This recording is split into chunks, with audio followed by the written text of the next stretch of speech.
It's 6 o'clock and with your BBC News, I'm Miles Ashby.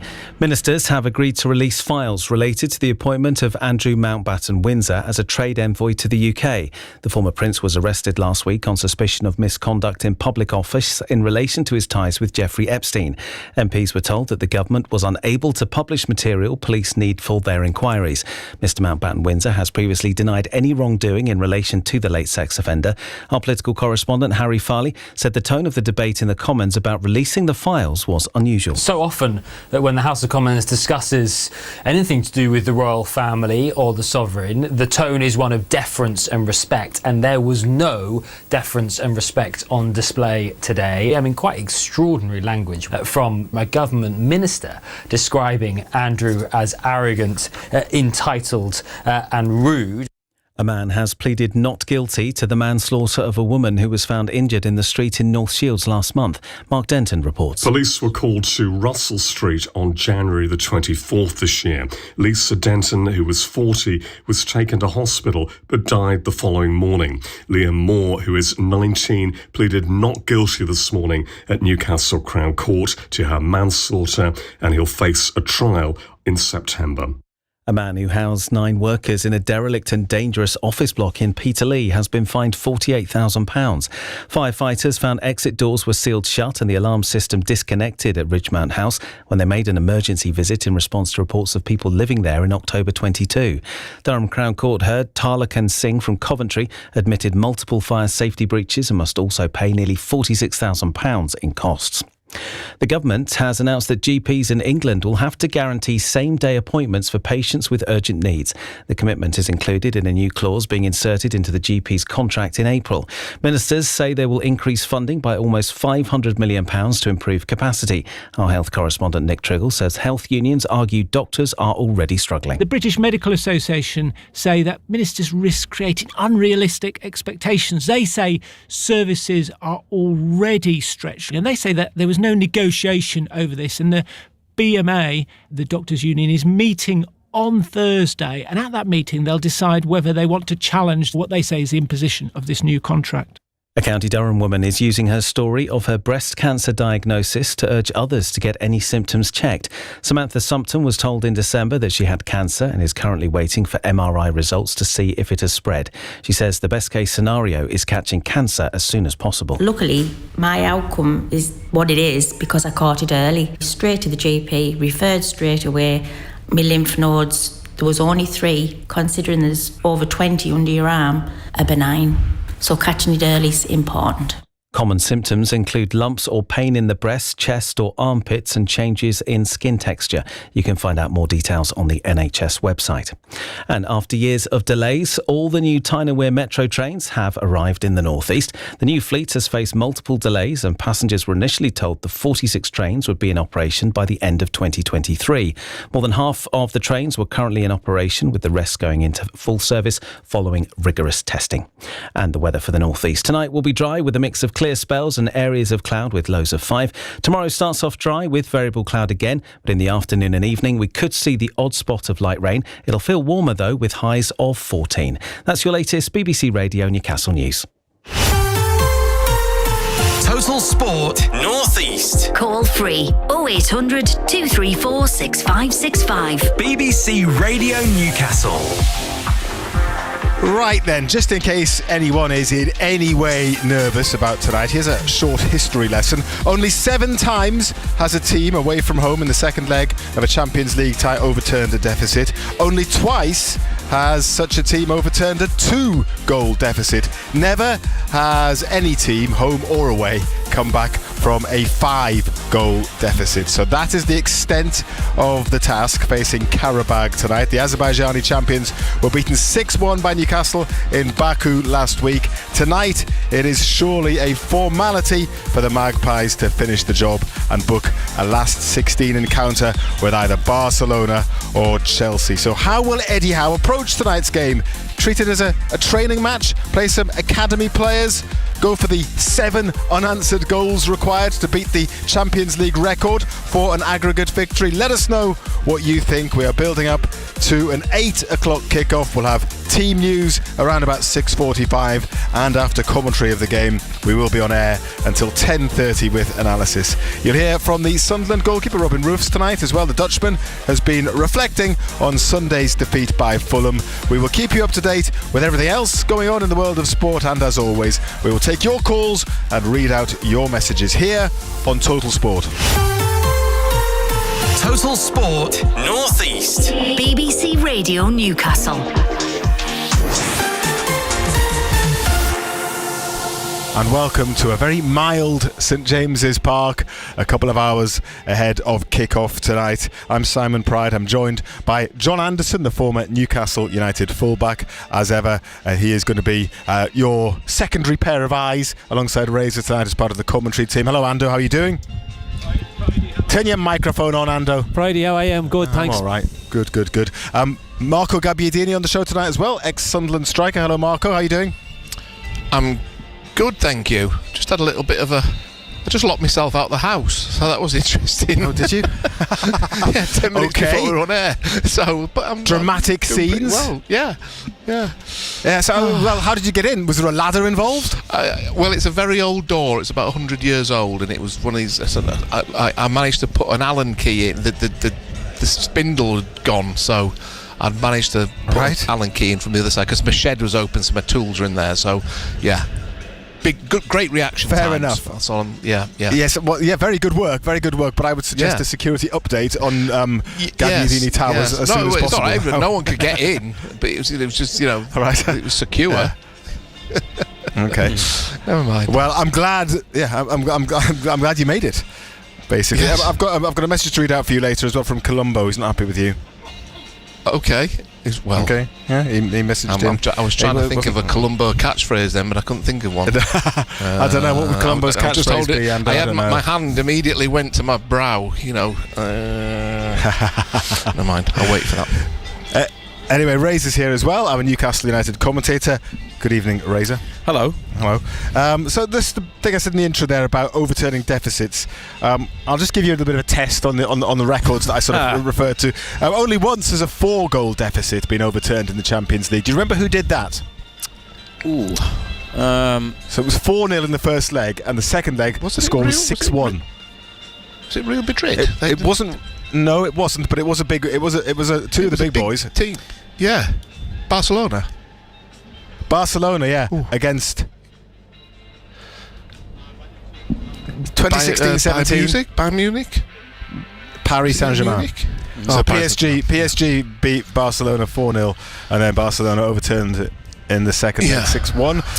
And there's only once been a 3-goal deficit as well, which you'll all remember. Liverpool. Yep. Liverpool against Barcelona 2018-19, that extraordinary night at Anfield when they turned that around. And I guess it could happen tonight, and Newcastle would still have to score a few, but the record aggregate win, do you know what that is, Razor? For Newcastle United? No, in the Champions League. Yeah, it was 12-1, wasn't it? Bayern Munich against Sporting Lisbon. Did you overhear me talking about that in the press room? No, I just looked at the record books. You looked at them, and last season, PSG beat Brest 10-0 on aggregate at this stage, so that's the second biggest winning margin on aggregate in Champions League knockout history. But you're right, 2008-2009, Sporting Lisbon 0, Bayern Munich 5, and then 7-1 in the second leg. Newcastle have got a record as well, aggregate score, which is 10-2. Over 2 legs, Royal Antwerp in the UEFA Cup 1994. Rob Lee, who scored a hat-trick of headers in the first leg. Was it 5-0 away? And then 5-2 here. At home. He's one of the former players here tonight. And there's a who's who here tonight. Yeah, well, Alan Shearer, Les Ferdinand, Wayne Rooney. Just been chatting to Anthony Gordon, Wayne Rooney, for a good few minutes pitch side. Obviously the Everton and England Everton connection. But Rob Lee, I'm sure, will be hoping that his team still has the Newcastle aggregate record come the end of tonight. But you would think that Newcastle might well set a new club record. I mean, they would. What's that? They need to get 4 more goals. No, 3 more without reply to do that. And you'd probably back them to win. Would you back them to win 6-1 again? I'm not Depends sure. Depends what the team is, and we'll discuss that in a moment, I guess. Very mild tonight, isn't it, Ando? It's lovely. Yeah, very nice. You're just basking there, aren't you? It's like a summer's evening. No lucky cardigan required for any reason, for warmth or progress in the competition. just nice and relaxed, nice and chilled. Because anybody who thinks that this has got the makings of an upset is kidding themselves. It's actually a bit of a milestone as well in terms of Newcastle's European adventures, Razor, isn't it? I think it's really nice that Newcastle's 150th European match is here at St James's Park, and that it's a Champions League fixture as well. Because although it's a tie that's won already, they're at home, and there's nothing bigger than the Champions League. And from Feyenoord in 1968 to Qarabağ tonight, Newcastle 150 European matches across the various European competitions. They've overtaken Leeds in the standings, the rankings there for English teams, number of games they've played in Europe. Leeds are on 149, Newcastle 150 tonight. The 6 richest clubs at the moment, that Super League 6 of Liverpool, Man United, Man City, Arsenal, Chelsea, Spurs are the 6 that have played the most. But that's still a really significant thing, particularly as they went so long, didn't they, over 15, nearly 20 years without much European football in recent times particularly. Now, we're going to get the team news around about 6:45, but we are expecting Eddie Howe to make changes. We did Ando's 11 yesterday. I don't know if you changed your mind at all, Ando. But I don't know if you've got an inkling, Razor, as to what the team might be tonight. Well, yeah, I just think along those lines, changes, 4, 5, 6 of them maybe. So a strong team with some big names, but also some players in that need to play. It's a good opportunity maybe to change the goalkeeper, give Aaron Ramsdale another game. He has played for Newcastle in the Champions League already this season, while Nick Pope was out injured. In December he played in Leverkusen, Ramsdale. But other players that would come in, you'd think Sven Botman would have to start with Malik Chow suspended. Probably in midfield you would see Joelinton, although he has the threat of a one-match Champions League ban hanging over him. That will happen if he picks up another yellow card, and does so tonight. And then maybe in attack, William Osula's just arrived. Could he come in and play? Potentially. Osula can play up front or play wide right, so there's some flexibility there. Maybe we'll see Johan Wisser at some point, although I'd be surprised if he started. I think a lot of supporters are interested in the young players that have been part of the first team group recently, and they train regularly with Eddie Howe and the senior players, and there are others who don't make the matchday squad that do likewise.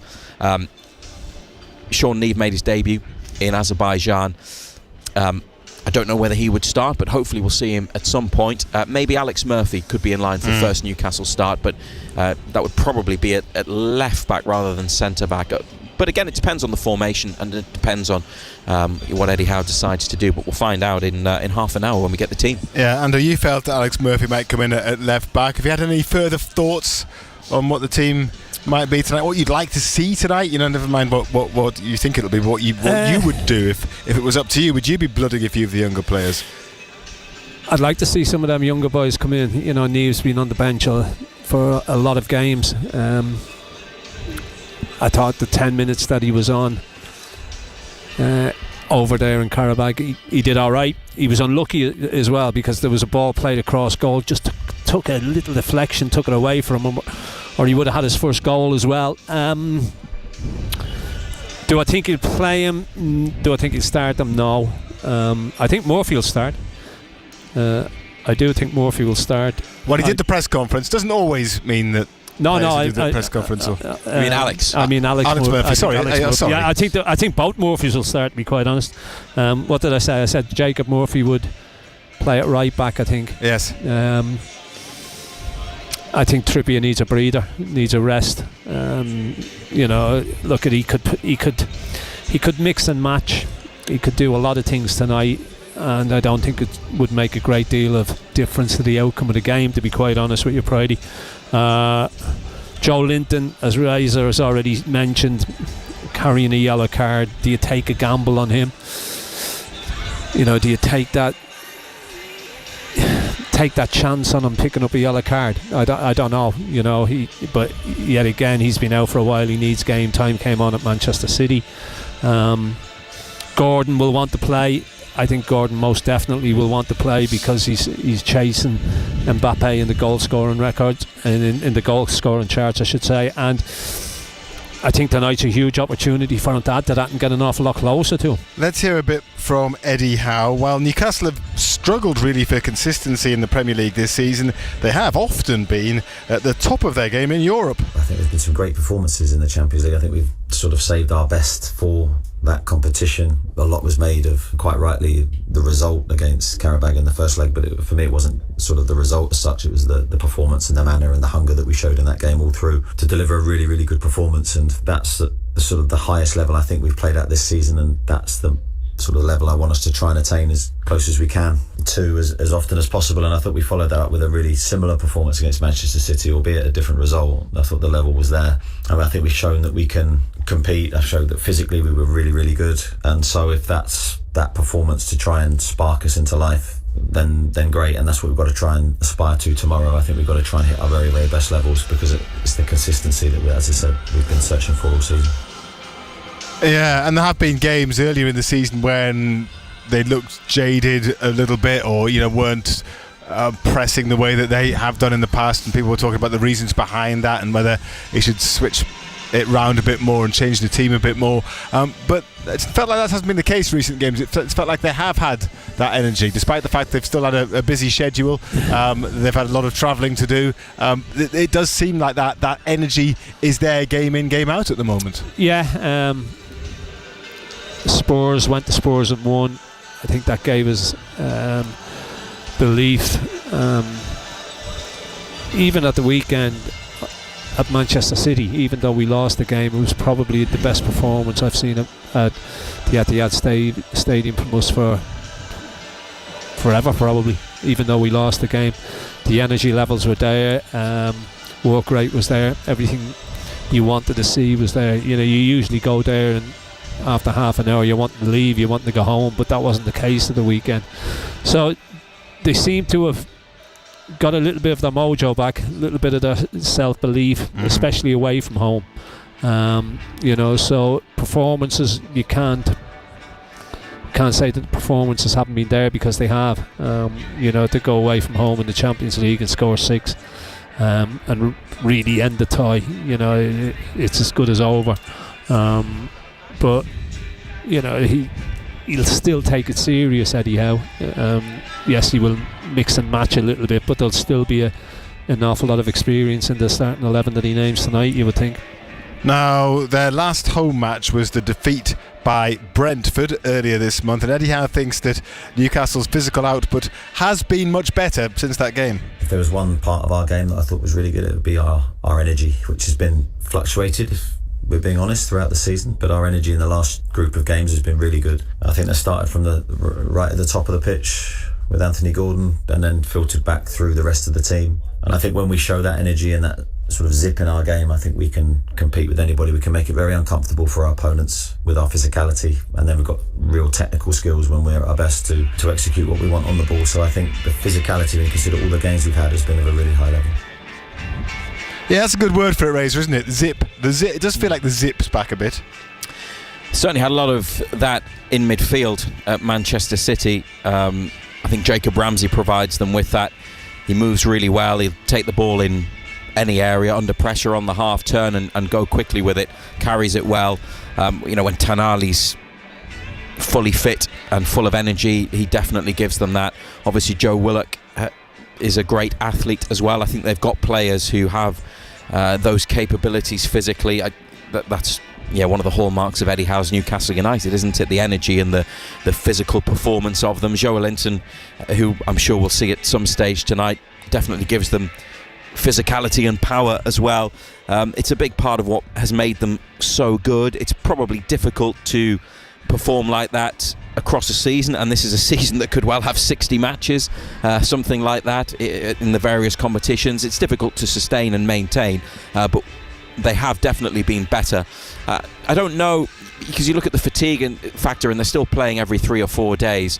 I just wonder how much of it is a mindset as well, and a psychological thing, just in terms of getting themselves up for games and being in the right frame of mind to go and perform like that, knowing that they've got another match coming in a few days, and then midweek after that, and so on.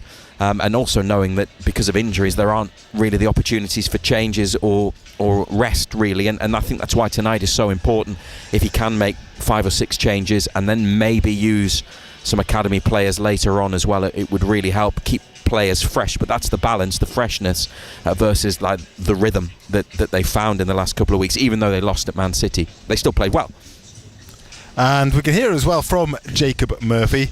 He's also actually been talking about that Brentford match, and he says that was a turning point for the players. Yeah, sometimes you just need a little reset, see what everyone's saying, and if there's a common theme and the one brain thinking. And if you think any of our top performances, everyone's in sync, everyone's thinking collectively, all on the same page, whether when we're pressing, when we're sitting off, everything's done without a thought, but that thought is all in sync and connected. So that's been something that we've really been pushing in the last 4 games, and I think that's been bearing fruit. So we still think that there's more for us to find, and we can achieve that with this one brain thinking. Yeah, Jacob Murphy there with a bit of an insight, Ando, as to how they have improved in recent weeks. Eddie Howe said it as well. It's almost working from the front basically, and the energy and the pressing from the front is kind of how the rest of the team is defined in a way, and how they play. Yeah, I think when they played Gordon that's through the middle, I think he starts it off with his energy. He puts centre backs under pressure. He closes goalkeepers down. He's obviously found his mojo in the Champions League. He's been scoring goals for fun in the competition. You just wish he was able to translate that into the Premier League. He hasn't scored many goals from open play in the Premier League, but in the Champions League he's been on fire. And as I said earlier, he will want to play again tonight, because he'll see a big opportunity of scoring more goals against this side tonight. It's like, and getting your mojo back, you got to work at it. You've got to winning football matches as well. It's got a huge effect on it as well. Our away form has been poor for the majority of the season, but then you win a few games on the trot away from home, and you can see the confidence levels rise. They seem to be that half a yard quicker, that yard quicker. Not thinking about it as much, it becomes an instinctive thing, and that all comes down to the fact that you're winning games, and all of a sudden that confidence level shoots through the roof. So let's hear another clip of Jacob Murphy then, and he's hoping that Newcastle can tonight play as well as they did in that first leg in Azerbaijan. People who were watching at home, I think they would have been blown away with our start out in Baku, because I certainly was on the bench watching it. I was like, wow, go on guys. No, it was a really strong performance, and when we're our aggressive front-footed self, that's what we're capable of, and everyone in the Premier League knows about that, and I think we've showed a good account of ourselves so far in the Champions League, and that was just a combination of everything going right for us, and delivering our performance at a really high level. Yeah, go and smash in another 5 in this first half and see where we go from there. Jacob Murphy then, who Ando thinks might play at full back this evening, but if he did, he'd have a licence to get forward quite a bit, wouldn't he? I think you'll see plenty of the ball. I think we'll have an awful lot of the ball tonight. I think we'll be in there half an awful lot, if on the evidence of what we've seen in the opening 45 minutes over there last week is anything to go by. We took our foot off the gas a little bit, conserved energy, didn't do anything silly. Game was won at half time, but look, I think the thing tonight is, yes, you want to win the game, but it's big league game at the weekend. You want to conserve energy, you want to do it right, but you don't want to overcook it either. So it's all about being professional, doing the job right, but conserving energy, and making sure the big point of it is making sure nobody gets injured. There are other games in the knockout round of the Champions League this evening, including an early one in Madrid where Atletico are playing Club Brugge. It was 3-3 after the first leg in Belgium, and it's 1-1 in the first half in that one. It's the early kickoff tonight, and Atletico went ahead, but Bruges have equalised, so approaching half-time there, that one's 1-1. The other games see Leverkusen take on Olympiacos, the German side, with a 2-0 advantage after the first leg. Interesting one in Italy, Inter Milan against Bodo Glimt, with the Norwegian side 3-1 up after the first leg there.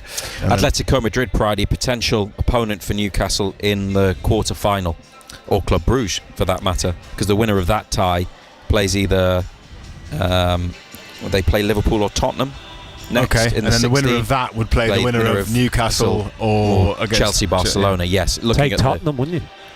you would, wouldn't you? Out of those teams, how they managed to finish forward top of that is well, we crazy. keep talking about that, and it must just be mainly down to the quality of the Premier League as opposed to the other European leagues. Against the quality of the Champions League. Well, yeah, but against the European leagues. Well, you don't say so though. Otherwise, how else do you explain it? Well, you can't because I watched them the other night against Arsenal, and they were absolutely abysmal. They were shocking. So you most definitely would want them.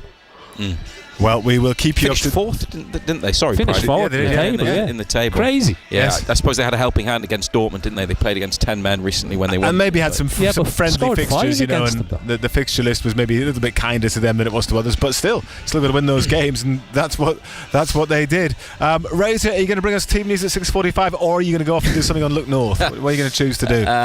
Well, they've called for me to go and speak to them. I think they what are you going to do? I think they had a big name lined up who dropped out at the last minute. That is usually what happens, and I'm not joking. No. Okay. So, but Ando will be here to go through the team, and you can check it against Ando's selected or suggested 11. Yes, so we will on Total Sport have the team for you, and Razor will be back as well, obviously ahead of commentary. Kicks off at 8 o'clock tonight. We're also going to speak to a journalist from Azerbaijan, going to come and talk to us after 7 this evening, just to talk a little bit more about Qarabağ and what we can expect from them this evening. Are you listening to Total Sport on BBC Radio Newcastle? Simon Pride and John Anderson here at St James's Park. Marco Gabbiadini, who's got back into his house, having been locked out of it just before we went on air. There was drama at Gabbiadini Towers, but he is now ready to go, and we're going to talk Sunderland after this. Matt Bailey at breakfast. Tom's using up all his holiday days because he's got so much left. He's got to use it or lose it. I texted him and I said, enjoying your day, and you sent me a video of your car saying I'm in the garage. I was just sort of having a look and I was like, that tyre needs replaced right now. It was a bald tyre. It's bald, yeah. It was like the back of your head. Good. All right, well, I'm glad to. I hope they charged you a fortune for that.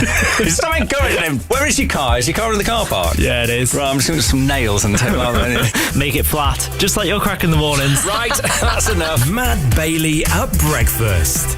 Weekdays from 6. Just ask your smart speaker to play BBC Radio Newcastle. And we're going to hear from Robin Roofs, the Sunderland goalkeeper. Before that, Marco, would you like me to read out Colombo's message? Yes, please. Because last night we were talking about Sunderland's wide players. We were talking about Tarby, who had made his his first start in the Premier League. Colombo says, Marco, dear oh dear, we have had no attacking option at all down the right since Traore's injury. A young, exciting lad given his debut, and fans are having a pop, including you, Marco, last night.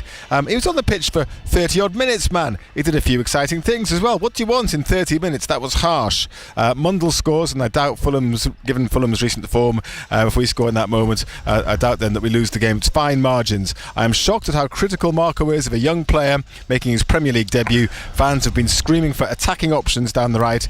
Kid goes off the pitch, it's 0-0, and people like Marco are having a go. Oh dear, Colombo. I'm interested to know that people like Marco. I'm not sure what that means, but look, you asked me what I thought of his performance. I thought he did some flashy things that didn't quite come off. And if he did that 3 or 4 times and lost gave the ball away. He got brushed off out in tackles and it wasn't impressive. I just have to, I know he did a sort of a fancy spin turn sort of thing with his first.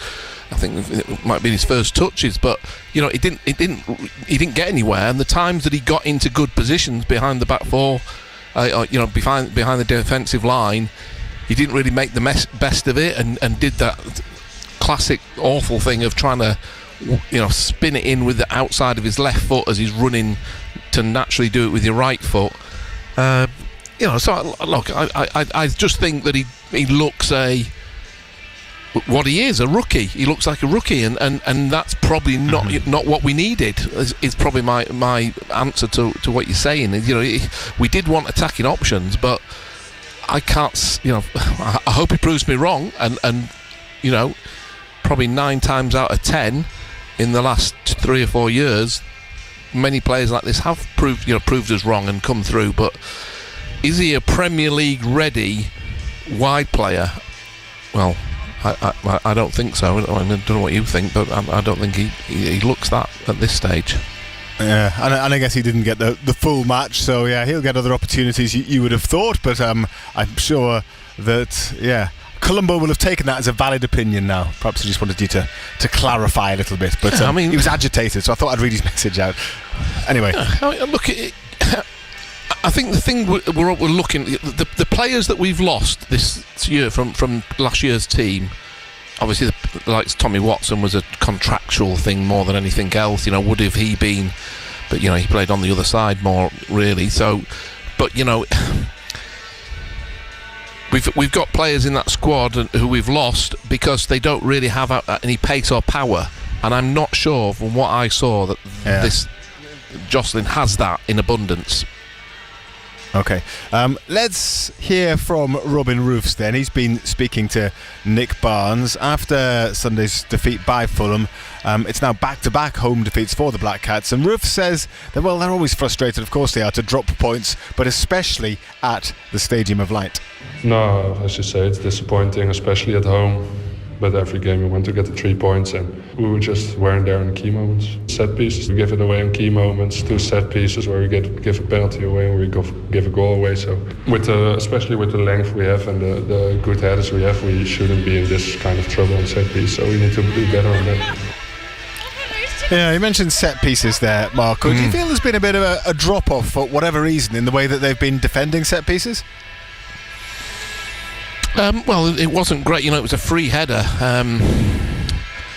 There's lots of different ways of approaching it. Obviously, sometimes man for man. Sometimes it's a little bit more zonal. But he just seemed to break free and have a free header right in the middle of the 6-yard box was easy really.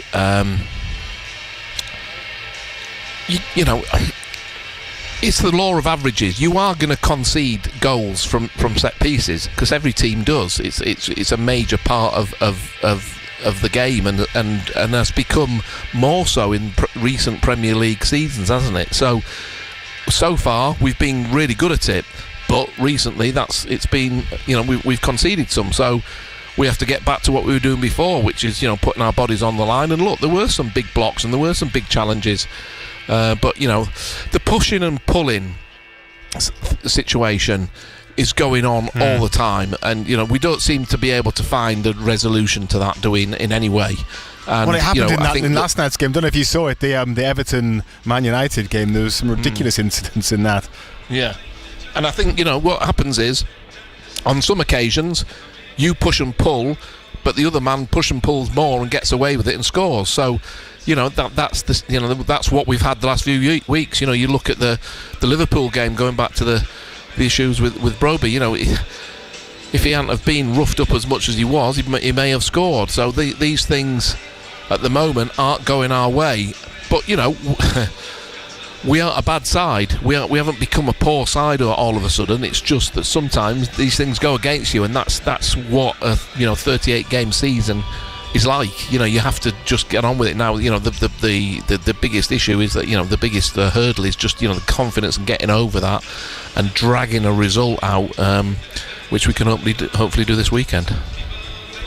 You're listening to Total Sport on BBC Radio Newcastle. I'm Simon Pride. John Anderson with me here at St James's Park ahead of tonight's game. Marco Gabbiadini talking Sunderland, and the Qarabağ players are out on the pitch as is customary when they arrive, just to get a feel of their surroundings. Still well over an hour and a quarter to kick off. We will get team news fairly soon. We're listening to Robin Roofs, the Sunderland goalkeeper, though, who's been speaking to our Sunderland commentator Nick Barnes and reflecting again on Fulham at the weekend. The first half especially was one to forget. Benno, I think, described it as one of the team's most lethargic performances of the season, in the first half anyway, and Roofs agreed that they did lack their normal intensity.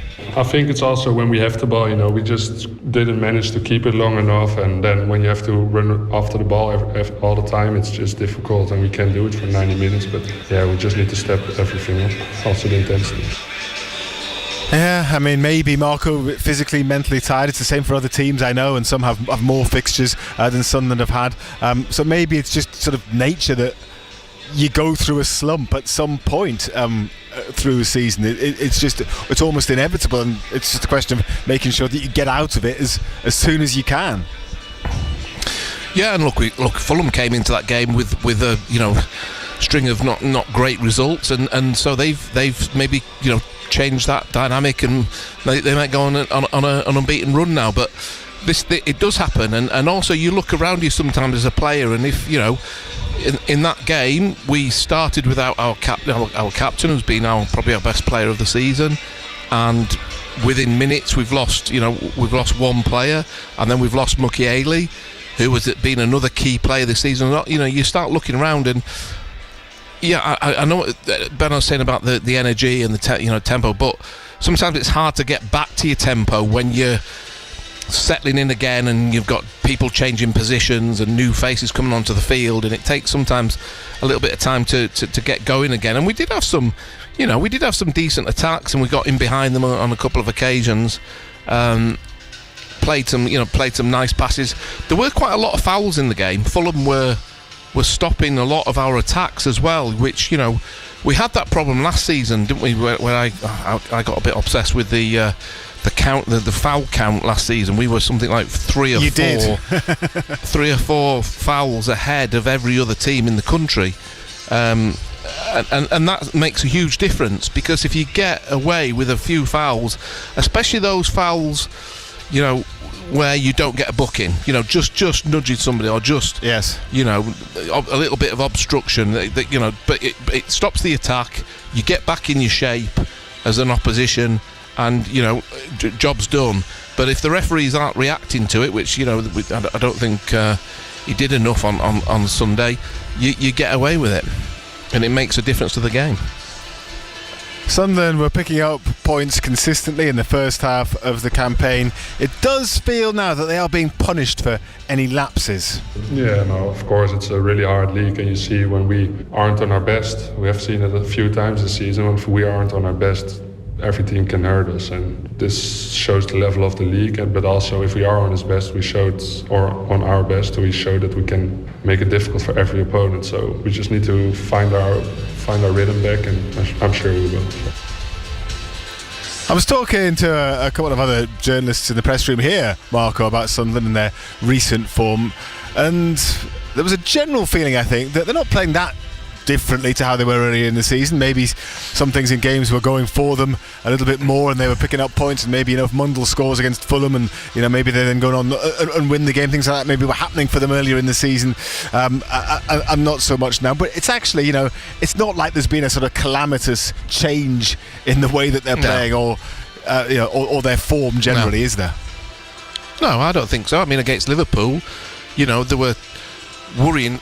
Liverpool dominated the game for spells, but actually we had our spells as well against a top side, and so I think Fulham as well. You look at it, it's 3-1 looks harsh, but they've scored a breakaway goal at the end, and they've maybe got away with some decisions, which makes a difference in the game. You've got to be careful not to get too despondent and carried away, but I think that we do, to get the captain back in the middle of the park, somebody who's a little bit more anchored. If you know what I mean, that someone who's happy to just sit and control the game, middle of the park, will make a difference to us. And there's been quite a lot of changes in the team. It hasn't been a particularly consistent team selection in the last few weeks, and that has been an issue as well. And new faces, always takes time when new faces come into the dressing room as well. We've lost some people and brought some new people in. And that little, maybe they've been working on things to get these players up to speed. Then they have, obviously one of them gets injured, the other one, they've got to hit the ground running, and it's not easy to do that. One more clip to hear from Robin Roofs, and the good news at the weekend was that Granit Xhaka returned after an ankle issue, and Roofs, like many others, has been stressing the importance of Xhaka being in the side. It's really important for us. He's a leader, but also without the ball he's really important for us. With the ball, like the rest he brings to us, so no, he's really important for us. They're not a one-man team, but he is very important, in summary. Yeah, of course he is. We've seen that, and he brings so much experience in a team that is still pretty green. Most of the players have not had long Premier League careers or played that many games in the Premier League at all, and some of them haven't played many games full stop. Robin Roofs is only in his second full season, I think, isn't he? He played a season and a half, I think, at his previous club. Those kind of players. Ballard's, he's done the hard miles in the lower, League One and the Championship. But it's a big step for him, and he's been magnificent. But if there's a little bit of a lull, that's to be expected. So, look, we're in an incredible position, which I don't think many fans. We couldn't have. If people had have predicted the points talk we had, towards the end of January, early February, not too many people would have believed that. So we've got to, take it in our stride and just hope the team can get back to winning ways and with a bit of luck. I was just catching up the stats there. Fulham nearly doubled our foul count on Sunday, but also we were equal or ahead on most of the other stats that were there, and so it just shows you the stats obviously they tell you a story, but they don't tell you the final score. But the team, they weren't that bad. It was just those key moments and set pieces and a breakaway goal at the end when we were maybe a little bit exposed. Now, the season ticket renewal window for Sunderland fans is open, and so it is that time of year again. Prices have gone up, various levels around the ground by the looks of things. Like to hear from you Sunderland fans as to whether you're going to be renewing, whether you still feel that it's good value, whether you think that the price rise is too much, whether you think that actually Sunderland offer much better value than some other teams in the Premier League. Give us your thoughts on that, and the waiting list is now open for season tickets for next season as well. If you haven't had a season ticket this season but would like to have one, that opportunity is there. You would imagine, Marco, that there would be a pretty high take up of people renewing their tickets, bearing in mind what they've witnessed this time around. Yeah, nice position for the club to be in, as far as commercial, the revenue that's going to come in. I think any Sunderland supporters will definitely feel they've had value for money. We've had one of the best home records of the season, and yes, we've had 2 defeats, but hopefully we can continue on that. And look, the crowd and the supporters and the atmosphere pre-match and the support that the fans have given the players has been immense this year. It's been a huge factor. I think a lot of people who are looking inwards at Sunderland have been, I don't think surprised, but they've been complimentary to the way that the supporters get behind their team and make the stadium an intimidating place to come. Let me give you the contact details get your again. renewal done. Yeah. If you would like to come on air tonight, 0800 234 6565. That's the phone number.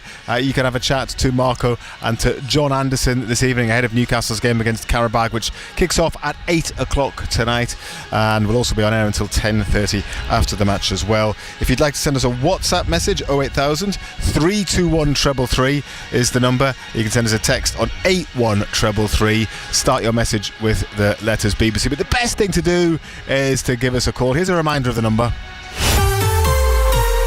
Total Sport North East. Call free 0800 234 6565. BBC Radio Newcastle. We'll have a chat to Johnny, who's on the line in a moment. He's a Newcastle fan, but it is 6:45 now, and that means we can bring you the team news for tonight's game, Newcastle against Qarabağ. And here is that team in the absence of Razor, who's busy pouting on Look North. Ramsdale is in goal.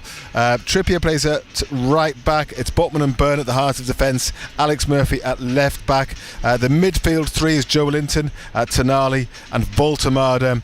Jacob Murphy and Harvey Barnes are either side of William Osula, who starts at centre forward this evening. What do you think of that, Ando?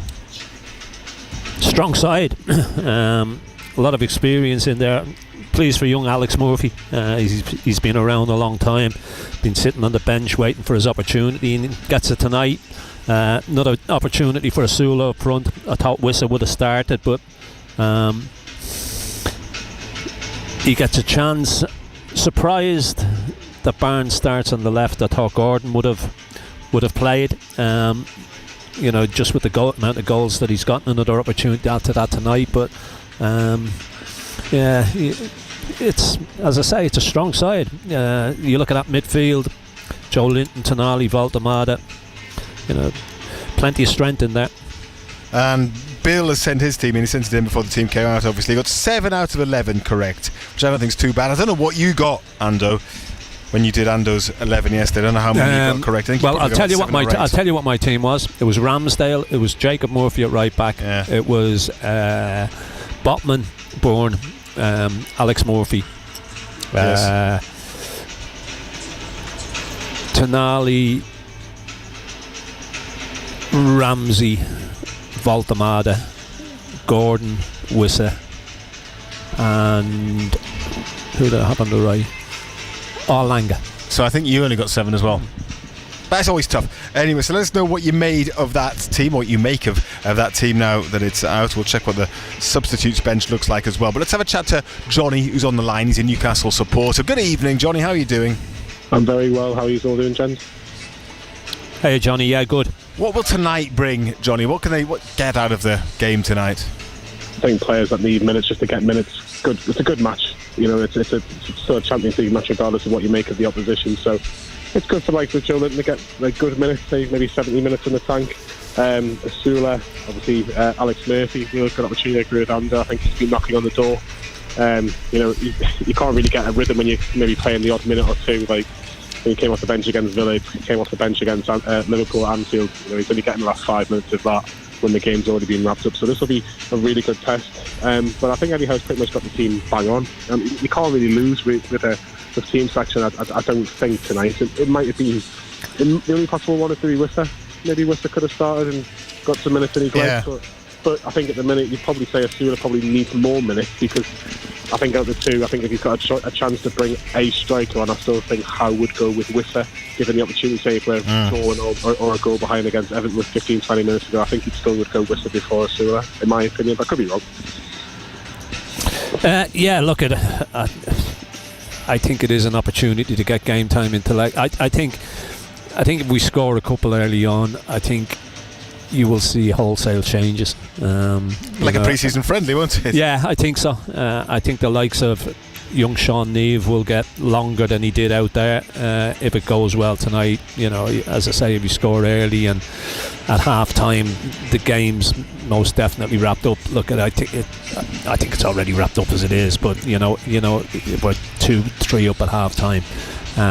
I think young Neve will get an opportunity, and he'll mix and match. He'll save players' legs. The likes of Trippier needs a rest. He's rested young Hall tonight, but Trippier most definitely needs a breather. 35 years of age to play the amount of games that he's been asked to play, and for him to keep going and keep performing the way he is full credit to him. But he could do with a breather. I think Tonali as well. So as I say, I think if it goes well and we get ahead early on and add a couple more, I think we'll see wholesale changes. And as you just said, Pridey, I think it probably would then turn into something like a pre-season friendly. Well, let me just go through the bench for you. 3 goalkeepers on it, so Nick Pope and John Ruddy, as well as Harris, young goalkeeper, and Lewis Hall's on the bench, Wisser's on the bench, Gordon, Elanga, Willock, Leo Shahar, as well as Sean Neve. So that's how the bench looks, and as Ando says, we can probably expect to see a good few of them getting a run out this evening. No jeopardy at all in this game, Johnny, is there? So I mean, it's a good opportunity for somebody like William Asula and Alex Murphy, makes his first start for Newcastle tonight, just to go out and enjoy themselves, relax a bit, show what they can do. Yeah, like I say, I think you've always got to pinch yourself, because it is still the knockout stages of the Champions League, and to be in a situation where you can go in and it's so comfortable, so relaxing. You've probably got half an eye on, if not more than half an eye on Everton on Saturday. But it's just nice to be back at home. I think, with 4 away games on the trot, only the one defeat against Man City, which I thought were a little bit unfortunate on Saturday. But I think going back to what you said, it is nice to give players opportunity, but they've got to take that opportunity. Even though it's 6-1 at home, 6-1 after the first leg, make a mark. Make it difficult for the manager not to select you when players are injured. Let's not try and use players that are out of position to take those spaces. But I do agree with Andy. I think Trippier should only play a half at most today, man, because like I say, we don't want to be in a position as soon as Livermento's back and fit. We're expecting Livermento to play 4, 5, 6 games in a row until Trippier gets back fit, if he picks up an injury, because like I say, he's been outstanding recently and we don't want him to get a little knock. So if you can, Ando says, if it's 2-0 at half time, bring Leo Shahar on to 45 minutes. He's going to have experience with Botman, Jacob Murphy in front of him, Joe Linton just to the left of him as well. So just do what's necessary. Even if it's 0-0 at half time, just be sensible. I'm sure Hal will be. Okay, Johnny, thanks very much indeed for sharing your views Cheers, ahead of tonight's game. Enjoy the match tonight. Brian has sent a message. He thinks it's right to leave Gordon out. He would have left out Joe Wellington as well. He says we can't afford a Champions League ban for him with big games coming up in the next round. Was Ramsey on the bench? No, Ramsey's not in the squad tonight, so I'm not sure what the reason behind that is. Maybe a little knock. Yeah, you would think so. Or he would have been on the bench. He would have definitely been on the bench, yeah. I think that's the reason Joe Linton plays, because I think if Ramsey had been right, Ramsey would have played, I think. So that probably answers that question. And this message is from... No, it's from Wayne. Hello, Wayne. He says, "Hi, Pridey, it's Wayne here." And he says, "I agree to an extent with Ando's predicted lineup, with Ramsdale playing in goal and Murphy playing at fullback as well." Well, we got it wrong. But yeah, well... Well, he was Alex Murphy playing at fullback, but the Jacob Murphy's not at right fullback. But he's happy that Joe Linton's got some game time in midfield as well. But then he also thinks there'll be changes in the final half hour. Yeah, look, I predict, says Wayne, a 3-0 win. I think it's ideal to give young Shahar a run out. If it's going well, find out if he's going to be up to it or not. Same with young Alex Murphy. We haven't seen enough of him. We've seen him for 10 minutes here, probably. Was it 15 minutes was the longest he got. You can't really judge anybody on that. So he's got to go and he's got to do it tonight. He's got to say to the manager, "Look, you've put me in. I'm going to lay a marker down where you can trust me, where you can put your faith in me, that you know that I can go and I can do a job." And then at half time you take Trippier off, you put young Shahar on, and let's see what he's made of. It's only one way of finding out, and that's by playing these boys. Same with young Neve. I'd love to see young Neve get all of the second half, because even though he only came on for 10 minutes out there, he looked lively. His movement was good, so you'd like to see him for a bit longer. It's a Champions League total sport. This is BBC Radio Newcastle. 7 minutes to 7 now. Anna Foster. Weekday mornings from 10. As the Mercury Prize returns to the North East, I asked Maximo Park frontman and former nominee Paul Smith what it means to be included. Well, I think it's a certain kind of artistic validation. A lot of other awards are, I guess, a bit more showbiz. Some of them are probably celebrating the fact that you've sold a lot of records. This one is a judging panel of your peers. It casts a bit of a spotlight on your music. For the bigger artists, then they get also that kind of a little bit of kudos for the music, not just the album sales. Anna Foster. Weekday mornings from 10. Just ask your smart speaker to play BBC Radio Newcastle. I saw them live at the weekend, Maximo Park. It was basically, they were very good, they were excellent, and a lot of people in their 40s and 50s there behaving like they were still teenagers, basically. One of those kind of gigs. Good band. And there's probably a few injuries. I would have a few pulled muscles, I suspect, after that night, but it was a good night. It's amazing. It's funny how music does that to you, isn't it? Indeed. Takes you back. I was amazed how many people just knew all the words as well, all the lyrics to the songs. I mean, I knew the songs, I remember the songs, but I couldn't have recited them the way that everybody around me was doing, pretty much word for word, which was quite impressive. Rob's on the line. He's a Sunderland fan. How are you doing, Rob? Hi Simon, hi John, hi Marco. Hey Rob. Hello Rob. Hi. Rob, John, are you frustrated after the Fulham game? I certainly was, yeah, but you know, it was just one of those things, one of those days that they happen, don't they? You know, anything that could go wrong did go wrong. It wasn't a very good performance at all. We picked up injuries, you know, and it just seems as though sadly one of those days where probably everything went against us, including luck, you know. But we just have to put it down, you know. I mean, it was an inept performance, but it's how we bounce back from it now, I believe. Well, yeah, we've got a few opportunities to do that. I mean, the Premier League is always a test every match. So yeah, we've done ever so well. I think that's the good thing is that we know the players that we've got can respond, can bounce back, and you know, we just move forward and park those last games. But you feel comfortable, don't you, Rob? You're not worried, are you, about Red?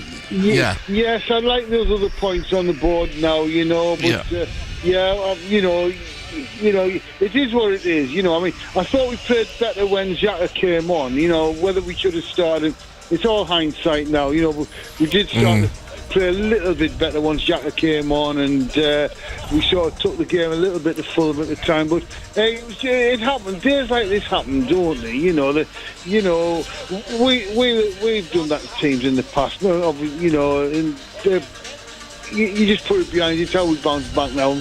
We tough down at Bournemouth on Saturday and then Leeds next Tuesday night, you know, but the opportunities are there, aren't they? You know, it's still been a great season for us and an unforgettable one, you know. I'm just a bit disappointed with some people who are now starting to throw the toys out the pram. And I must say one thing. Now, just thought about this. When I was going to work yesterday morning, Matt was on and he said something about a Rob saying Regis Lebris needs to be sacked. Let me just state categorically, it was not me. You know, somebody really said that? Well, no, surely that was somebody on a bit of a wind-up. You would suspect that no one really thinks that is something that ought to happen. Yeah. I'm quite surprised Matt even read that out. Even to be honest, I mean, that's a ridiculous statement, isn't it? I mean, it's been an incredible season so far, and you know, with yes, we brought a lot of players in, and you know, lots of them have really proved themselves and been great additions to the club. But it was never going to be easy to make that many players settle in. So the manager or the head coach did a brilliant job with his staff. Yeah. And I mean, the two new ones who started on Sunday, they look promising. I mean, they made one or two. They'll take them time to settle in, you know.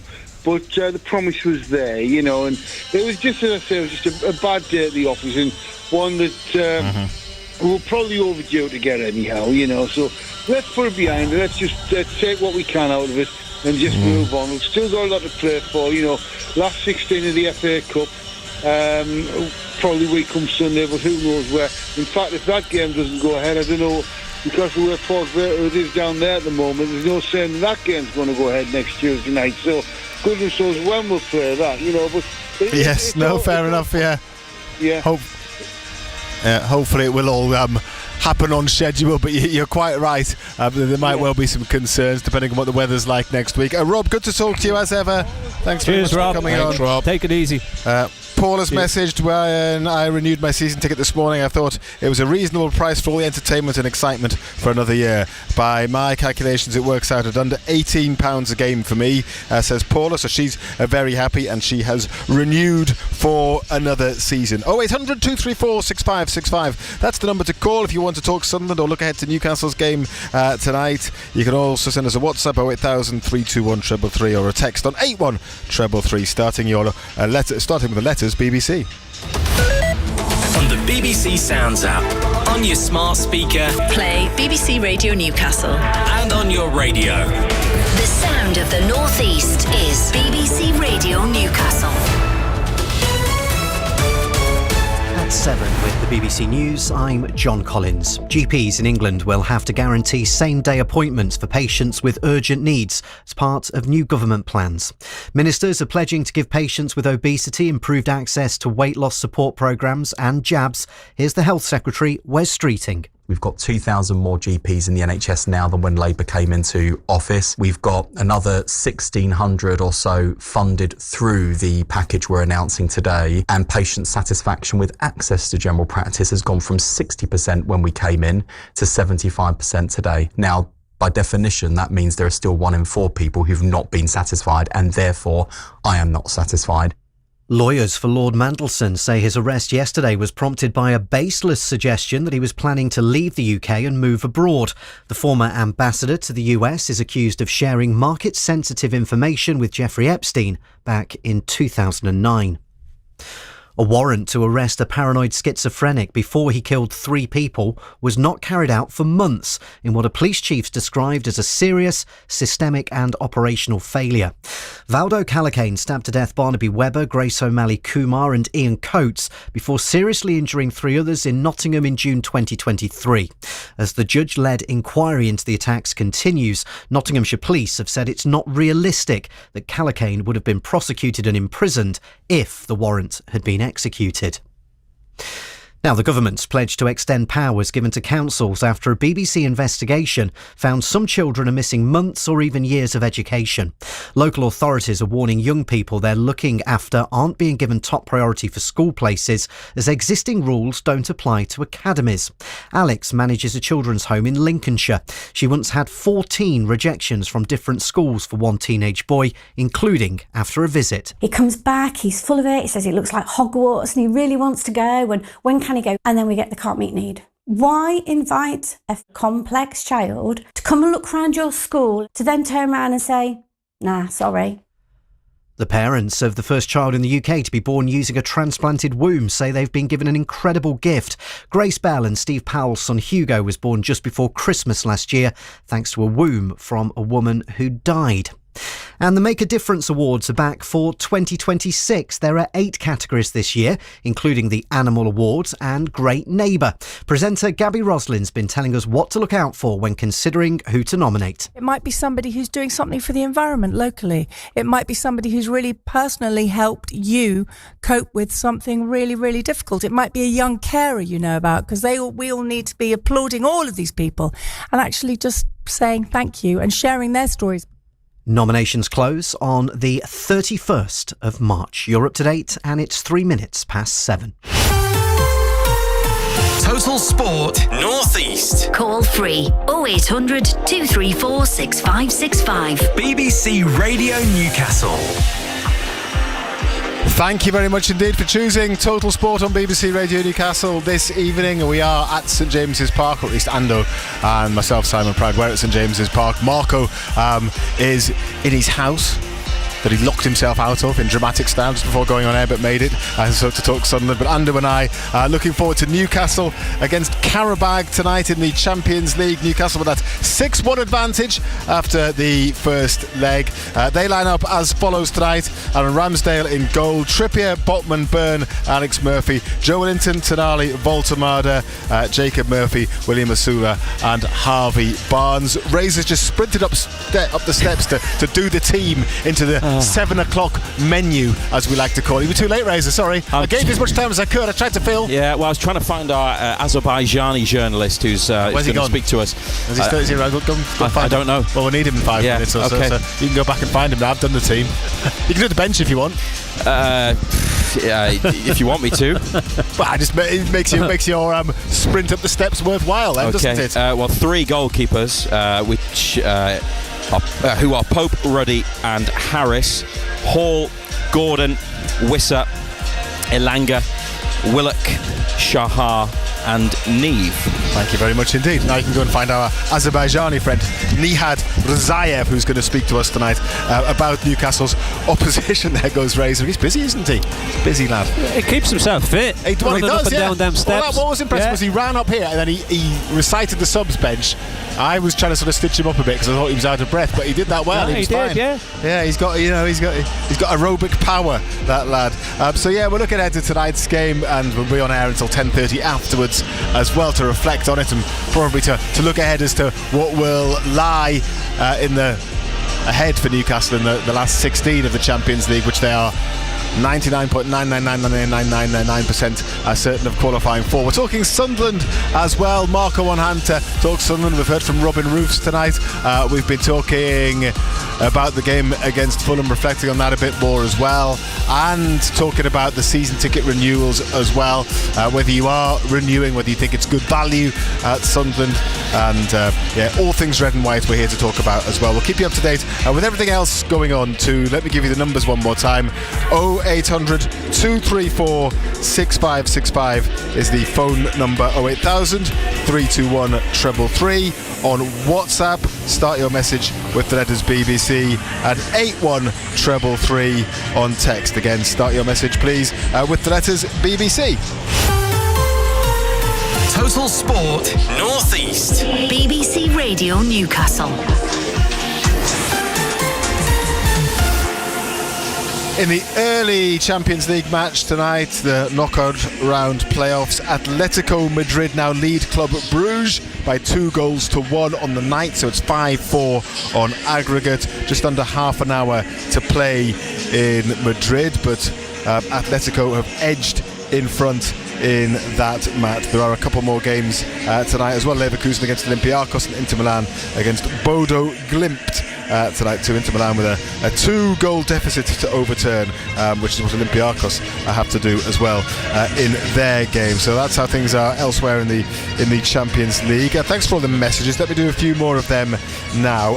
Brian from South Shields has been on, Ando. Yeah. And he says, I'm not sure how he knows this. I don't know whether he uses one of those online flight trackers, but he says the flight from Baku, it didn't land last night until 11 p.m.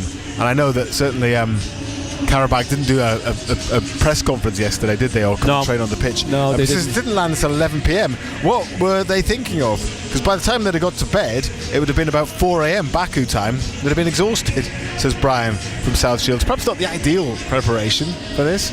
Well, they're obviously thinking, doesn't matter what time we get there.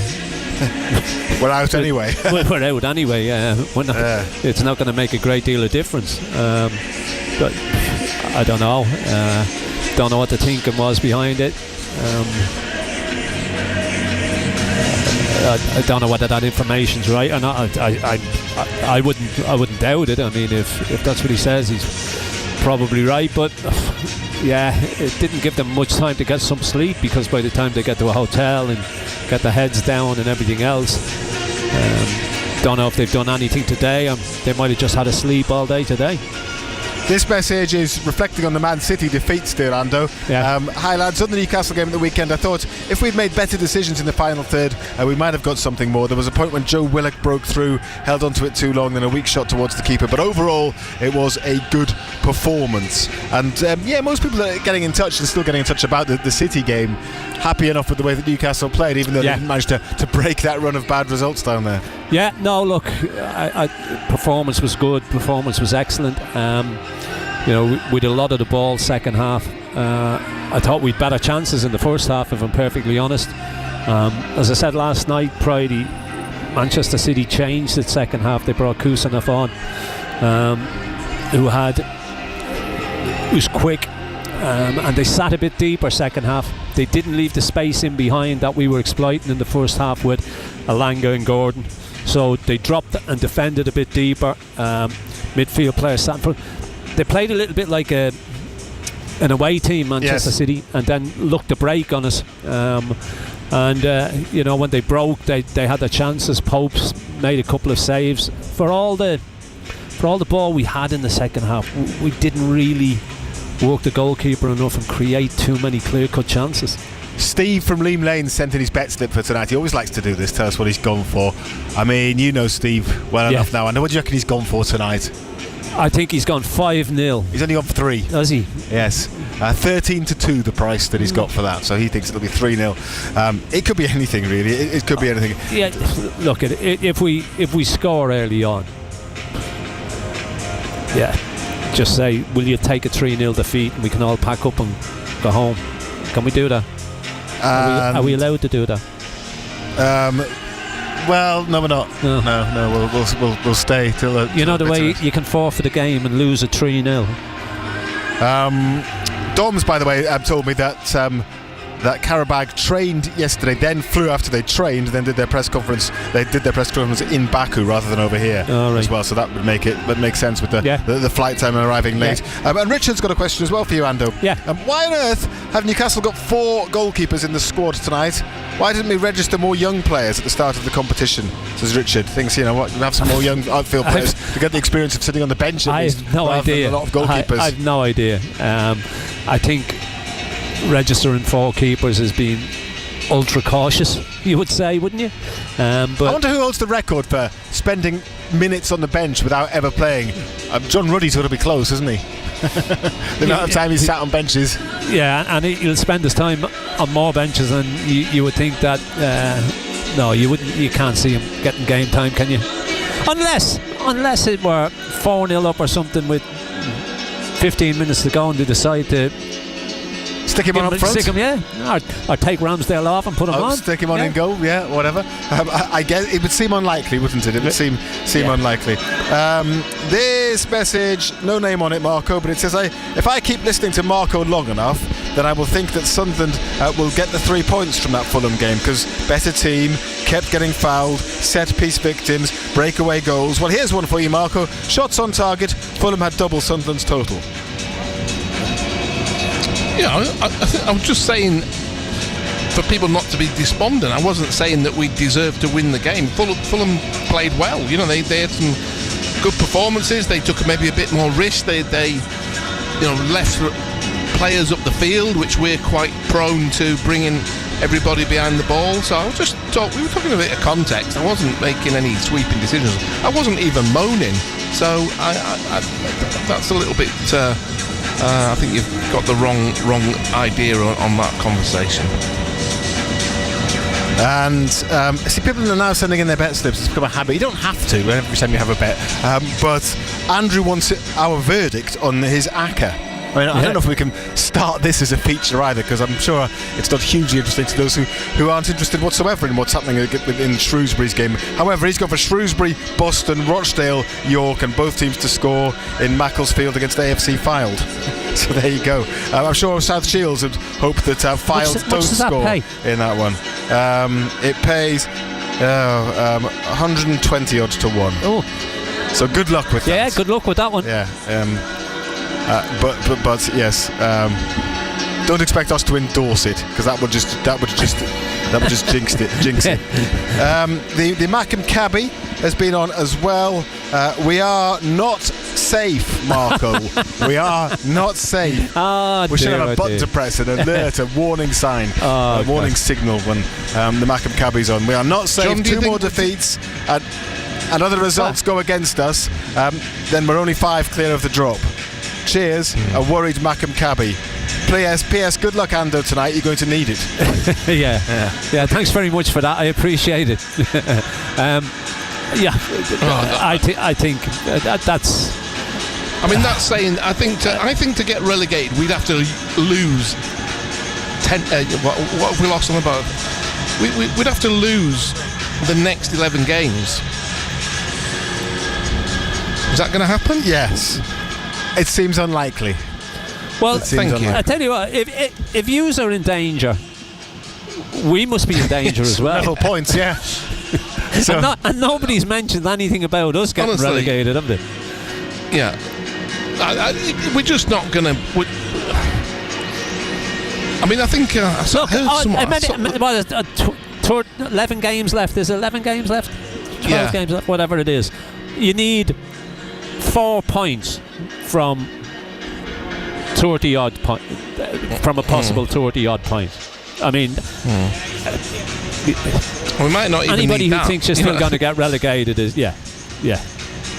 And one more for now from Mark, who is messaging about tonight's game, Newcastle against Qarabağ, 8 o'clock kickoff here at St James's, live on BBC Radio Newcastle. Mark says, I think it's crazy to risk Byrne and Joe Linton when they're booking away from a ban. Literally no need to play them. Play Wissa and Elanga gives them an extra game time to get used to Howe's style without being under too much pressure, says Mark. I think from a defensive point of view, I think he's very limited to what he could do. You know, he's brought young Murphy in. He feels he needs to play Trippier. We were talking about giving Trippier a rest. He hasn't been able to do that. He's got no other fit centre-backs. Yes. What does he do? You know, he play someone else there. I mean, you could play Alex Murphy at centre half. I think I said I think if Ramsey had been fit, which obviously he's picked up a knock because he's not in the squad at all. But I think if Ramsey had been fit, Ramsey would have played and Joe Linton wouldn't. That's just my opinion. Yes. Okay, but he still does have other options that he could have gone with, and you can kind of understand the message. But who's he play at centre back? Well, he could play Alex Murphy at centre back, couldn't he? And then who does he play at left back? Somebody else will slot in there. Well, let me look at the. Well, go ahead. You tell me. Well, pluck somebody out the academy, can't you? You don't fancy a game tonight, do you, sir? You go and play left back. I know you prefer the right, but you could go and do that. Okay. Thank you for your messages so far. Loads in tonight. I've got through as many of them as we can. We'll try and get through a few more as well. 08000 321 333 on WhatsApp, 81333 on text. Start your messages with the letters BBC. Still time to give us a call as well. 0800 234 6565. It's just gone 7:15 now. Matt Bailey at breakfast. Tom's using up all his holiday days because he's got so much left. He's got to use it or lose it. I texted him. I said, enjoying your day, and you sent me a video of your car saying I'm in the garage. I was just sort of having a look and I was like, that tyre needs replaced right now. It was a bald tyre. It's bald, yeah. It was like the back of your head. Good. All right, well, I'm glad to. I hope they charged you a fortune for that. Stop encouraging him. Where is your car? Is your car in the car park? Yeah, it is. Right, I'm just going to get some nails and take them out. Make it flat, just like your crack in the mornings. Right, that's enough. Matt Bailey at breakfast. Weekdays from 6. Just ask your smart speaker to play BBC Radio Newcastle. And the breakfast show back, usual time tomorrow morning. There will be reaction from tonight's game, of course, so do not miss that, and plenty more reaction in Total Sport tomorrow evening as well. Now, we're going to talk a little bit more about Qarabağ now. Obviously, most people listening will have seen, or at least listened to on the radio, that first leg, that 6-1 win for Newcastle. We're going to talk to Nihat Rizayev from 343 Media, who is here to cover Qarabağ this evening. Good evening, Nihat. Good evening. Thank you for coming to speak to us. Thank you. Firstly, tell us about the reaction after the first game and what the people in Azerbaijan thought of that result, because people were probably a bit surprised that it was such a big score. Yeah, we get mad first. After that, we get sad, and we shock under pressure. Yeah. Because Newcastle first start and they doing pressure very well, and we don't think what we do. Yeah. And then we see that 3-0. Yes. And after that, we begin the match and 4-0. And it was a difficult game for us, of course. Yeah. And we made too many mistakes. And I think that it is good for our future, because this result change our mind for the future, for the big clubs. We don't even draft after we draft Chelsea, and we think that we beat Liverpool and Newcastle as well. But realistic, we think that we lost the game, but not this time. So yes, they've probably learnt a lot from that first game. The whole Champions League experience this season, all of the games this season, it's been a great adventure for Qarabağ, hasn't it? Yeah. First, we don't think this happened. This is miracle for us. This is fairy tale for us. But after that, draw with Chelsea change everything. Yeah, of course. Because we think that we shocked all of Europe after Benfica, and also we won against Copenhagen. Yes. But after that we lost the game, Athletic Bilbao, and we think that this is enough for us. We get to win, and this is enough. But after draw with Chelsea, we hope big. And against Ajax, we also get. We become sad. We think that it is over. But after that, we beat Eintracht Frankfurt, and think that we beat Liverpool also. But after that, we think that we go to the playoff, and Newcastle isn't better as of course. Liverpool. But we also knew that pressure is better than Liverpool in Newcastle, because we watched the Premier League match and we see that their pressure. Yes. But this helps us again for the future. But of course, as you've mentioned there, some great results this season, so I think the team can probably be very, very proud of what they've achieved. Tonight then, how do they approach the game tonight? What are they thinking tonight? Is it just a case of let's not concede more goals, or do they come out and try and think, well, let's score first and then see what happens? Last game was very difficult for us, but today I think the Champions League. There we go, there's the music. It's still a novelty for you, isn't it? You're still enjoying that. You still like to hear that every time. This feeling is very for us. Yeah, of and course. We want to show a better performance today. The team is focused and motivated. We want to stay with one. Not lost. Not easy game for the Newcastle. We want to fight against this team, and I think that we changed something during the game. During the second half, we changed our tactical defense. Yes. And today, I think that we changed something. I think we score one goal. Well, we will see tonight. But of course, I hope we beat. But realistically, next year, maybe after 3 or few transfer. And that has to be the plan, hopefully, to qualify again and do the same next year, and maybe do better next year. That has to be the plan. Maybe. And I have one question for you. Do you think you go to the final this year, or? I'll let John answer that. Are Newcastle going to go to the final? Well, Pridey, I said on this show, and I said people might think I'm mad, but I think we've got more chance of winning the Champions League than we have of winning anything else domestically, because I think Champions League, the way that it's played, suits us down to the ground because of our physicality and the pace that we play at. So I think we've got more chance of winning the Champions League. than we have of winning anything. Of winning the Premier League. Yeah. Okay, and it's hard. I mean, but we've seen how well Spurs have done, and Spurs are struggling in the Premier League. They're down at the bottom of the Premier League, but yet they did well in the Champions League. So maybe you won Champions League, and next year you become here again. I know that in Azerbaijan, sports like UFC and wrestling, very big over there, perhaps bigger than football. Do you think, though, that what Qarabağ have done, will that mean that football becomes a bigger sport there, generates more interest, and maybe football can become the number one sport in Azerbaijan? This year, 3 years before, wrestling is first in Azerbaijan. Yes. But after Qarabağ, similar to beating Bayer Leverkusen, it gets hope to us.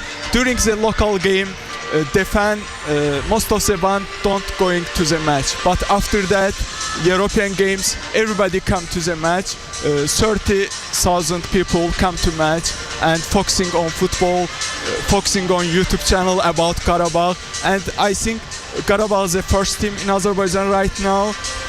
And main focus in Azerbaijan now is football. Okay, good. It's good to hear. It's good to hear. Well, enjoy the game tonight, Nihat. Thank you very much indeed for talking to us. Good to see you. That's Nihat Rzayev, who works for 343 Media. He's covering the game tonight, and great to have him with us just to tell us a bit more about Qarabağ this evening. The Newcastle players just jogging out of the tunnel to set about their warm-up routine. Good smattering of fans in the ground now. Speaking to a couple of fans who were coming tonight this morning, Ando, they were actually saying, I'm not so sure it was a good idea to spend all the money on the tickets now because it's a dead rubber. But then, it's a Champions League match, and who knows how many Champions League matches fans are going to get the chance to watch. You never know. So it's just a question of relishing the occasion, enjoying it, and probably seeing another good victory. And any Champions League victory is an enjoyable victory to watch, isn't it? Look, it's not one of the glamour ones, that's for sure. It's not a Barcelona or a Real Madrid or a Bayern Munich or one of those top European sides, but it's still a Champions League game. As you say, the tie is over, but it gives people the opportunity to come and watch Champions League football. Qarabağ are the lowest ranked side left in the competition, but you've still got to go and you've still got to do the job. You've got to be professional about it, and as I say, you never know when you'll get the opportunity to come and see Champions League football again. But as I said earlier on, I think we've got a better chance of winning this than we have of anything else. Atletico Madrid look to be heading to the last 16 because they've scored again, so they lead Club Brugge now by 3 goals to 1, 6-4 on aggregate. They're into the last 5 minutes in Madrid, so looking good for Atletico. Daryl is a Newcastle fan. He's on the line now. Evening, Daryl. How are you doing? Evening, Friday, Ando, Marco. Doing well, thanks. Hello, Daryl. Hello. For work reasons, I can't be there tonight. However, I am worried that there might be a few extra empty seats in the ground because I've noticed on the website today looking that there's tickets available for the game in nearly every part of the ground. Which is unusual, isn't it? It is unusual, and I hope it doesn't affect the atmosphere too much. But I think it also comes down to the cost. I know the tie's effectively dead and buried, but it's 70 quid a ticket, and it's a lot of money. Yeah. And unfortunately, that's nothing we can put on the club because that's the UEFA initiative. It's not a club initiative. I'm sure if it was the other way around, then the club would have done something to reduce prices for the fans to make it more accessible. But it's pricing fans out of the game, and I do worry about it. And it'll only probably go up if we go further in the competition.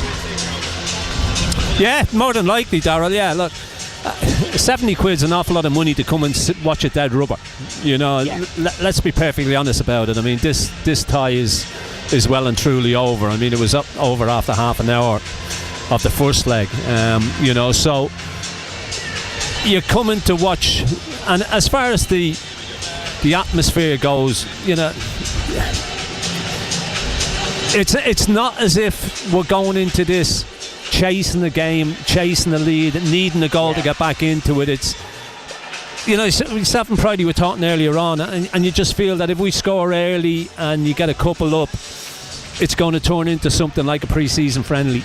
You know, there'll be changes made left, right and centre, and the game will go a little bit flat, and there won't be any real tempo to it, and that'll get through to the crowd, and, you know, everything, the game, the crowd, everything about it just becomes a bit flat. But look, as you say, it's a UEFA initiative. It's what they do. You know, they come into your football club, they basically take over. You know, you come here, and it's, you know, people on a match day, Premier League, FA Cup, League Cup, you see the same people game in, game out. And you come here for Champions League nights, and there's different people all over the place who you've never seen before. You know, but that's the way that it is. You know, that's the way the competition is run. But look at. Yeah, it is one of them. It's talking the changes. I'm glad he's made the changes that he has. I would have hoped that we would have not had to risk burning Joe Linton with them being on yellow cards, but I know he doesn't like to make too many changes, and to be honest, I haven't really got any other options, certainly in terms of Dan Burn, because you would then not have a left back if you put Alex Murphy at left centre back, and you'd be looking at Finn Hall, and we all know that resting Hall is far more important than resting Dan Burn. The Joe Linton inclusion, again, I know why he's good, because it's giving other players a rest, but again, it's a risk because you potentially, if he is going to get a yellow card tonight, we'll lose him for the first leg of the next tie. But again, I just feel like, unfortunately, at this point, he's bound by what's available to him. Yeah, you know, Steph and Pridey were talking earlier on about, you know, resting Dan Burn. Okay, you could play young Alex Murphy at left side centre back, but then who do you play at left back? Yeah. You know, I honestly thought Trippier would have been rested today, and even if it meant playing Jacob Murphy at right back, you know, I think we've seen enough in that first leg to say that they're not going to test you too much from a defensive point of view, so you probably could have got away with playing Murphy at right back. But, you know, Trippier is one of those lads who he needs a rest. You know, you spoke about young Hall needing a rest, but 35 years of age and he keeps going game in, game out. He most definitely could do with a breather, Kieran Trippier. Yeah. I wonder if he Daryl might need to be back by the weekend, but yeah, I understand that. Yeah. Indeed. Yeah. He would be someone that would it'd be back good as to soon get as one or possible. two of those injured boys back. It'd be good to get Miley back, you know, even if it's only just to see him on the bench at the weekend would be that'd be an added bonus. Thank you very much indeed, Daryl. Thanks for coming on this Cheers, evening. mate. Take it easy.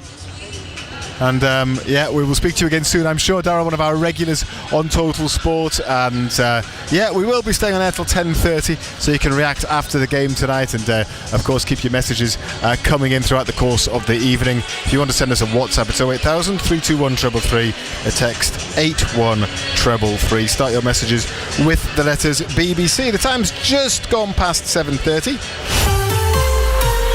Total Sport North East. BBC Radio Newcastle. And we are building up to what is an 8 o'clock kickoff here at St James's Park tonight. Newcastle taking on Qarabağ in the Champions League playoff round. The Magpies 6-1 up after the first leg in Baku. Team news wise tonight, well, Aaron Ramsdale starts in goal. Kieran Trippier will be at right back. Alex Murphy coming in at left back. And Dan Burn and Sven Botman are the centre halves. Sandro Tonali, Joe Linton and Nick Boltemade across the middle, and then the front three, Jacob Murphy on the right hand side, Harvey Barnes on the left, William Osula down the middle, and on the bench, Pope, Ruddy, Harris Hall, Wissa, Gordon, Alanga Willock, Shahar Nee and Sean Neve. So that's how Newcastle line up this evening. Atletico Madrid are now 4-1 up against Club Bruges, so the aggregate is now 7-4, and that one's nearly finished as well. So Atletico Madrid are going to go through to the last 16. Later on, Bayer Leverkusen have a 2-0 deficit to overturn against the Greek side Olympiakos. That's another 8 o'clock kickoff, as is Inter Milan against Bodo Glimt, and the Italian side are 3-1 down after the first leg there. The Sunderland goalkeeper Robin Roofs says they lacked intensity in their defeat by Fulham on Sunday. The Dutchman has been telling BBC Radio Newcastle they need to return to the levels they set in the first half of the season. In the Championship tonight, a big game between Middlesbrough, who are still hot on the heels of Coventry at the top of the Championship. They host struggling Leicester with a 7:45 kickoff. Some non-league games of interest as well. South Shields against Worksop Town in the National League North. South Shields could very much do with a win in that one to keep the pressure on Fylde at the top of that division. And in the Northern Premier League East Division, it's Ashington against Emley.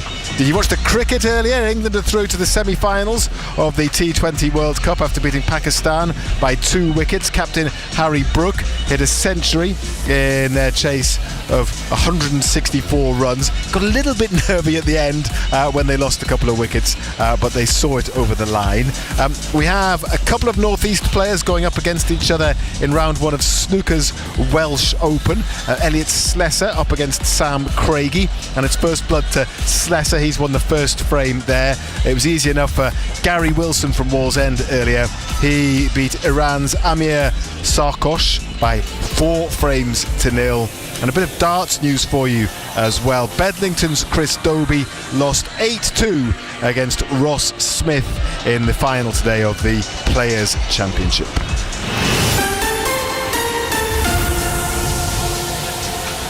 Thank you very much indeed for joining us on Total Sport this evening. Marco Gabbiadini, former Sunderland striker, is about to head off into the night, try and sort out his dodgy lock on his door to avoid a repeat tomorrow of tonight's drama when he almost didn't get on air. Aren't you? That would have been a good excuse. Would you believe me? Well, I think I'll try that tomorrow night. It's probably an excuse you can only use once, I would say. Listen, one more message for you before you go. I want you to cheer up. I want you to cheer up Philip, because he's messaged talking about season ticket renewals. To say the Fulham performance and the recruitment in January has put my renewal in doubt, says Philip. Come on, Philip. Tell him, Marco. Tell him. Yeah, you've got to put it in perspective. We've signed a lot of players have really, think of Roofs, think of Xhaka, think of Enzo Lefebvre, that investment that we made in him at the start of the season. There's been a number of, exciting players this year, and the performances have made the supporters proud. There's been a lot of people coming on talking about how proud they are of the performances this year and how well we've done. So that can't just be forgotten about after 3 or 4 bad results. So let's stick together. I think there's been lots of drama. You're always going to go through a season without losing at home is virtually, it doesn't very often happen. So let's, just put it in perspective and keep the faith, as they always say.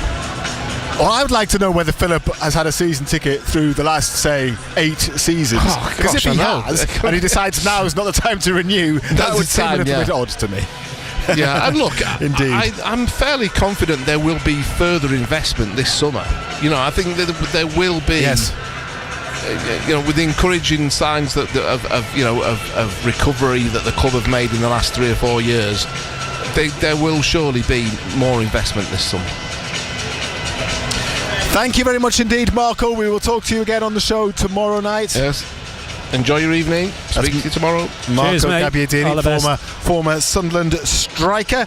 Let's do a couple more of your Newcastle messages. I'll then hand over to Razor to take you up to kick-off as both sets of players now go about their warm-up routines. And the ground is filling up nicely. We'll see if there are any empty spaces tonight. We were talking about the ticket prices earlier. This message says, a correction to the caller Darryl and Ando's comments on prices, because UEFA do not set ticket prices. The only thing they ask is that Category 3 tickets for away fans are the same price as Category 3 tickets for home fans. Newcastle have set the £70 price, just as Liverpool in the past have set prices at £50. London clubs at more than £70, and PSG have set prices at more than £150. So the club has a bit of leeway there.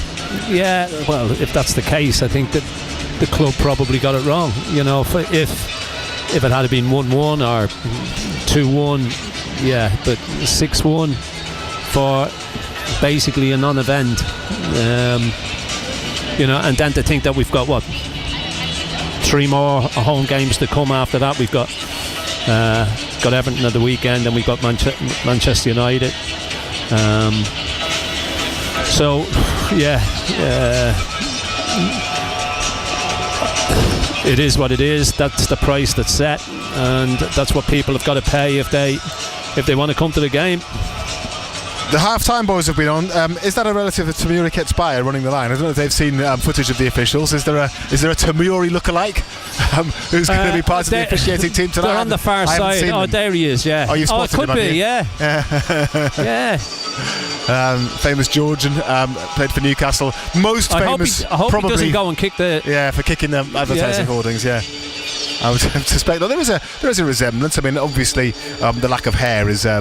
The most striking aspect of that, but thank you for the observation, half-time boys. And Mark has sent a message as well. Mark says, I don't think there's any reason, Ando, to play Tonali and Trippier tonight. Trippier at 35 is playing way too much football, and Tonali looked tired by the end of the City game. And of course we do have a much bigger game on Saturday, says Mark, so he's a little bit concerned by tonight's team selection. It comes down to those that are available, isn't it? You know, he could have played Joe Willock, I suppose, instead of Tonali. I don't think it really makes a great deal of difference who plays in there, to be quite honest. They'll be able to play at a. I mean, they won't have to go hell for leather, basically. No. I mean, they just want to control the game, they kick the ball. It's about. You know, there's no way in the world we need to play at the tempo that we played against Manchester City at the weekend. No. You know, we don't need to go and get in their faces. If anything, we can sit, let them have the ball and just break on them.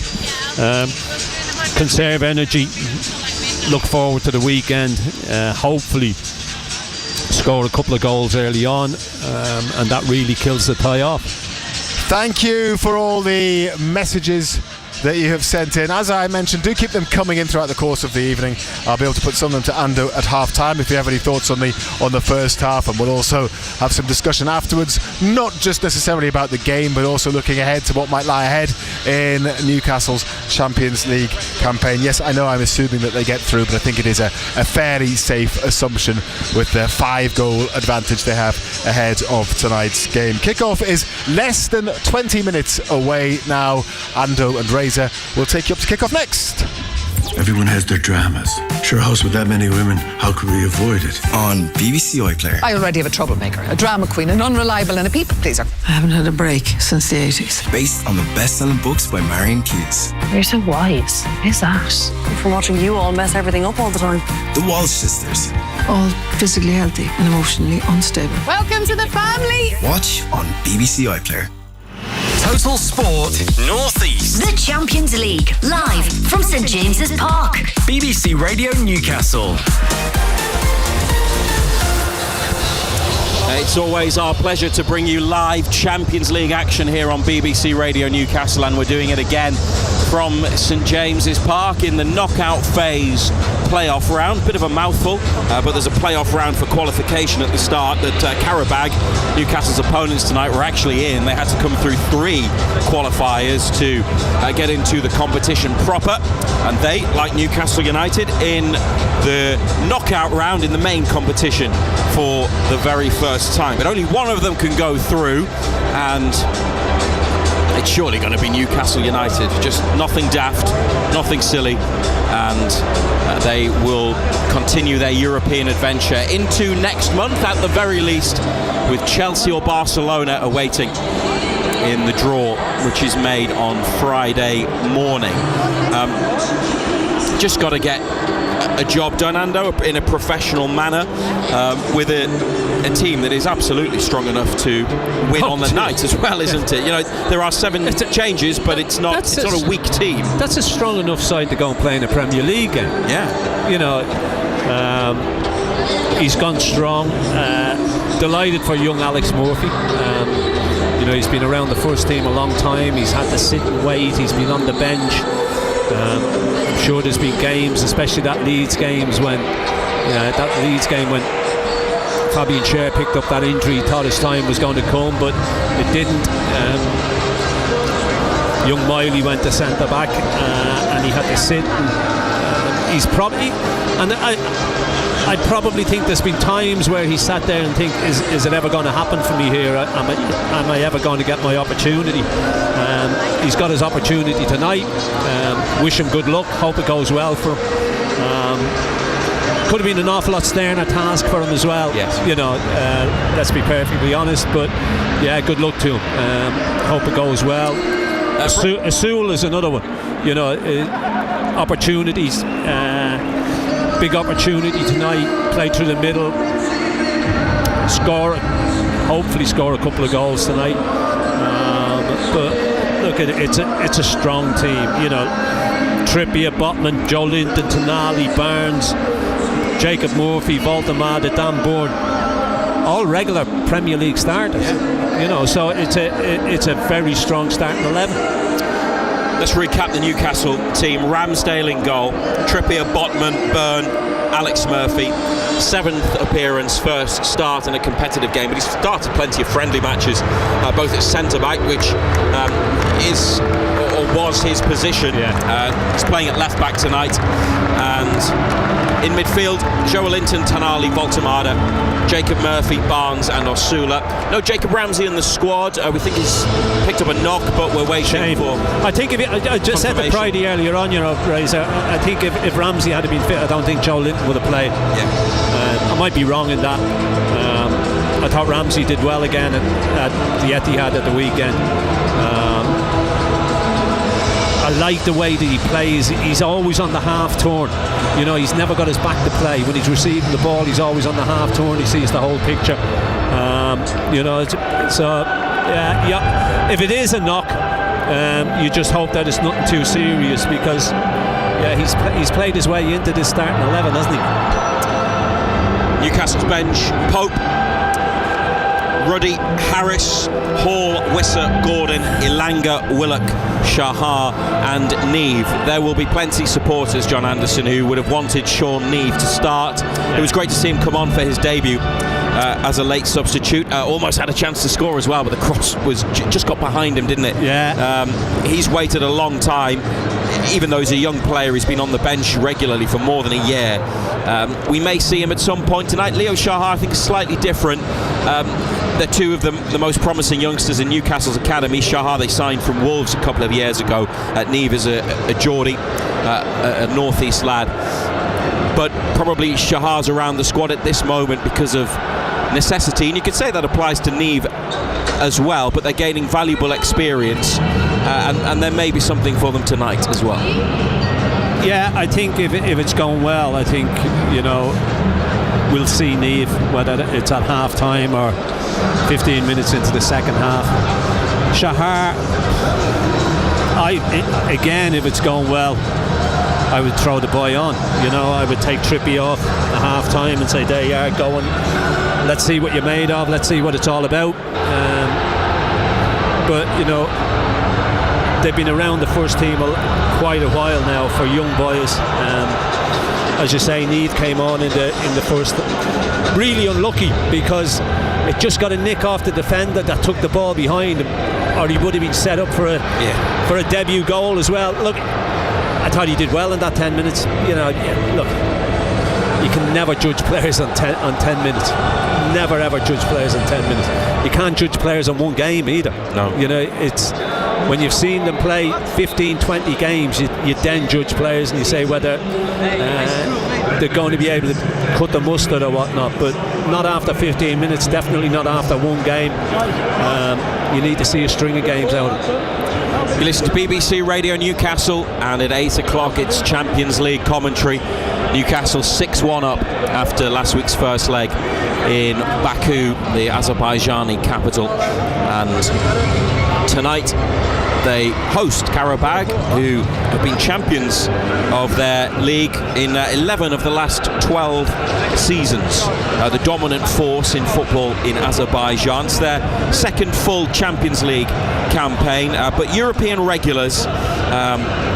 they've had 12 seasons in a row in one of the European competitions in a league phase or a group phase. Obviously they did well to get through, didn't they, Ando, into this stage, but they won 3 games. They beat Benfica, Copenhagen and Frankfurt, draw with Chelsea, so it was 10 points, which had them a point above the teams that just scraped through. Last week, though, the way Newcastle started must have been a big shock to them. Yeah, I don't think they could handle the pace and the physicality at which we started at. You know, they looked like rabbits in the headlights for it, all of that first half. You know, they never had a shot on target, never had a shot first half, never mind a shot on target. They looked frozen. You know, they couldn't believe what was happening to them. 5 up at half time, game was over, tie was virtually over as well. I don't think we'll be like that tonight. I think we'll be more sedate. You know, it's all about just seeing this game through, preserving energy as well. You know, big game at the weekend against Everton. I'm sure he said, look, yes, we'll do a professional job, but we'll do it in a professional manner as well. Preserve energy, let's not do anything silly, and hopefully don't pick up any injuries.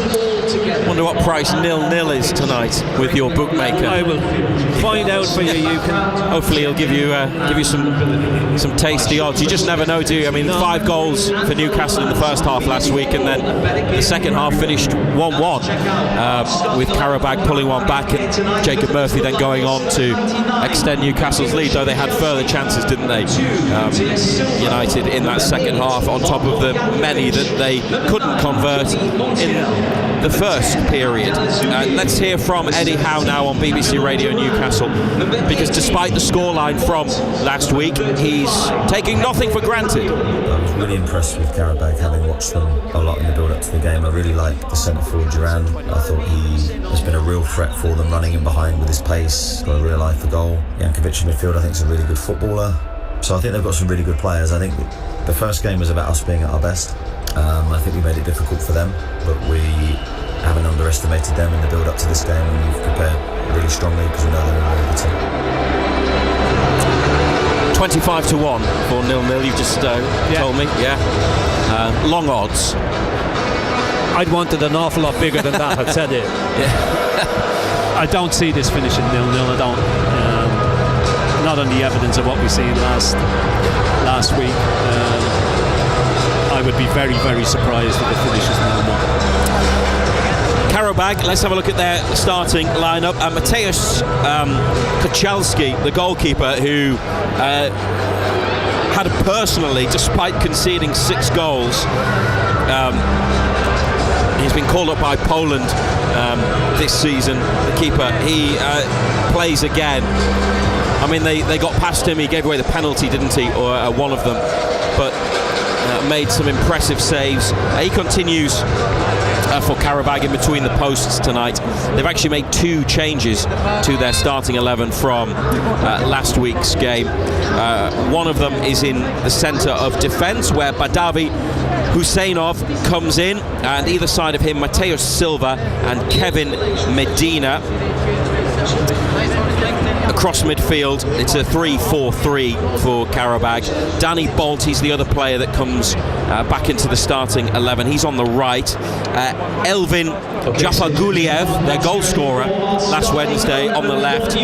Pedro Bicalio and Marko Jankovic in the middle of midfield, with Abdella Zubir playing as the left-sided forward player, Johnny Montiel and Camilo Duran up top. And the bench for Qarabağ: Amin Ramazanov, Fabian Buntic, 2 goalkeepers, Emmanuel Adai, Leandro Andrade, Kadi, Oleksiy Kaschuk, Musa Gurbanli, Toral Bayramov, Abbas Husseinov, and Hikmat Jabre. I'll do that one again. Jabre Yilzadeh. There we are. Well, almost got there. And the last one. Fair play to you. I'm not sure whether he's going to come on, but I'll practice at half time. Not players that are unknown, aren't they, relatively, to fans of English football. Obviously, if you watch the Champions League, you'll be quite aware of the Qarabağ team. Was there anybody that stood out for you? Anyone that impressed you? I suppose the obvious one is the goalkeeper from last week. Yeah, goalkeeper seen more of the ball than probably anybody. He made saves. I suppose when you're as busy as what he was, especially in that first half, you're going to make saves. He was probably the man of the match, there's no doubt about it. He made big saves, kept them in it. Could have been an awful lot more if it wasn't for him. Thought the right back struggled big style. He was defensively, they were all over the place. So they didn't really have an outfield player who you thought was really at it. They were a little bit better second half, but I think that was more down to the fact that we took our foot off the gas a little bit.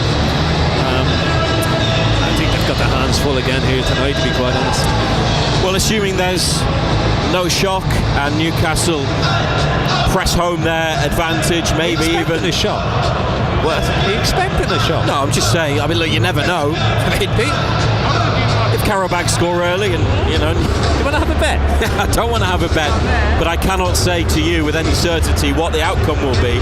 But if you ask me for a prediction, I think Newcastle could do what they did last week and win by five goals again. I'll give you a decent price. Yeah, I don't think there'll be a shock, but just in case, we can't discount it because you never know what's going to happen. But if it all goes well, then it's a two-legged tie against either Chelsea or Barcelona next month, and that's when the Champions League in the knockout phase starts getting tougher. But just getting to that next stage, the last 16, has been one of Eddie Howe's main objectives. It's something that we spoke about before the competition started. That was our sort of initial target. We wanted to try and reach this stage, as in the last 16. And I think then when you're at that point in the competition, I think anything can happen. And we back ourselves sort of in cup ties, one-off games. I think that seems to have brought out the best of the squad this year. So we seem to be able to raise our game when we need it, and certainly this competition is going to bring out that side of it the further we go into it. But I think just breaking it down purely, as much as that's the target, we've still got to try and win, and that's what we're focusing on.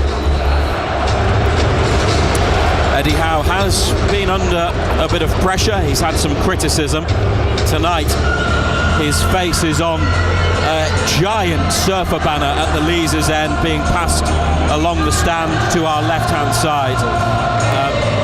He's brought Newcastle further in the Champions League than even the great Sir Bobby Robson. Although technicality, I suppose, because they did get out of the group stage in the old format so famously and dramatically in 2002, 2003.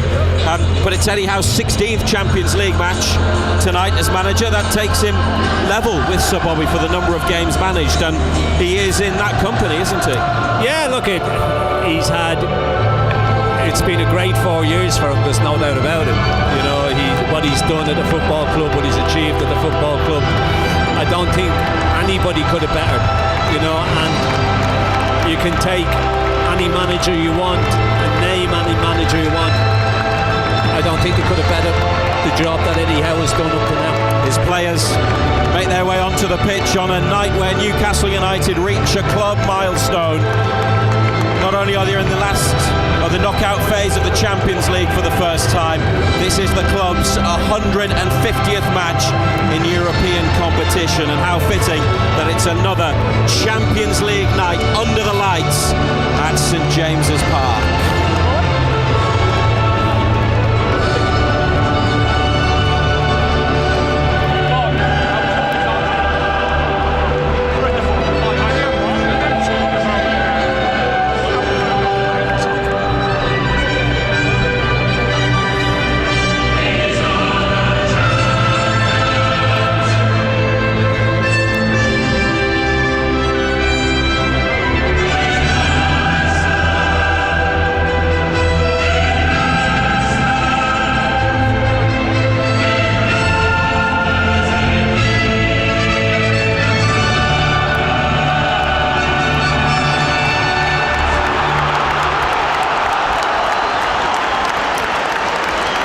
just hearing that music really gives it the sense of occasion, doesn't it? Even though it may well be a dead rubber, it's another Champions League encounter for Newcastle United, and players from both teams shake hands, high five, and greet the team of officials.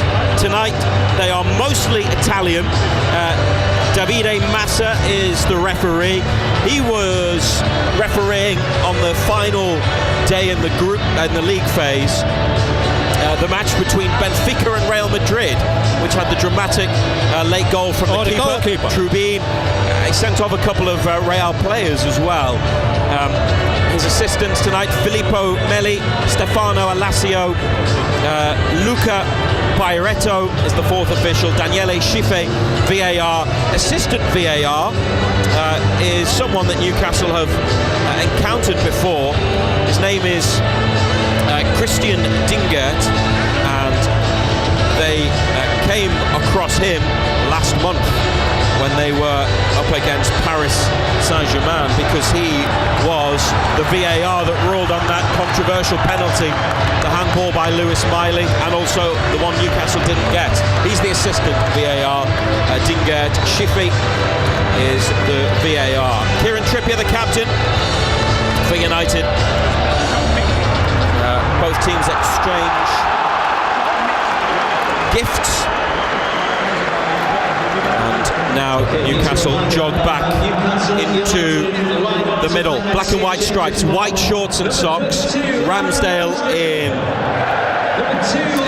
pink goalkeeping kit, and Qarabağ in blue, with the goalkeeper wearing...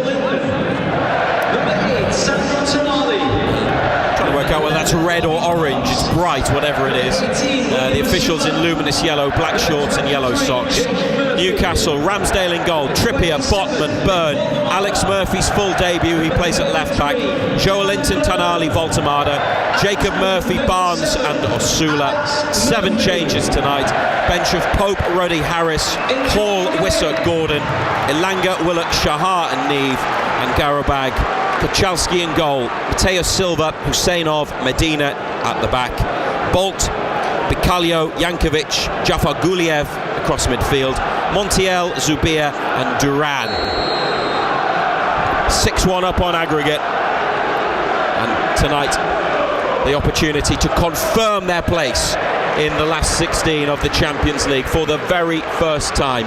We're underway on BBC Radio Newcastle, the BBC Sounds app and the Newcastle United website and app. Qarabağ play it out to this near side where Alex Murphy makes a challenge, wins it back, now has the ball on the floor near halfway, plays it inside to Dan Byrne. United shooting up to the left, up the hill towards the Leazes end, first half.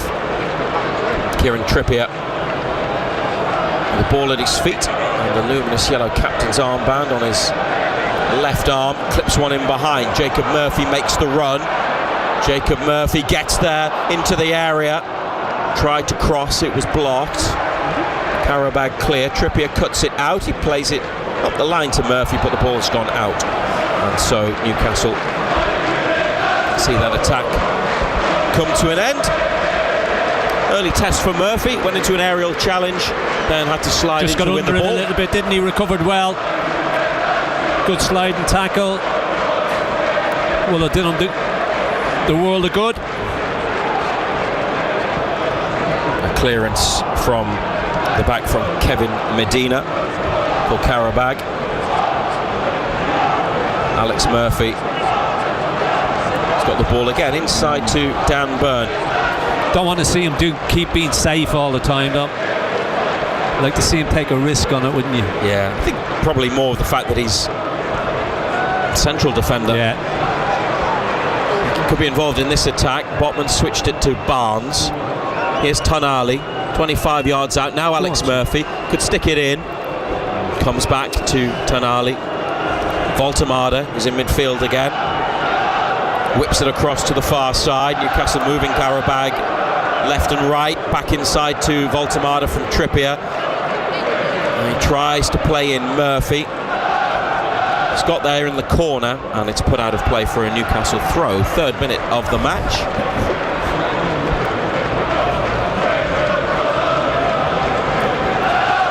Burns gone front post. Botman's on his way in. Yeah, hasn't started with that blistering pace that we've seen last week. As a little bit more sedate, just as you would expect. Yeah.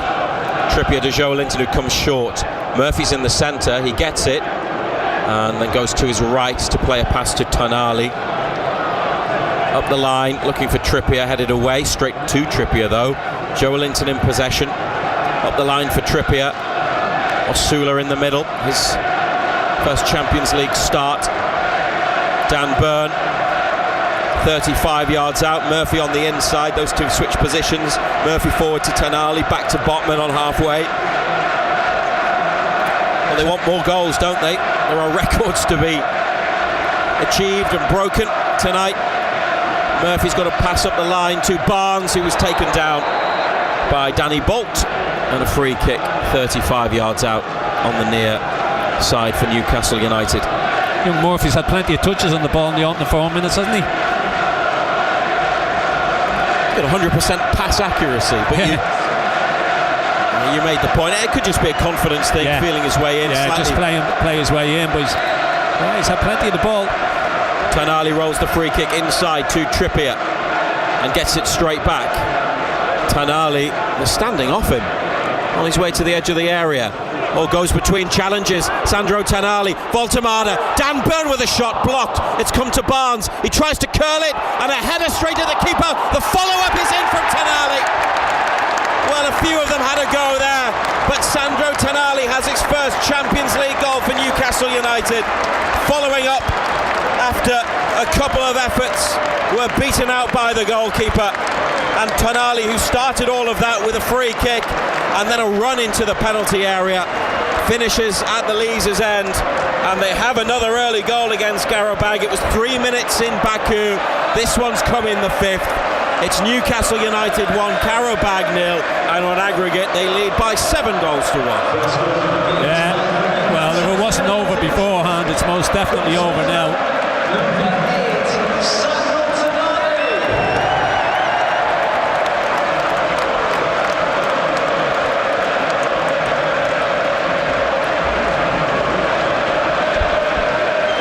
Is there a possibility of offside? I don't know. No. Osula had an attempt, didn't he? Yeah. And then keeper just pushes it back into an area, doesn't he?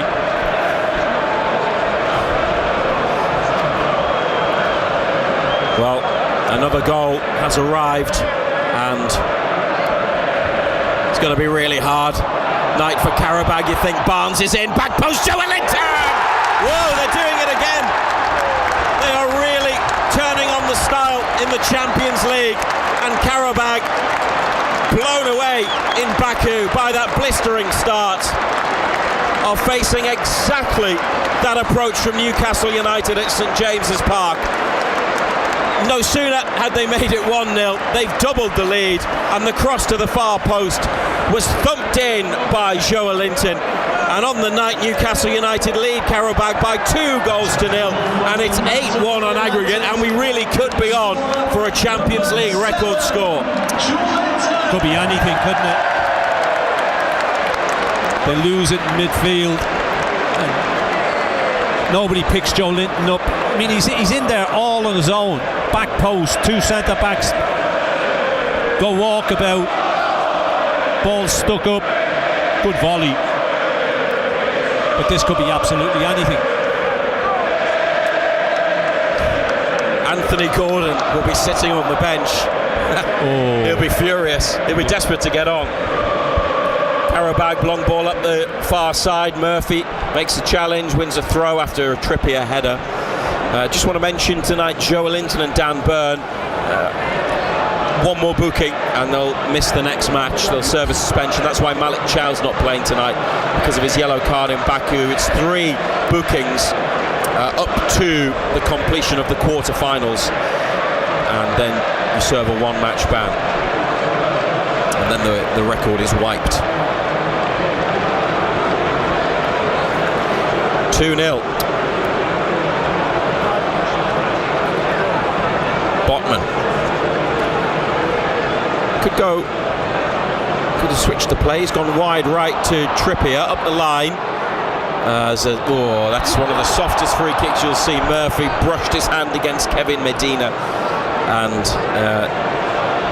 I don't want to say the referee took pity on him, but he blew the whistle for a free kick. The camera cuts to Anthony Gordon.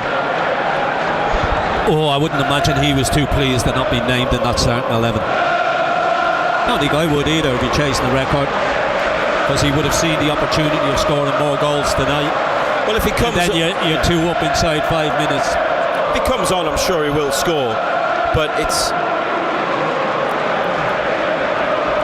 Eddie has got to think of the long-term Newcastle United situation, hasn't he? If something was to happen to Gordon tonight, you played him in a tie that's already won because you're trying to help him personally achieve a record, and then you're without someone who's played a really important part out of position at centre forward recently,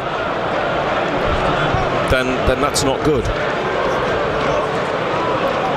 Here's Ramsdale looking long for Alex Murphy. It's out from Danny Bolt, the Brazilian. A few players from South America, Qarabağ, including a couple of Colombians, Camilo Duran, who's up front, and Kevin Medina, the defender.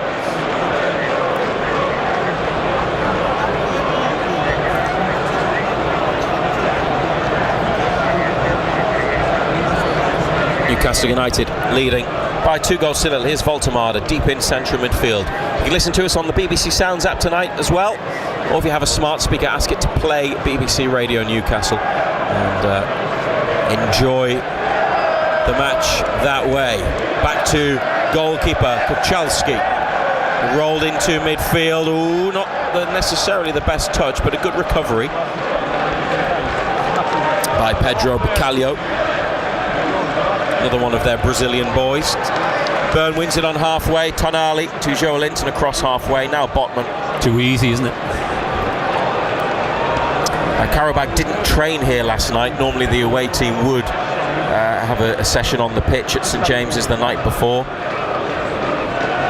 Don't know if that was anything to do with the state of play in the tie.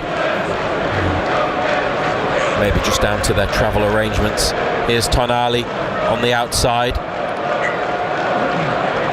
Rolls one up the line. Low cross. Corner just kick. Gone behind for a corner. And Kevin Medina got a toe on that, diverting Jacob Murphy's ball in behind.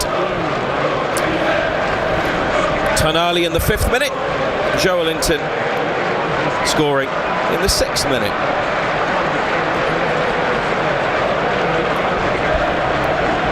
(12-1) is the record aggregate Champions League proper knockout score. Could be a big danger. Bayern Munich against Sporting Lisbon. That's what they're chasing. Newcastle's record 10-2 against Royal Antwerp in the UEFA Cup 94-95. Corner on the right. Can they get a third?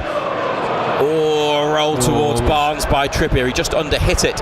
Now Murphy chasing the ball towards halfway. Ramsdale's come into the into the centre circle rather, to take it down, and then they found Voltemade, who's having a look, slips it through towards Osula. It's blocked. Voltemade makes a challenge, edge of the area, and Bolt runs away from the penalty box, plays a useful ball across midfield, and Qarabağ here through Marko Jankovic and now Mateus Silva. And they've got a bit of possession. Medina. That's not a bad ball. Up the line. Nobody in the box though. They are 20 yards out. Left wing. Far side. The only club from Azerbaijan to feature in the main Champions League competition. They've been knocked out in the group in 2017-18. Here's Alex Murphy. Good interception. Wins a throw on halfway. That season they played Chelsea, Roma and Atletico Madrid. Tough group for them. Some of their other opponents this time include Liverpool, Ajax, Napoli, Athletic Bilbao. They are the teams that beat them in the league phase. Newcastle 2-0 up on the night, 8-1 on aggregate. Yes, 8-1. Murphy to Voltemade, and now Trippier and the other Murphy, Jacob on the right wing. Trippier goes up the line, overlapping run. That's where the ball goes. Joelinton now inside to Tonali, and in behind for Murphy to try to cross, but Medina's made the challenge, and Murphy adjudged to have fouled him, though he thinks it should have been a corner. He's just nudged him in the back, hasn't he? Again.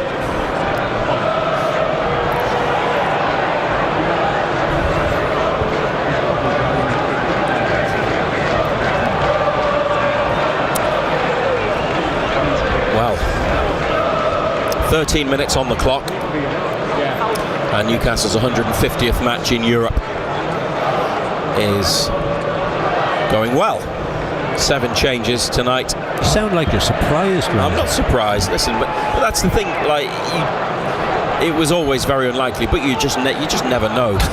Like, you just never. There's certain things on the certain side you do know.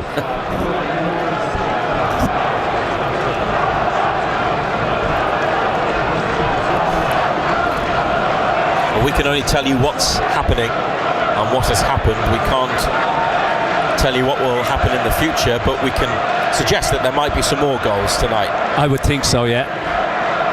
But we can't say that it will definitely happen. Dan Burn back to Aaron Ramsdale, 15th United appearance for him. All competitions. Tonali got his 3rd goal in all competitions with that early strike tonight. Alex Murphy in space, wide left. Barnes has moved into the centre.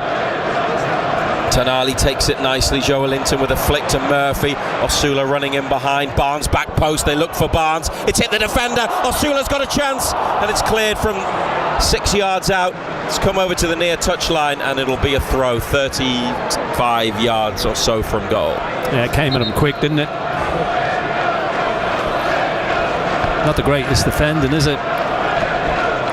Just bounces off the boy's chest, ricochets into the pad of Osula. VAR check. Referee's saying wait. No, check over.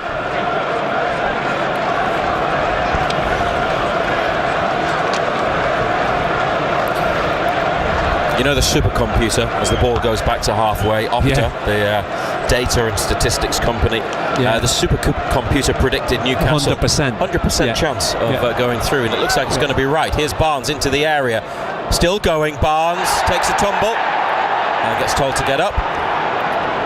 The clearance. They took a chance with that prediction, didn't they? They give Newcastle a 4%. Pridey would love that prediction. A 4% chance of winning the competition from this point. Supercomputer. 100% that Newcastle would go through. It's a brave shout, isn't it? He's nodding his head here beside us. Jacob Murphy just behind halfway. A layoff to Kieran Trippier. It's mostly a sold out St James's Park again.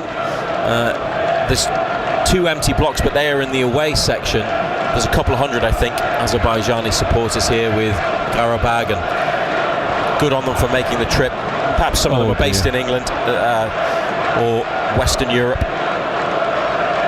With the tie the way it is, still a big night though for them. Here's Joelinton. Strong run, brilliant run. Joelinton's cross passed down by the keeper and gathered at the second attempt. Just so easy, isn't it? You know, people running alongside him, but nobody in a blue shirt prepared to make a tackle, to make a challenge. They run alongside him.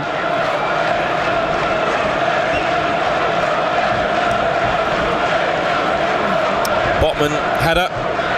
Tonali finds himself at right back. Moves into space in the middle, and now Dan Burn.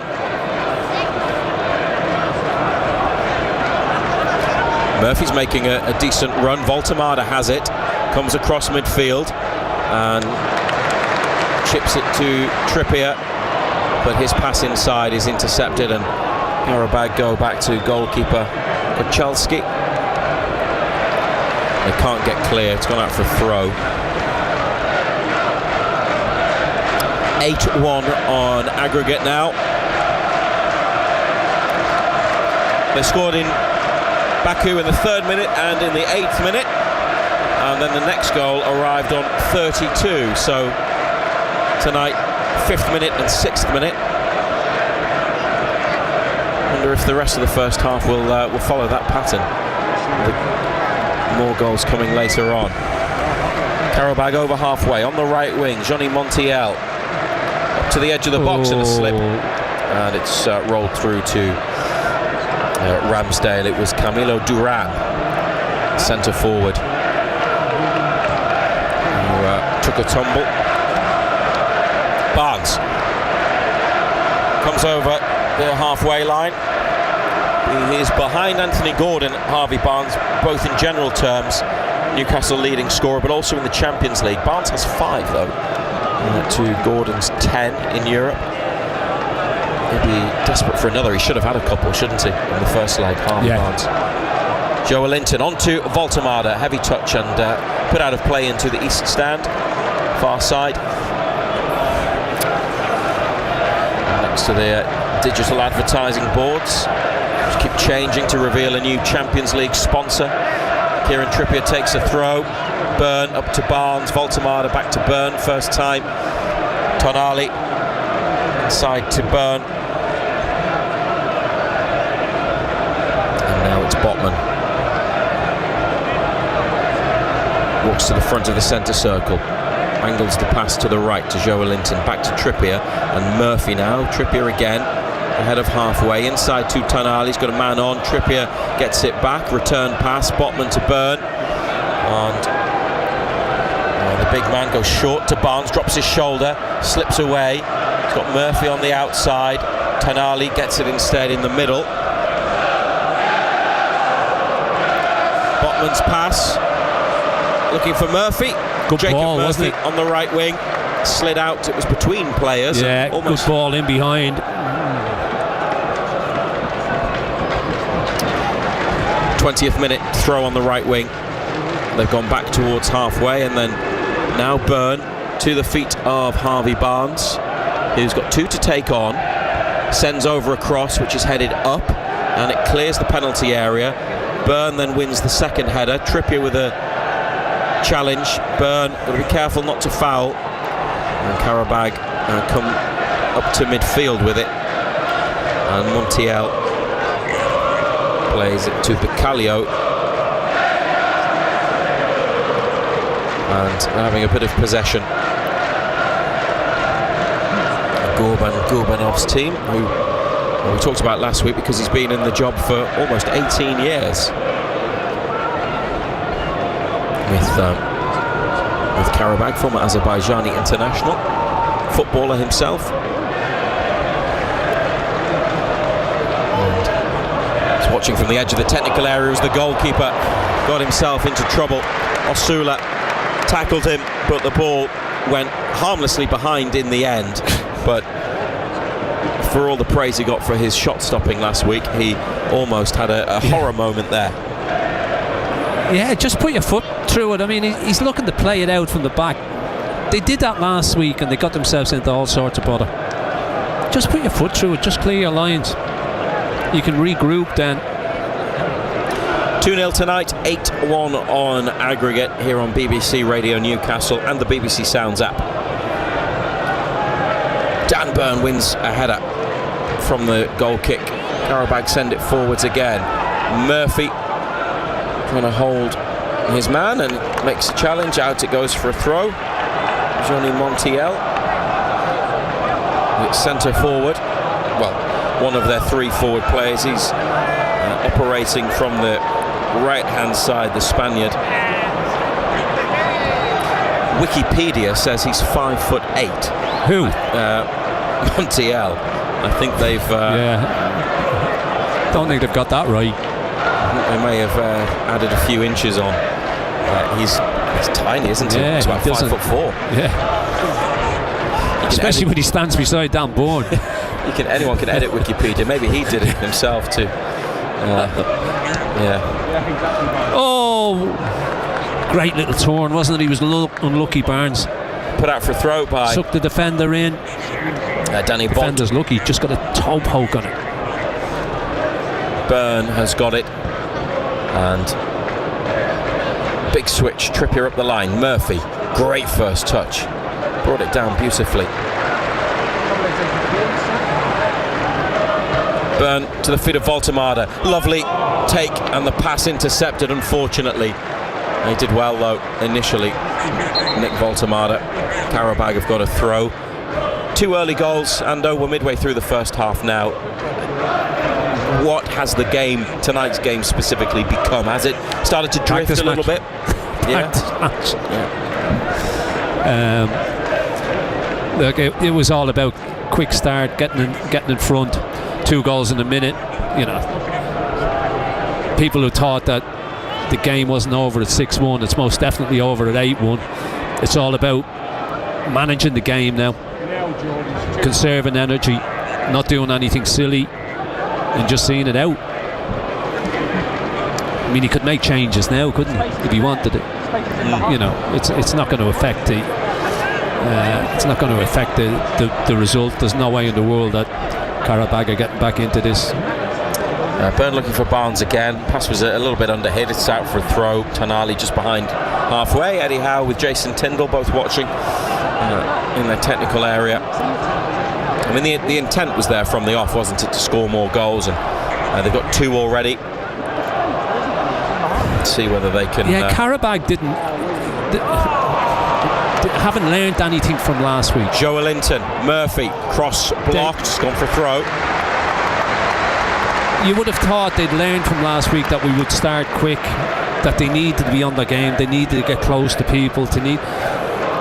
Yet again tonight they haven't won a tackle. You know, they're getting brushed aside all over the place.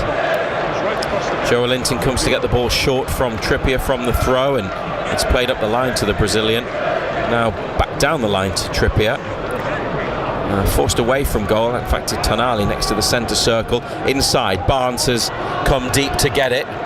He's having a think about a long ball into the box. Here's Alex Murphy. Starts to come forwards with it. Finds the feet of Harvey Barnes. 20 yards out, Murphy goes towards the corner, takes a man away, inside to Voltemade. Going to hold off his opponent, Pedro Bicalio. Diagonal ball into the area, Alex Murphy on his chest. Cleared up and out of the box, only just by Qarabağ. It's come down off Dan Byrne. And now they turn and play it across their penalty area. Mateo Silva to Medina. And up the line, Della Zubia. And then the forward run. Shoulder to shoulder. Jafar Guliev. Yeah. Voltemade has then lost it in midfield. Byrne stabs it away. They might have a bit of encouragement here. Jankovic. Now edge of the area. Qarabağ. It's played inside by Husseinov. And he gets it back near to halfway, the centre-back.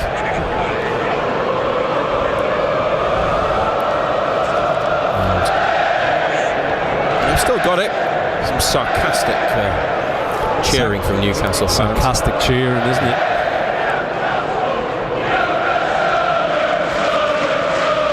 Qarabağ possession. And in the centre circle, Husseinov looks towards the corner and it's gone out. Murphy takes a quick throw, gets it back into Dan Byrne, and ball is in play for United once more.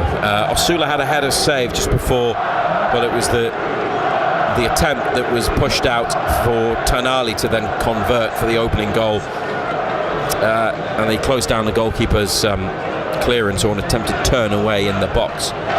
But it's a big night for him, isn't it? And you'd think that it is a big night to be keen to take his chance at centre forward. May see him wide later on perhaps, but at the minute Osula's through the middle. Ball goes wide to Murphy, on towards Joelinton. The clearance straight at Murphy, then another one to clear it to halfway, and Botman here to Tonali and Trippier, and now they're moving it quickly. Newcastle. Byrne's got it, gets turned, it's just behind halfway.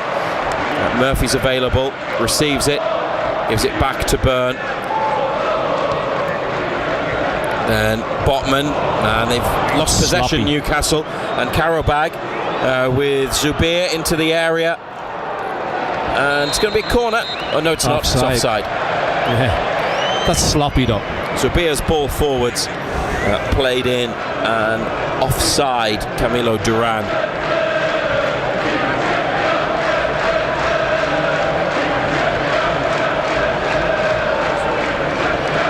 Yeah, and he was just offside, but correct decision.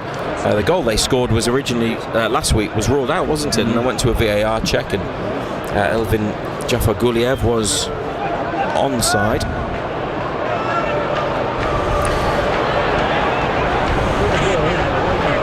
Quite a bit of VAR last week, wasn't there, with Newcastle penalty for handball that was given after VAR got involved.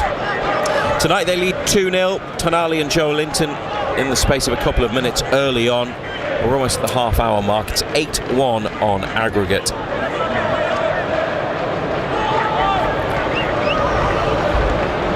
Husseinov has done well, get away and play the pass up the left wing, and it is the player we were talking about, the goal scorer last week, Jafar Guliev, and now he's found Zubair.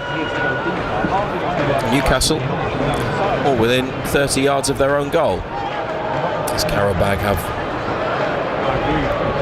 some possession. They go back to halfway. Newcastle push up, defending the goal at the Gallagher end to the right hand side. Team tonight: Ramsdale, Trippier, Botman, Byrne, Alex Murphy, Joelinton, Tonali, Voltemada, Jacob Murphy, Barnes and Osula.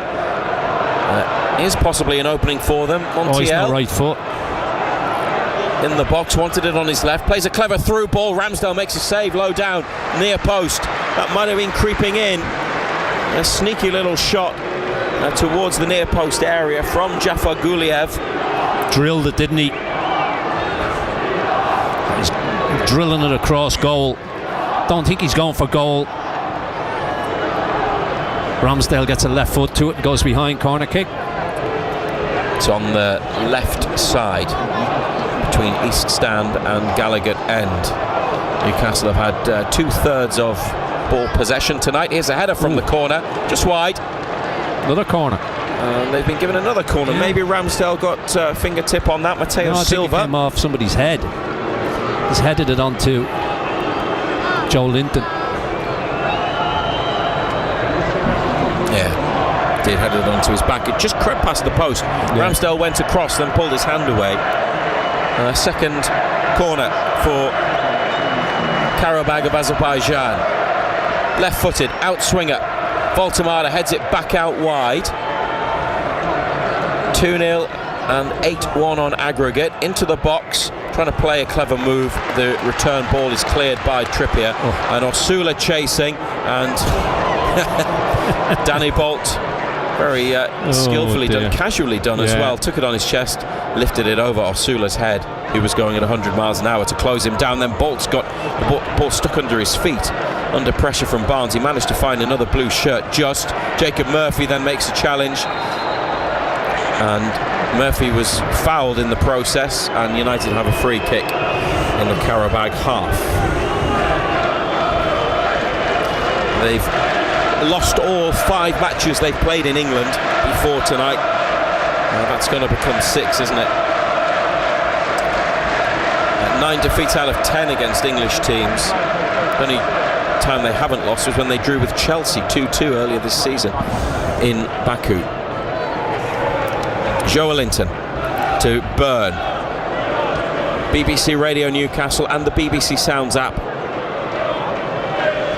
As Eddie Howe's men look for more goals, look to set either a club record on aggregate or a Champions League record. Potentially both. Byrne to Barnes. Couldn't hold it up, but he's won it back, Harvey Barnes. Yeah, you see the physicality there again. Just nudged the boy out of the way. Trippier inside to Tonali. Sula and young Murphy are at the back, but the ball doesn't come from right to left. Instead it goes out to the far side, and Trippier, that's a long back pass from about 15 yards over halfway to the edge of his own box to Ramsdale. Now Byrne. sort of quite condensed. Qarabağ with a really high line. Newcastle pushed up to halfway. Tonali comes to get the ball. And they're trying to stop them finding a way through, aren't they? Yeah. Yeah, but you don't need to go chasing. Voltemada links up well with Joelinton, then slips and has lost the ball. The first bit was nice before they couldn't keep possession.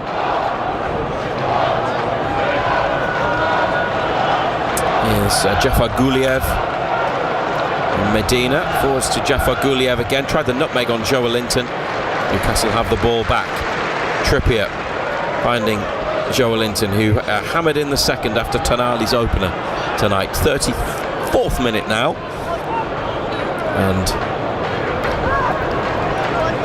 you used the term practice match earlier. And it does have that very low-key feel. It's had that in the build-up. From yesterday at the stadium for the press conference that wasn't particularly well attended, certainly compared to other Champions League matches. Didn't have that sense of it being a big tie in terms of this competition. And since the early goals, things have slowed down, haven't they? Yeah, it's all about managing it, isn't it? Trying to preserve energy, don't do anything silly. Botman, Qarabağ standing well off. Can they find a way behind them? Trippier on the touchline. Tonali back to Trippier. Now Botman plays it inside towards Burn. He's lost it. Oh, what's he doing? He's gone for it. Johnny Montiel. Dear, oh dear. Went for it from about halfway, but Ramsdale was always getting there. And then Murphy's ball up towards Osula. Defenders got there. Osula follows him into the corner, and it's gone out. It's a Newcastle throw. Good running by Osula, and the ball to find him. Barnes takes it, not from the right place, but play on. The misplaced pass inside from Botman gave Qarabağ the opportunity, and Johnny Montiel tried to take the opportunity and score what would have been a great Champions League goal. Botman back to Ramsdale. Voltemada's pushed up into the forward line. Here as Byrne brings it towards the centre circle. And it's just he's coming left and right, and then has to go square to Botman. They've played the ball between each other. It's probably the most played pass of the match so far. Now Barnes with Murphy up ahead.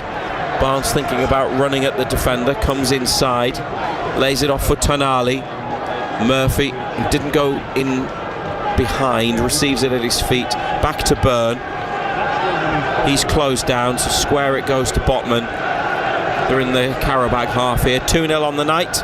Voltemada to Joelinton. Voltemada, brilliant flick. Jacob Murphy. Oh, he's missed. Jacob Murphy. Offside. Well, he'll be delighted to see the offside flag because he's pulled that one wide when he should have scored, but it was really nicely created by Joelinton and Voltemada. Oh, he's not offside. Mile onside. Yeah.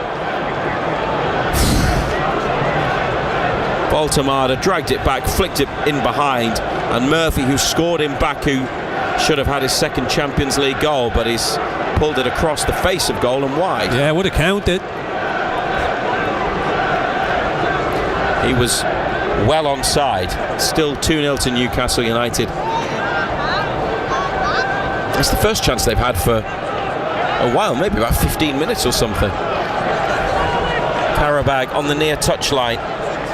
Voltemada makes a tackle. Out it goes.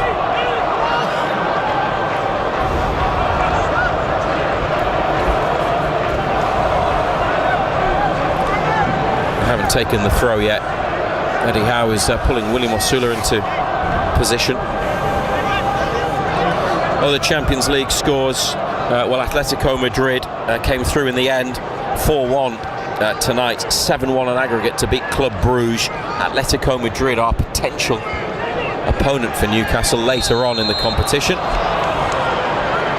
Foul by Barnes as United clear it up this near side of the pitch. Free kick played back to halfway by Qarabağ.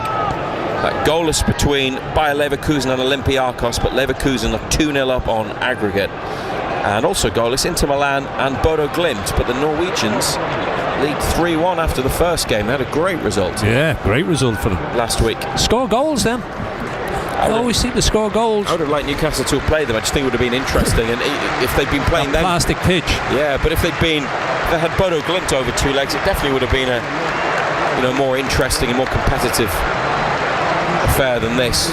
8-1 on aggregate now with 2 goals tonight. Ramsdale edge of the area to Trippier, back to the keeper. He sends it long to halfway. Osula backing in. Medina has won it. Voltemada tries to make a challenge in midfield. Tonali gets it back, and now Barnes on the outside to Murphy. And Alex Murphy continues up the line. He tried to play it inside to Harvey Barnes. It's out for throw. About 30 yards from the goal. Murphy takes it back to Burn. That lets Qarabağ get set and see if Newcastle can play some more penetrating passes and just break the lines, get in behind. Right wing with Jacob Murphy. Inside to Voltemada, laid off to Joelinton, and Voltemada again, corner of the penalty area. It's been tripped, but referee lets play go on. They'd probably rather have the set piece. Tonali on the touchline to Murphy, tried to turn, sliding tackle. Produces the ball for Qarabağ. Zubir back to the edge of the area. And then Trippier with a block, Joelinton with the ball. And away they go. Trippier outside of the right boot to Murphy. Gives it back to Trippier, who's in the middle of the park. And Botman to Jacob Murphy, taking on Jafar Guliev. Deflected cross, corner.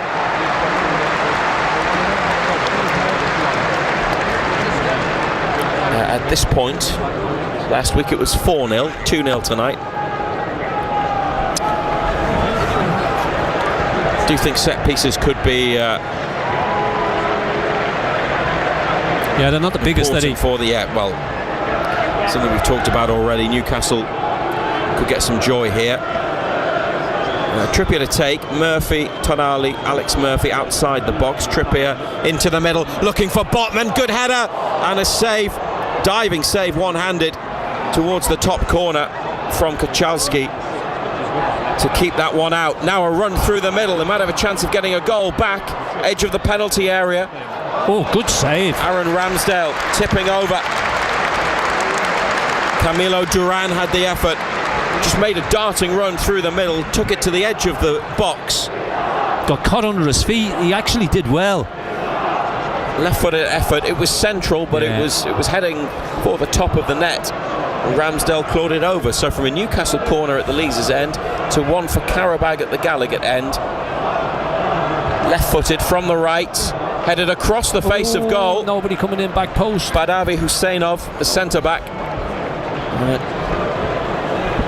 If there'd been another player in blue to get a touch on the header from Husseinov, then they would have pulled one back tonight. The Botman header looked like it was looping into the far corner, but the goalkeeper got up and they managed to stop it, going 3-0 to Newcastle. 42nd minute. Now Burn over to Botman. Sven Botman slowly comes towards halfway. Looks for Joelinton, tries to stab it back to How many times has he given it away tonight, Botman, trying to play through those lines again? Qarabağ with a run, Trippier and Joelinton stop it, Tonali edge of the area, he gets away, and then he's been tackled. Good vision. To stop the run, here's Jankovic. Goes between challengers, good sliding tackle from Alex Murphy, strong one as well in the box to stop that Qarabağ attack. Now Barnes Osula was offside. He tried to roll it in behind for Osula, but Barnes' pass went through the middle. Osula had come to the left, but he said he was off. Yeah, he was off. It was cut out anyway.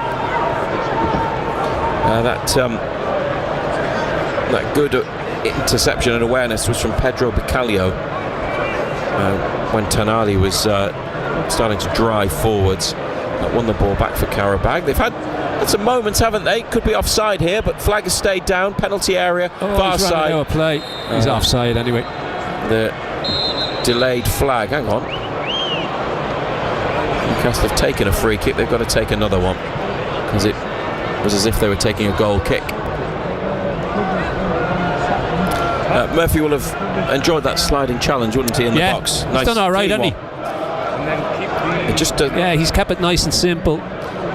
And probably those would be his instructions, but I think what we're seeing is a centre-half having to play at left-back. Yeah, he's done okay. 22 in June. Alex Murphy, they signed him from Galway. And there's been a lot of academy recruitment in recent years. He's had the most experience and most appearances of any young player that's been brought to the club as an academy signing. Osula couldn't hold the ball up, and then Joe Linton wrestles it back but commits a foul on Medina, and after the fast start with a couple of goals, it's petering out, isn't it? It was always going to, wasn't it, if you got a couple of goals ahead. Anthony Elanga, Lewis Hall, Anthony Gordon warming up for Newcastle United. Among the players on the bench tonight. They've also got Johan Wissa back after a knock. He has a Champions League goal to his name. I'm sure he'd love to get another. Tonali and Joe Linton the scorers tonight. Here's a free kick for Qarabağ in the 45th minute. Burns header, edge of the box, sent back in and blocked by Byrne on the chest. Takes another touch before lifting it clear, and wooden drop for Barnes in the middle of midfield. Jafar Guliev. Now Zubir. They have it wide left.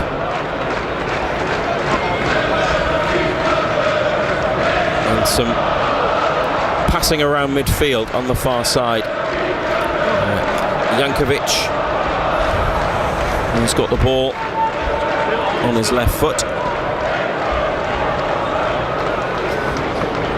Up the line they go. And there's the half-time whistle. No one on time. Blowing up at the end of a half that saw Newcastle United score twice, score early, with Sandro Tonali in the 5th minute and Joe Linton on 6 minutes. And then that's been it in terms of goals. Perhaps they could have had a couple more, but Qarabağ have had a couple of interesting breaks. Aaron Ramsdale he's made 2 saves that have been important, but 2 goals added, Ando, to the aggregate score, which is now 8-1, 2-0 at half-time, and very comfortable. Kicking down the hill in the second half, perhaps with some changes. Maybe they can add a few more. Yeah, those quick goals really killed it off. I mean, look, let's be perfectly honest about it. People were saying, oh, you never know, you never know. But this game was never in doubt. You know, there was no way in the world Qarabağ were getting back into it. Those 2 goals inside a minute really killed it off. It's all about game management now, looking after yourself, preparing for the weekend, conserving energy. It's gone into friendly mode. You know, you have it, we'll have it. Qarabağ have had a bit of the ball. Again, we speak about this with Champions League sides. No real physicality about them. You know, they're getting pushed and shoved. They're not winning the tackles. It's just seeing it out, really. You know, yes, you can chase records and one thing and another, but played an awful lot of games. You've got to preserve energy, and there's a big game coming up the weekend. Let us know what you made of the first half. You can text us 81333. Remember to start your message with BBC. If you want to WhatsApp us, put BBC at the front of your message as well. And the number is 08000 321 333. Second half commentary on the way from St James's Park. Half time on the night, Newcastle lead 2-0, and it's 8-1 on aggregate. Matt Bailey at breakfast. Tom's using up all his holiday days because he's got so much left. He's got to use it or lose it. I texted him, I said, enjoying your day, and you sent me a video of your car saying, I'm in the garage. I was just sort of having a look and I was like, that tyre needs replaced right now. It was a bald tyre. It's bald, yeah. It was like the back of your head. Good. Right, well, I'm glad to. I hope they charged you a fortune for that. Stop encouraging him. Where is your car? Is your car in the car park? Yeah, it is. Right, I'm just going to do some nails and take them out. Make it flat. Just like your crack in the mornings. Right, that's enough. Matt Bailey at breakfast. Weekdays from 6. Just ask your smart speaker to play BBC Radio Newcastle. And this is Simon Pride alongside John Anderson at St James's Park. Second half to come. All very, very comfortable indeed for Newcastle United, who lead 2-0 on the night, 8-1 on aggregate against Qarabağ. And their destination is undoubtedly the last 16 of the Champions League. There isn't a great deal for me to talk to you about, Anders, so I'll let you go and get your cup of tea in a minute. I mean, is there anything you want to say? Not really. I mean, after the first 2 goals went in very early, we did think we might have a repeat of last week. After that, though, it's just calmed down. And it has been like a training game. It has, yeah. Look at the instruction you would imagine was go out, see if you can score a couple early, and then look after it. You know, look after yourselves, do nothing silly. Just look after the ball. Be mindful that we've got a big Premier League game on Saturday afternoon. Try and preserve as much energy as you can. Let the ball do the work, and that's exactly the way it is. And as you say, it's turned into more or less like a friendly pre-season game, to be quite honest. Do you think he might make any changes at half time and just kind of manage the second half by giving Neve given a full half opportunity? Why not? And even Shahar, you know, I think there's no danger, so why not? No danger whatsoever. So, you know, the only way you're going to find out about these boys is by putting them on. You know, he could make changes. He could take Tonali off, put Willock on. You know, rest legs. He might want to give Wissa a run out as well, mightn't he? Yeah, you would think that will happen. Wissa, you would think, would come on, but look at. Get Big John Ruddy on in goal. Why not? Yeah, we spoke about that beforehand, didn't we? He could well get a game, but look at it. It's been very, very comfortable.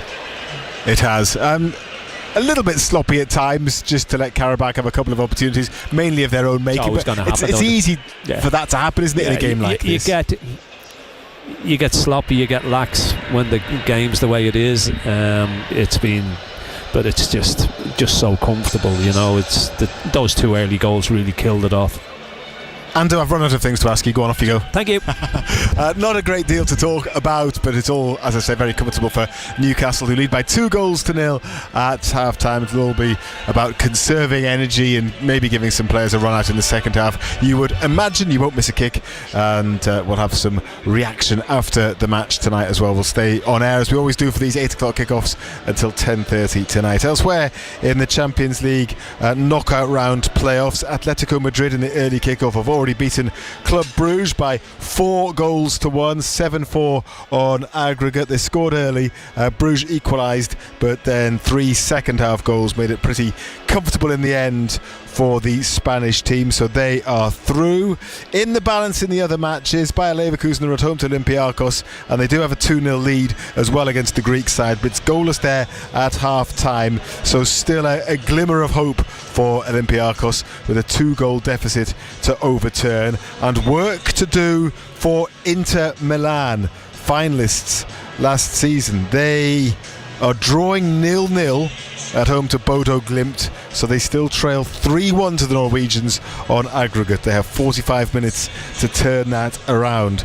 In the Championship, plenty of games going on this evening. Bristol City lead 2-1 at Blackburn. Hull City 2, Derby County 2, Middlesbrough 1, Leicester 1. Middlesbrough went behind to the struggling East Midlands side, but equalised just before half time, so Middlesbrough could do with a win to stay on the heels of Coventry, drawing 1-1 with Leicester. Swansea Swansea 0, Preston 1. And my sister has messaged me to say that Snoop Dogg is at that game. So there's a useful piece of information for you. And I should say happy birthday to my sister Katie as well. It's her birthday today. She shares it with Anthony Gordon and Jacob Murphy, I think. Watford 0, Ipswich 1, West Brom 1, Charlton 0, Wrexham lead Portsmouth by 2-0, and Southampton are 2-0 up on QPR as well. Bradford City in League 1 lead Rotherham by 1-0, Burton 1, Stockport 0, and Port Vale 1 up at Northampton. And in League 2, it's Accrington 0, Barnet 0, and Salford 1, Shrewsbury 0. In the National League North, South Shields are in action this evening. It's home to Worksop, and they have just gone ahead in that game. They lead by 2-1. Paul Blackett's got both of the South Shields goals. He scored just before half-time, but then Worksop equalised before the half-time whistle. But South Shields have gone ahead in the second half there. And AFC Fylde have been pegged back at Macclesfield as well. So Fylde, who are top of the table, just ahead of Shields, are drawing 1-1 at Macclesfield.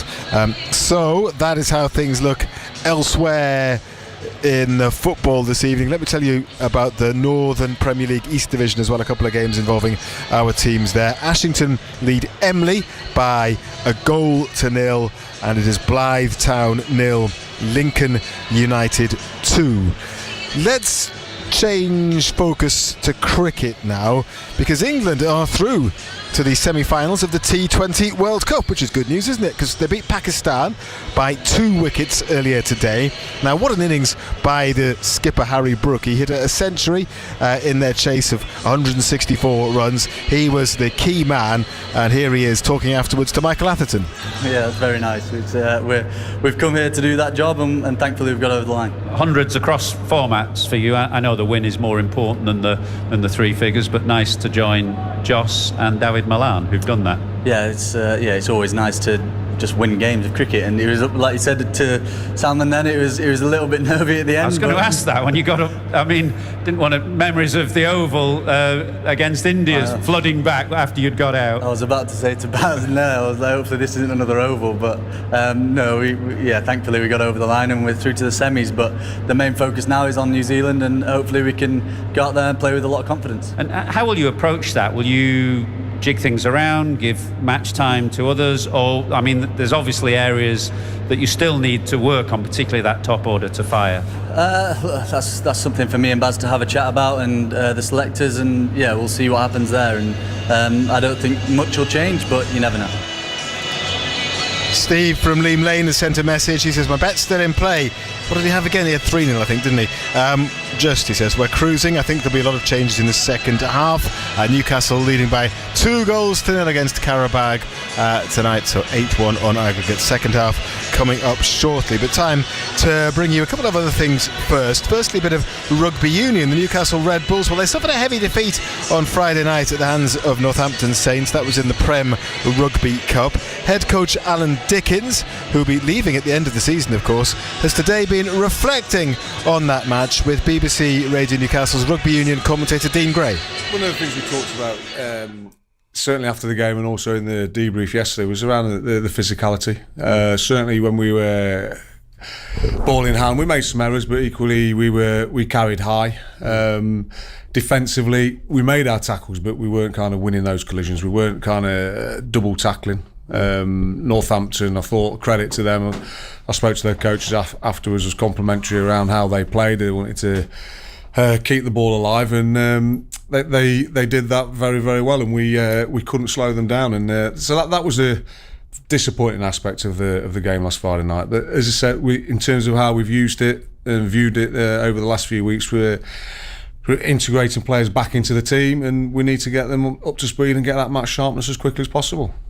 You said about integrating players back in the team who've been out through injury. They also brought in a fair old, a plethora of younger talent as well, the likes of George Bolam, Harrison Obachimbo, just mentioned there, Finn Baker, Ruben Parsons, Rhys Beekmans have all stepped forward and put in performances of some note in this competition. So it's been a worthwhile exercise from that point of view. Yeah, absolutely. And I think yes, we're disappointed with the result, but when you look for positives, they're certainly the positives to come out of the campaign. And look, it's a competition over the years that's bred young talent, and it's no different now. And I think it'll be no different next season as well. Does it lack something not having the Championship clubs in your opinion? I mean, that was always the jeopardy factor going away to a club like Doncaster or wherever, and facing the side that you don't really know. No, certainly. I enjoyed that last year. In terms of we went to Coldie and Doncaster. But look, I commentated on a park bench. I remember that game. And what a great club Coldie is in terms of the kind of the community roots that they kind of live by. And but look, it's the competition's the competition. You get on with it. So in terms of, I hadn't given it a great deal of thought. Yes, I enjoyed it last year, and equally I enjoyed it this year in seeing the young players get opportunities. Alan Dickens with Dean Gray next up in the same competition, a trip to Harlequins on Saturday. I think we've just got time for a bit of ice hockey for you as well. The Whitley Warriors are playing their ice hockey in the Scottish National League this season. It's going pretty well. They're second in the table. They beat Kilmarnock and Dundee at the weekend. Head coach Tony Hand has been chatting to BBC Radio Newcastle's Liam Milburn. He says league leaders Edinburgh Capitals are going to be tough to catch. I think right now they're obviously favourites to extend their hands, which you would want to be as a league. But we can. I don't think we've lost at home this year, apart from Dundee beat us last time here in overtime. But as long as we can maintain that and can push them as hard as we can, see what happens at the end, then we'll push for the playoffs as well. So, but no, I've got to give the team a lot of credit. The players were fantastic the weekend. So yes, that was Tony Hand of the Whitley Warriors, the head coach there. In the snooker, Elliot Slessor and Sam Craigie, two North East players, 2-all at the Welsh Open in round one match. Players are coming back out for the second half here at St James's Park. Commentary to come. Newcastle leading 2-0 on the night, 8-1 on aggregate against Qarabağ. Second half coming up next. Total Sport North East. The Champions League. Matthew Raisbeck and John Anderson. BBC Radio Newcastle. Thank you very much to Simon Pride. And now Newcastle are going to get the second half underway with no changes to the team. William Osula is ready to get us restarted. 2-0 tonight, 6-1 on aggregate from the first leg, which has gone up to 8-1. And the referee and Newcastle out quite early for the second half. Qarabağ have arrived and have lined up in their blue kit. Newcastle black and white stripes, white shorts and white socks. Referee taking a good look around. They must be waiting for the nod from the television director. There are tens of thousands of supporters who have not realised that the second half was about to get started, and they are quickly making their way to their seats, getting back into the stand in a hurry. Yeah, there's lots of people. You can see them. Can you hear yourself, Ando, on a 2-second delay in your headphones? Because that's what I can hear. Yeah. Hopefully that can be fixed technically, because that is very distracting in terms of our coverage. Newcastle United underway and shooting to the Gallagher end second half here on BBC Radio Newcastle and BBC Sounds. Tonali over to Barnes, and now they find Voltemada, who has a nice little turn and flick up to the edge of the area. They've got it back. Jacob Murphy following a Qarabağ challenge. Trippier to Tonali. Early goals in the first half tonight. Let's see if they can do exactly that in the second. Barnes, good skill on the outside. Barnes has rolled back, slid behind for a corner. Good play.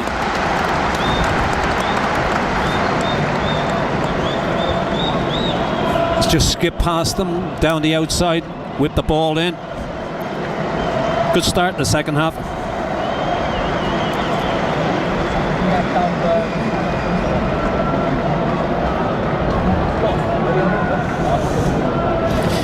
Corner from the far side. Tonali in swinger. Keeper comes and punches it.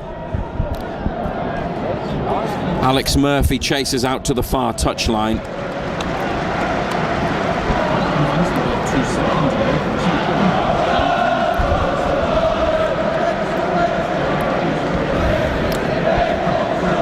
I'm surprised he didn't make changes at half-time. Thought he would have brought 1 or 2 on. Jacob Murphy on the outside. Ball to the back post, gathered by the keeper. Nobody close to it in black and white. Newcastle tonight with no changes at the break. Ramsdale, Trippier, Botman, Byrne, Alex Murphy, Joelinton, Tonali, Baltimore, Jacob Murphy, Osula, Barnes. Joelinton inside to Tonali, and now Barnes has to bring it back before getting turned to face the goal.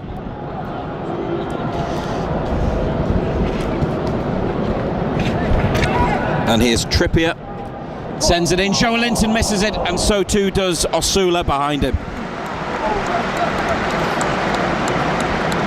Bright start, they've upped the tempo at the start of the second half. I just missed it, Joelinton, didn't he? He needed to get a little touch on that. Newcastle's bench, they've got 3 goalkeepers, Pope, Ruddy and teenager Aidan Harris, Hall, Wisser, Gordon, Elanga, Willock, Shahar and Neve. We would expect some changes. Quite who we'll see, I don't know. Tonali with a foul next to the centre circle. Qarabağ, the goalkeeper, Kochalski, Mateus Silva, Husseinov, Medina at the back, Bolt, Pedro Bacalio, Jankovic and Jeffer Guliev over midfield. Montiel, Zubir and Duran, the forward players. Ball out from the back from Byrne is intercepted. Newcastle get it back through Murphy up to Osula. Nice layoff. Joelinton. Referee says that's a foul. On the tiny figure of Montiel. Qarabağ back to the keeper, out to the near side. Medina. Jeffer Guliev through the legs of Joelinton, nicely worked, good skill, his back pass to Kochalski, and the keeper out to the far side, the touchline. Qarabağ haven't got out of their defensive third. Newcastle made a challenge, but the loose ball has come to another player in blue, and Jeffer Guliev here, who carries it forwards from Tonali.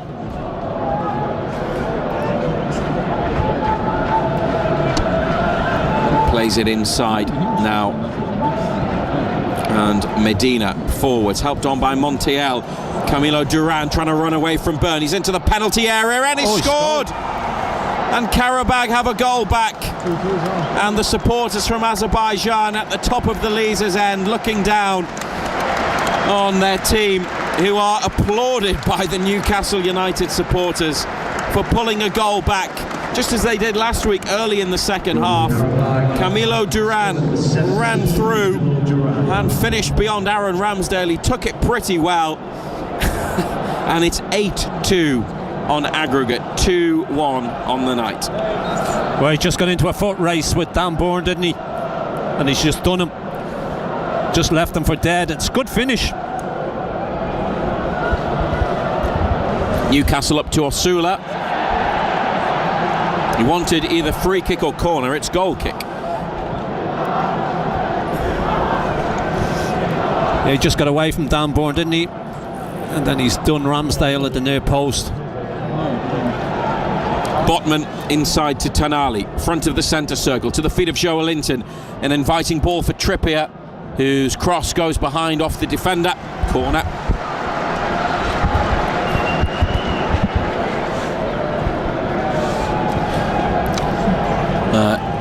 The corner will be on the near side, obviously, from Trippier's cross. I mean, Qarabağ had a few attacks, didn't they? They got into positions, got him not quite in behind, but countered on Newcastle in the first half. Eddie Howe and Graham Jones calling for big names. Anthony Gordon is one of them, as Trippier sends the corner in, and they've got a third, and it's Sven Botman with a bullet header from Trippier's delivery, and they're back in pursuit of that record aggregate score. Qarabağ pulling one back, but Newcastle re-establishing the 2-goal cushion on the night, and Sven Botman planting a header on the ball and sending it beyond Mateusz Kochalski. Newcastle United 3, Qarabağ 1, and 9-2 on aggregate. Yeah, good header, wasn't it? Good delivery into a good area. He's attacked it well. Powerful header, keeper's not saving that. Well, Eddie Howe was obviously annoyed by the concession of that goal. That early in the second half, this is only the 53rd minute as they celebrate Botman's goal. A triple change, looks like only a triple change, still 3 players is being prepared, and Lewis Hall's coming on for Kieran Trippier in the first. I think it's important that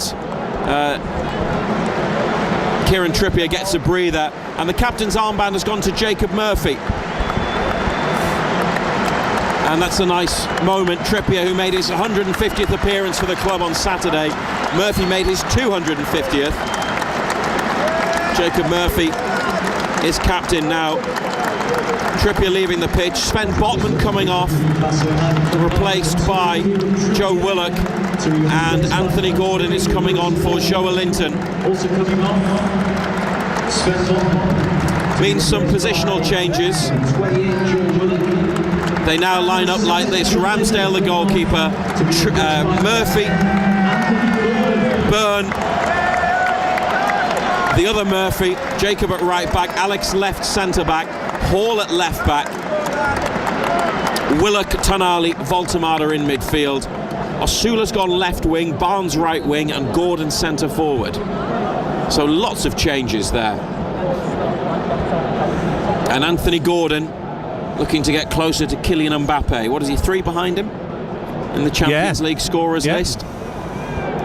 Jacob Murphy chasing back down the line, and a back pass into Ramsdale, who pings it out to Murphy on the left-hand side. Osula back to Tonali, and Voltemada for Willock, and now they're on the attack. Newcastle. Willock's ball towards Osula, cut out, but Gordon plays it towards Osula again. Medina comes across, takes it to the corner, and now he's facing the corner flag with Osula at his back. Where does he go from here?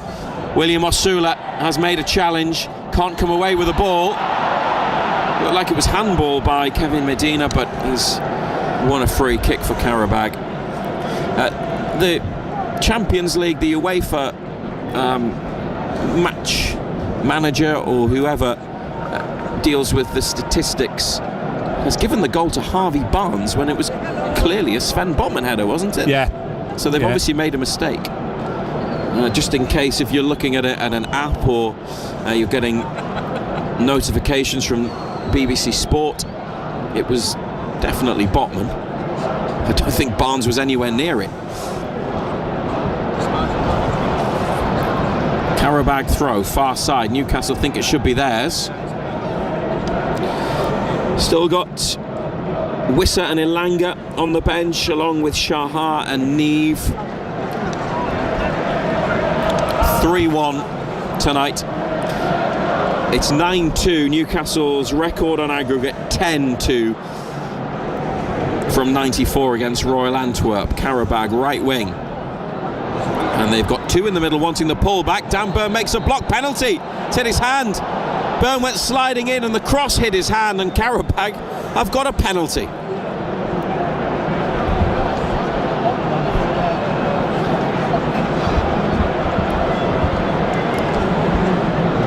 Yeah, it's different than the Premier League, though, isn't it? Would that have been given in the Premier League? Oh, I think it's just hit his hand as he slides, hasn't it? He stopped the cross with his hand. No need. Yeah, but we seen one last week given against them for the same thing. Yeah, but with VAR that time, but not this time. Well, 3-1 up, and it might go to 3-2. Aaron Ramsdale who has history of saving penalties, saved one on his debut in pre-season, and then 3 in the shootout against Bournemouth in the FA Cup last month. Now faces a Qarabağ penalty kick, which he saves with his feet. The follow-up as then it's in.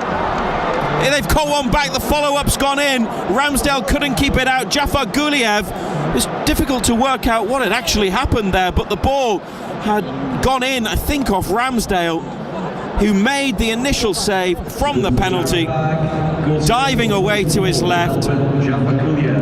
Saved it with his foot. It's a great save, but the follow-up, it almost dived beyond it. Jankovic's penalty, Jafar Guliev follow-up, Newcastle United 3, Qarabağ 2, 9-3 on aggregate. He's trying to get back up and get a cross goal, and he just loses his footing as well, doesn't he? It's been a strange few minutes here on BBC Radio Newcastle and BBC Sounds. Tonali looking for Murphy in behind, Jafar Guliev defending, and the goalkeeper from his back pass, it's come off his heel and gone out next to the corner flag for a throw.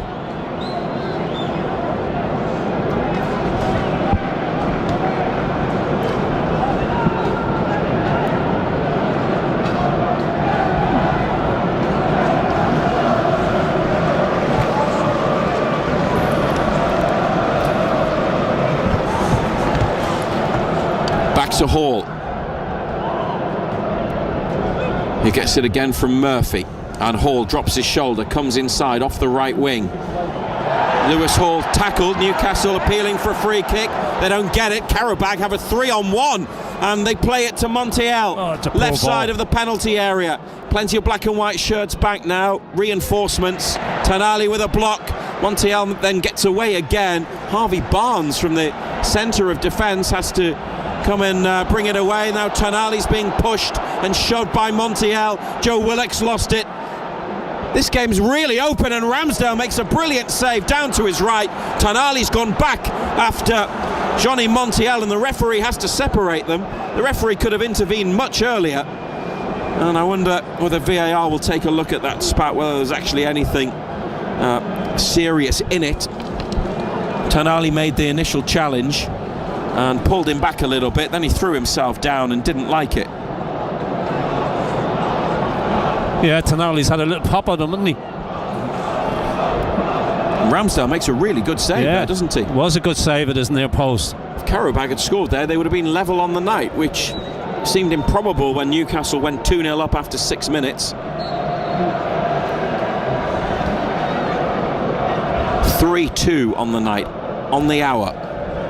It's become probably a bit too stretched and open, but lots of goals. More interesting than the latter part of the first half. Tonali with an interception and a powerful run. Osula through the middle. Tonali is tackled by Danny Bolt,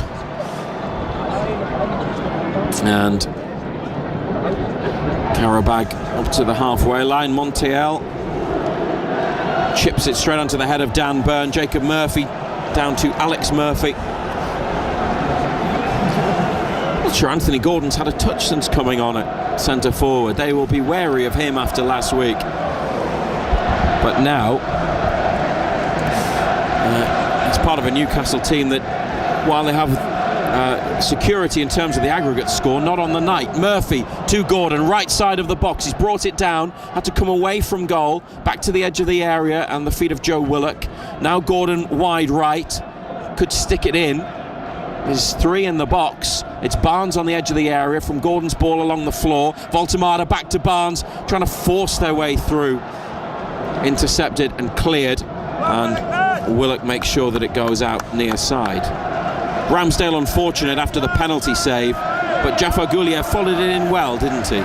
He did. He was the quickest to react. That's what they say. Always follow it in. Good save. He was unlucky, Ramsdale. Could have went anywhere. And then he's unlucky with the follow because he's trying to get back across goal and he just loses his footing. Gordon. Ball in behind. Nobody made the run.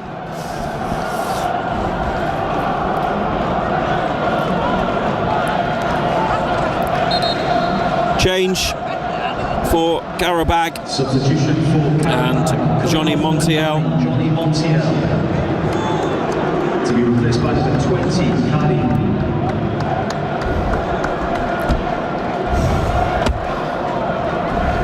3-2 on BBC Radio Newcastle and BBC Sounds.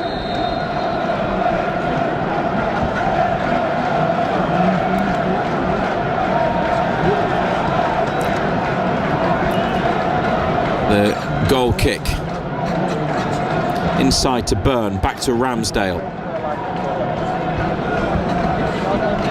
A goal elsewhere. Bodo Glimt lead Inter Milan on the night, and that now makes it 4-1 on aggregate to the Norwegians. So that would be a shock, wouldn't it? Size of club, but maybe not the way they play. And they're going to go through to the last 16, which would be a great story. Good football by Newcastle, moving the ball better. Hall to Osula, who's on the left wing now, taking on defenders. A few step overs, tackled, stabbed away. Referee almost had a touch of the ball, nearly got in Tonali's way. Newcastle have it again with Hall on the touchline. Wissa and Elanga are warming up. It's made a triple change, Eddie Howe. Maybe there'll be more. Byrne with a back pass to Ramsdale, who's got to come to the middle of the half to play it on to Jacob Murphy. He comes inside. Gordon to Barnes. And Willock, and now Murphy, about 30 yards from the goal. Tonali in the centre. Man on for Tonali. He's given it away with the pass. It was too slow. What do you think Eddie Howe will feel like, Ando, about I don't think he'll be happy. Sloppiness? He got sloppy, use your word from keep earlier. giving the ball away. He won't be happy with the way it's gone.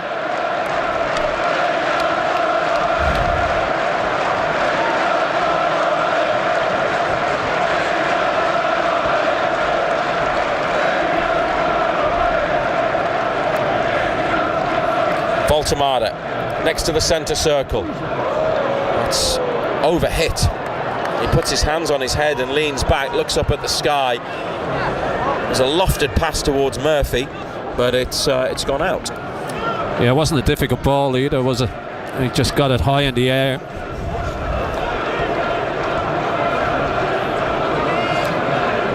Gordon for Barnes. Willock in support. Willock, don't think he fancied the challenge, did he? Jumped out of it a little bit. Qarabağ win it back. And now played across the edge of their penalty area. Intercepted by Hall. Sharp play by Lewis Hall. Oh, look for Willock, but it's intercepted by Medina. More frustration for Newcastle that their attacking play doesn't quite come together. Got to defend here. Lots of players back, more back than forwards. And by the way, the player who came on, Kadi Borges, another Brazilian, to replace Montiel.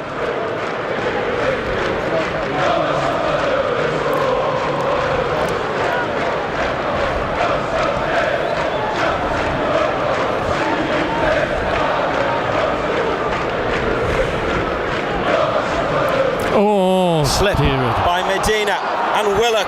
He could go all the way. Instead he plays in Barnes. Back inside to Willock. Back to Barnes. Qarabağ get bodies in the way. Barnes goes for the bottom corner. That's a good save from Kochalski to tip it behind. Well, they lose it on the halfway, and then from then on they're in trouble. Nobody seemed to want to take the shot on. Willock passed it once, he passed it twice. All of a sudden Barnes gets it on his left foot, whips it into that far corner. Decent save by the keeper.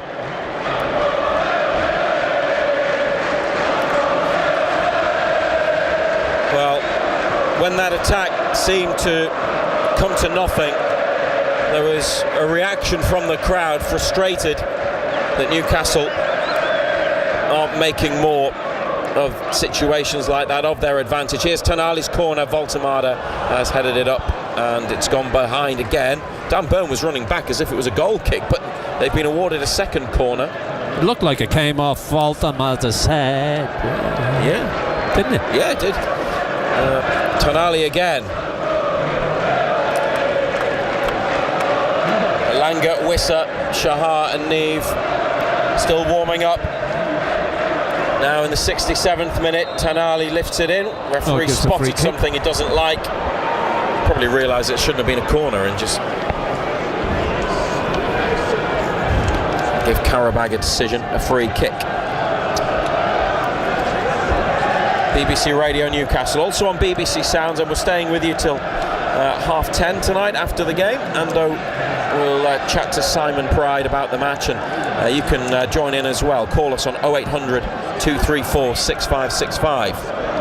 Dan Burn with Duran causing problems, and Camilo Duran, who scored Qarabağ's first goal, has hurt himself after challenging with Burn and winning the ball. And on the left wing near the penalty box, he's down, and the Qarabağ medical team are called on by the referee. I don't know what he did. It's part of his body he hurt. Hamstring, is it? Eddie Howe, with Joe Willock, Harvey Barnes, Anthony Gordon on the near touchline. Second half has been interesting. I know there have been 3 goals, but 2 of them have been for Qarabağ. 3-2 on the night, at 9-2 so on 9-3 on aggregate. Sorry, it's been so stretched, so open. Been entertaining. I suppose. I don't think Eddie Howe will be too happy with the way it's gone. You know, it's too stretched, too open for his liking, you would think, but good entertainment for the crowd to see it. Well, I'm trying to think what they have to do. They are leading on aggregate by 6 goals. The Champions League record is 11, so I don't think they're going to get that. But they could still create a club record. Camilo Duran, who got a standing ovation from St James's Park after he scored. Number 17, Camilo Duran, to be replaced by number 21. Now sees his night come to an end, and that's a real shame for him, but he does have that goal to remember. Alexei Kaschuk is the replacement for him.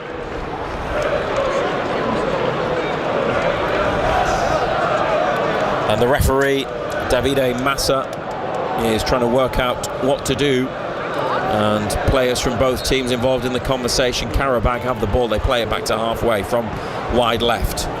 3-2 tonight, 20 minutes to play.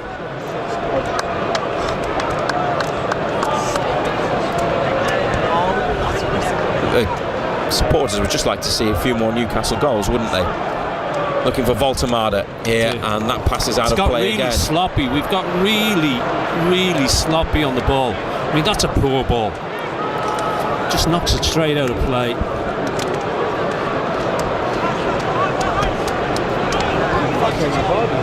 Jafar gives it back to Jankovic, and now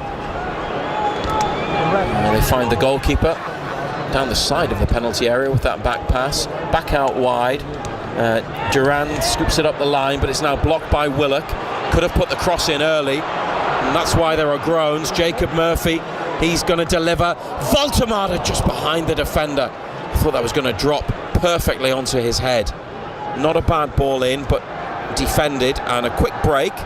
And Kaschuk, the substitute, wide right. And they come inside. But Danny Bolt is dispossessed by Lewis Hall, and Lewis Hall's on one of those runs. Gordon could have it. Anthony Gordon played in by Hall. Good goalkeeping. It's loose, and Barnes is denied by Kochalski. 2 big bits of goalkeeping there to stop Gordon going round him, and then Barnes from taking it away and putting it into an unguarded goal.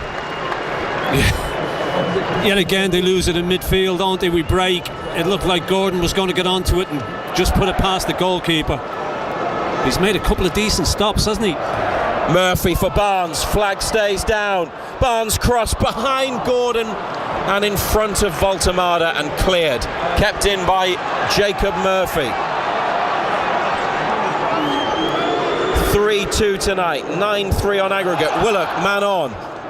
Plays it to the left to Hall. Newcastle keep possession. Alex Murphy now at centre back to Tonali. Jacob Murphy's got loads of room wide right. Again delays the cross, beats his man, stands it up, just taken away from Voltemada by a leaping defender in the middle. Hall to Barnes, under pressure. Nice pass to Murphy, edge of the area, on his left. Went for the goal that he scored last week, very similar. Cutting inside off his left, but that was over the bar, it was too high. And here comes Johan Wissa for Newcastle United, replacing William Osula, who probably hasn't taken his opportunity tonight. Osula. Wouldn't think so. He's run around. His first Champions League start.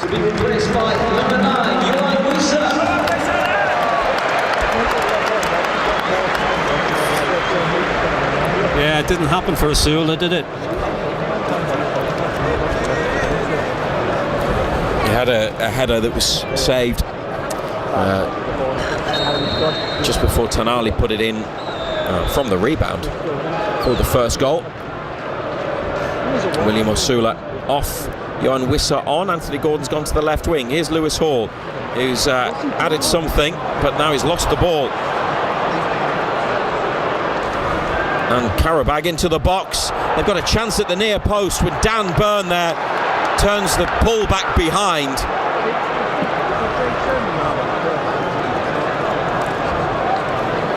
It's been quite remarkable after the way they started.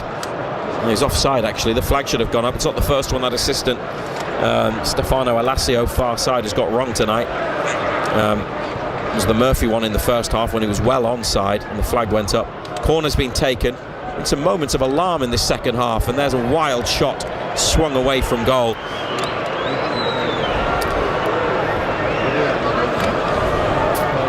And Ramsdale puts the ball down. That effort. Zubair was cut in on that from that right side, just lashed at it, didn't he? Never on target.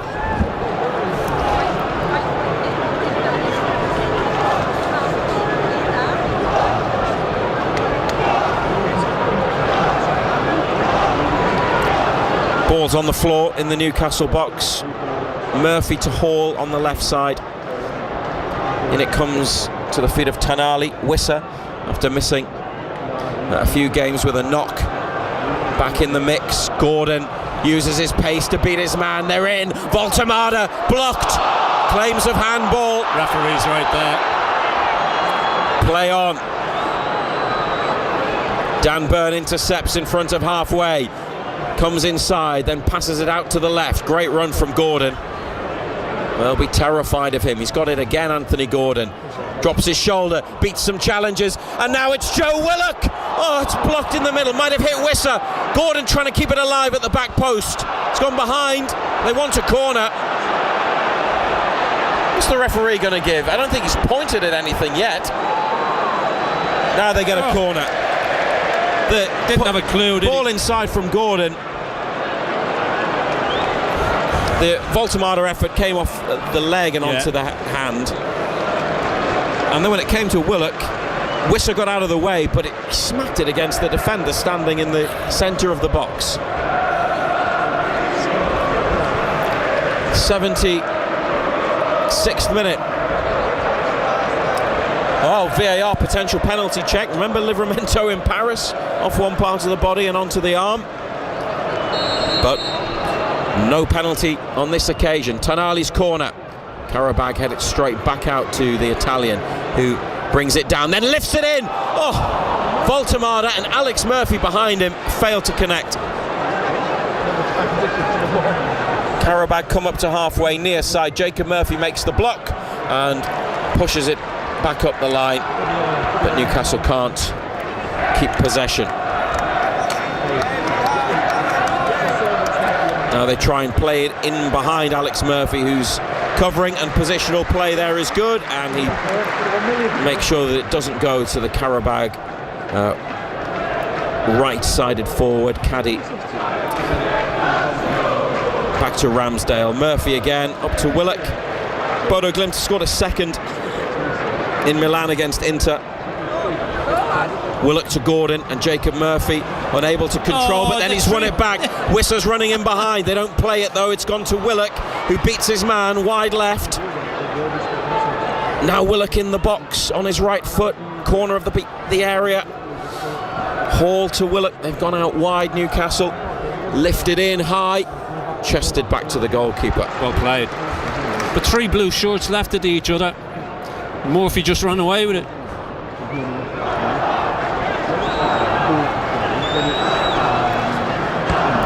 Hopefully, in terms of Jan Wissa, Ando, who's now at centre forward, 2 weeks of training, or as much training as he's done, even though he's had a knock, will hopefully help him with his fitness levels, build up that sort of base level of fitness that he didn't really have, because he was finding it difficult, wasn't he? Yeah, he was finding it difficult to get through games.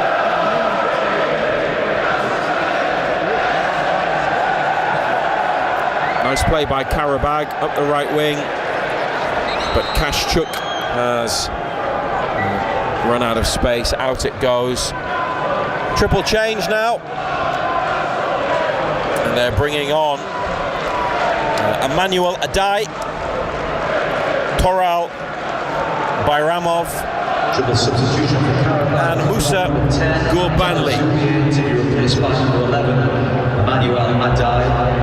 Abdallah Zubir is off. Elvin Jafar-Guliev, the scorer of their second goal and scorer last week, is off, and Marko Jankovic is the other player who leaves the pitch for Qarabağ. You listen to BBC Radio Newcastle and BBC Sounds. A reminder, we're here till 10:30 if you want to send us a message on WhatsApp to join our post-match discussion. Put BBC at the front of it, and the number is 08000 321 333. 08000 321 333 on WhatsApp. Or you can give us a call. The number is 0800 234 6565. Hall to Gordon. Comes back from halfway. Great turn of pace again from Gordon. Now he's got a man on. It's with Byrne, who is the right-sided centre-half. That's unusual for him. Alex Murphy is to his left. Byrne finds Gordon. He might have been fouled. Play continues. Wissa's got it. Gets his head up. Wissa comes inside. I think the crowd wanted him to play it quickly in behind. Here's Murphy for Wissa, edge of the area. Tried to flick it onto Voltemada. Newcastle lose it, then get it back. Now Gordon's through ball. Blocked. Tonali wins it back. Might have been fouled. Referee has let it go. Gordon looking for Voltemada. Tonali stayed down. Newcastle have it with Barnes. Shot from Barnes straight at the keeper. Yeah, Tonali stayed down. Didn't look there was a great deal. It looked like there was a great deal in it. Actually shown a yellow card. Shown a yellow card, yes. To Pedro Bicalio.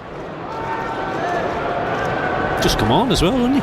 No, he started. Did he start? Yeah. It's hard to keep track with all the changes.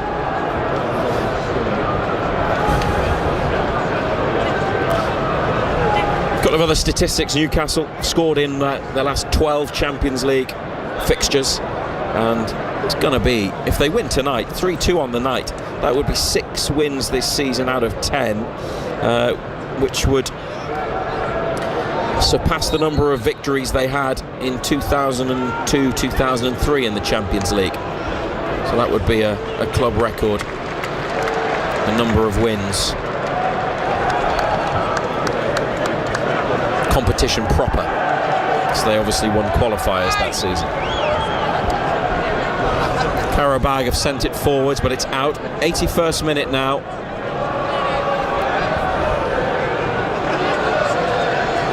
Murphy, Jacob to Murphy, Alex. Looks more comfortable in there, doesn't he?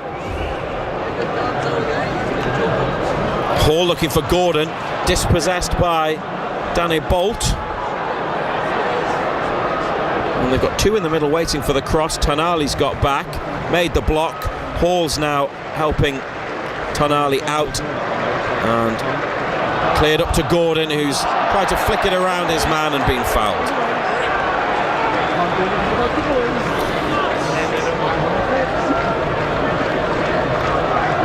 When they've got in those areas, half-decent areas, they haven't made the most of it, have they, Qarabağ? Now they pulled one back. Newcastle then made it 3-1. Then a penalty for handball by Dan Burn. The spot kick was saved, but the rebound was put in. Here's Barnes with a ball across to the middle to Voltemade, who looked like he wasn't getting there, won it back and was then tackled as they swarmed around him. He was outnumbered.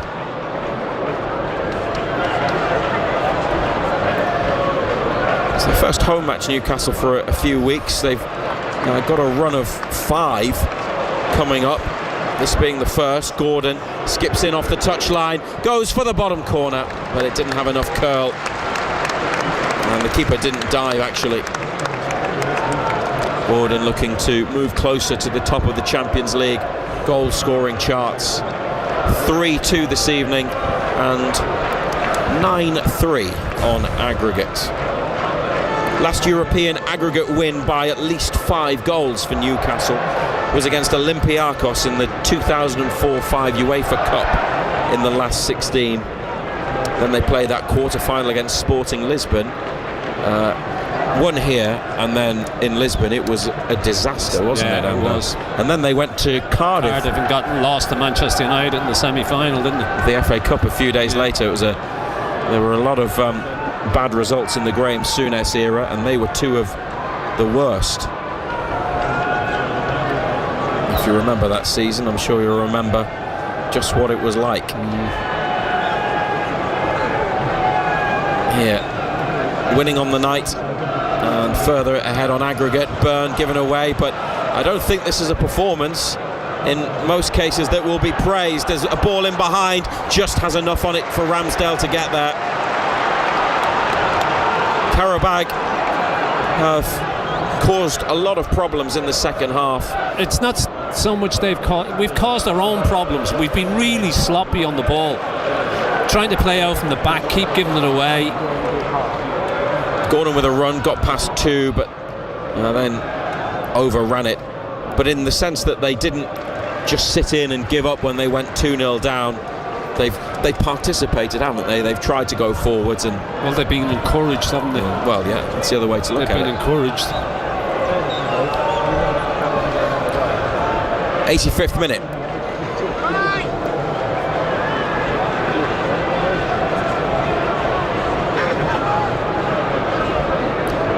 Throw from the right into midfield, up to the edge of the area. Decent first touch. Gurbanli, low shot from the substitute. Right foot, edge of the area, straight at Ramsdale, centre of the goal, low down. Comfortable. Didn't have any power. This is Alex Murphy. Not just his first start, but his first appearance in the Champions League. Leo Shahar's being called to the bench. Wonder if he might be making his debut. The young right back. Anthony Gordon wriggles away. Wissa on the stretch, couldn't hold it up at the edge of the box. They've always got players willing to run, haven't they? There was a lifted ball towards halfway, headed back forwards by Newcastle by Alex Murphy, but Qarabağ had 2 in the attack. This is Gordon to Murphy. Inside it comes to Burn. Leo Shahar is about to come on for his debut. He'll turn 19 next month. The former Wolves Academy player and England Youth International. Sean Neve got on in Baku.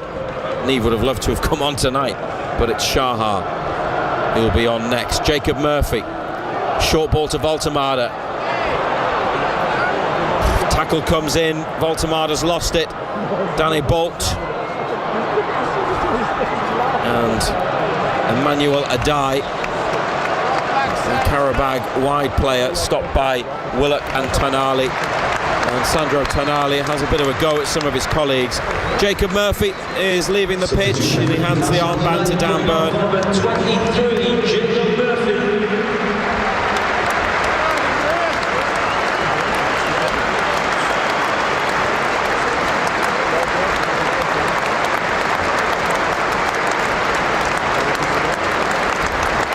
Lots of appreciation for Jacob Murphy, and to be replaced by number 61, Leo Shahar.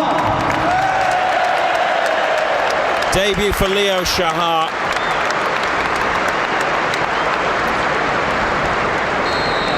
And he's going to get the final 3.5 minutes plus additional time. But a special night for him. Qarabağ have given it away. Johan Wissa's got it just behind halfway. And then up the right wing with a pass to Harvey Barnes. 4 further across in the middle and wide. Back to Shah. His first touch is applauded. Inside it comes to Byrne. Murphy to Willock. And now Hall. Qarabağ get back in position. Willock to Murphy. Out to Hall. And Newcastle moving it around. Byrne gives it to Shahar again. Up the line to Barnes. Voltemade has come over to make himself available, but Barnes was tripped. Tonali gives it to Shahar. Gets it back again. Gives it to the youngster once more. Plays it to Barnes and then makes a forward run. Back it goes. 3-2 on the night. 9-3 on aggregate. Newcastle United. Draw on Friday from 11. I think it was about 11:30 last time when it was. So it'll be about 2 o'clock when it on. Well, there was a pre-draw video and explainer and that sort of stuff from UEFA. Barnes does well to hold off a defender and then play it back to Tonali, and then Gordon onto Barnes, and the cross blocked. He's letting it run, and it's a throw rather than a corner kick, which I think they would have preferred. 89th minute now. They're going to go through, as we would have expected, to the last 16, and Chelsea or Barcelona next. Alex Murphy given his instructions by Jason Tyndall. They've told him to go into the box. Shahar must be preparing to take a long throw, or maybe not, because Joe Willock came short. Dan Bourne be going, cheers, thanks for that. They've gone back to Lewis Hall. Willock to Hall again, 30 yards out. Hall turns, finds Willock. Maybe they should just stick the ball in the middle. Tonali to Shahar. Back to Willock. They're still waiting for a delivery. They've all gone up there. Murphy and Byrne. And Voltemade's in the box as well. Tonali for Gordon, edge of the area. Gordon, little ball. Willock with a shot. Deflects wide. Up and high and away from goal. Corner on the right. Maybe they'll put block. Maybe they'll put this one into the box. Good block. Patient, went in. Oh, load of black and white shirts in the box. They're waiting for the cross and never came.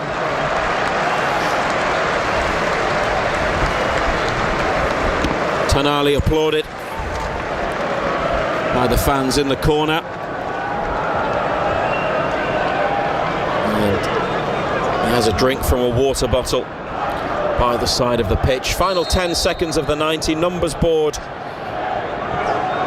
will be presented, and it shows 3 minutes. And they get another one, Newcastle. Tonali's corner. Voltemade heads over. That's 3 minutes. They ask for another corner kick, but they don't get it. It was too high for Murphy, who made the initial run.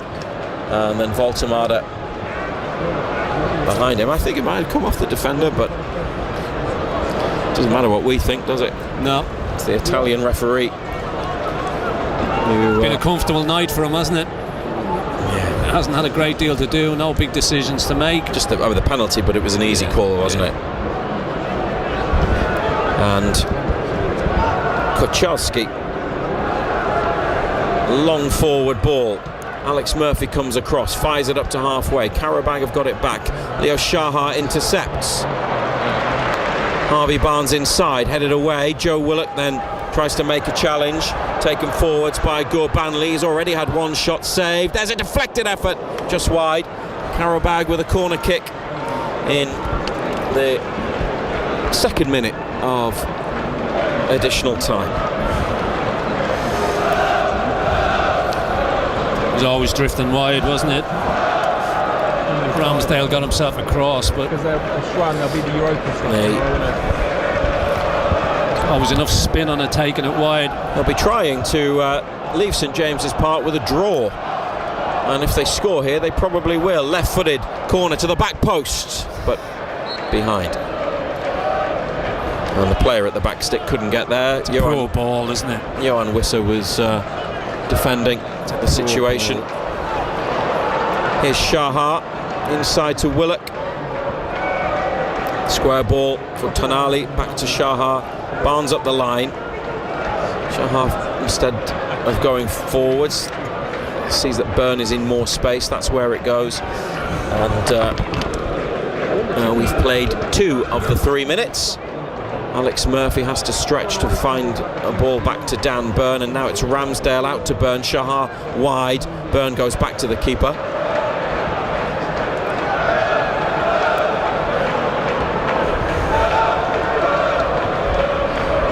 Shahar with it. And out. He lifts it up.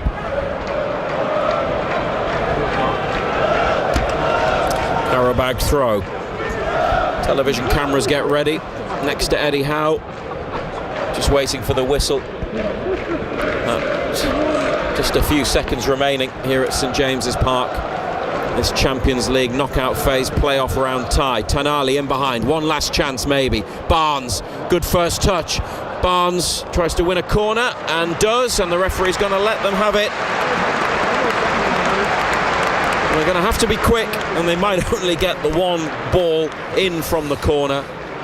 See if they can finish the game with a 4th goal and get 10 over the 2 ties against Qarabağ. 9-3 on aggregate as it stands. Tonali. He's going to stick it in there, isn't he? Voltemada, Byrne, Murphy at the back of the box. Tonali's delivery. Voltemada, Byrne on the turn. A back heel from Dan Byrne. Mateusz Kochalski dives to his left to save. That would have been something special from Dan Byrne. Eddie Howe shakes the hand of Gurban Gurbanov. Appreciation and respect.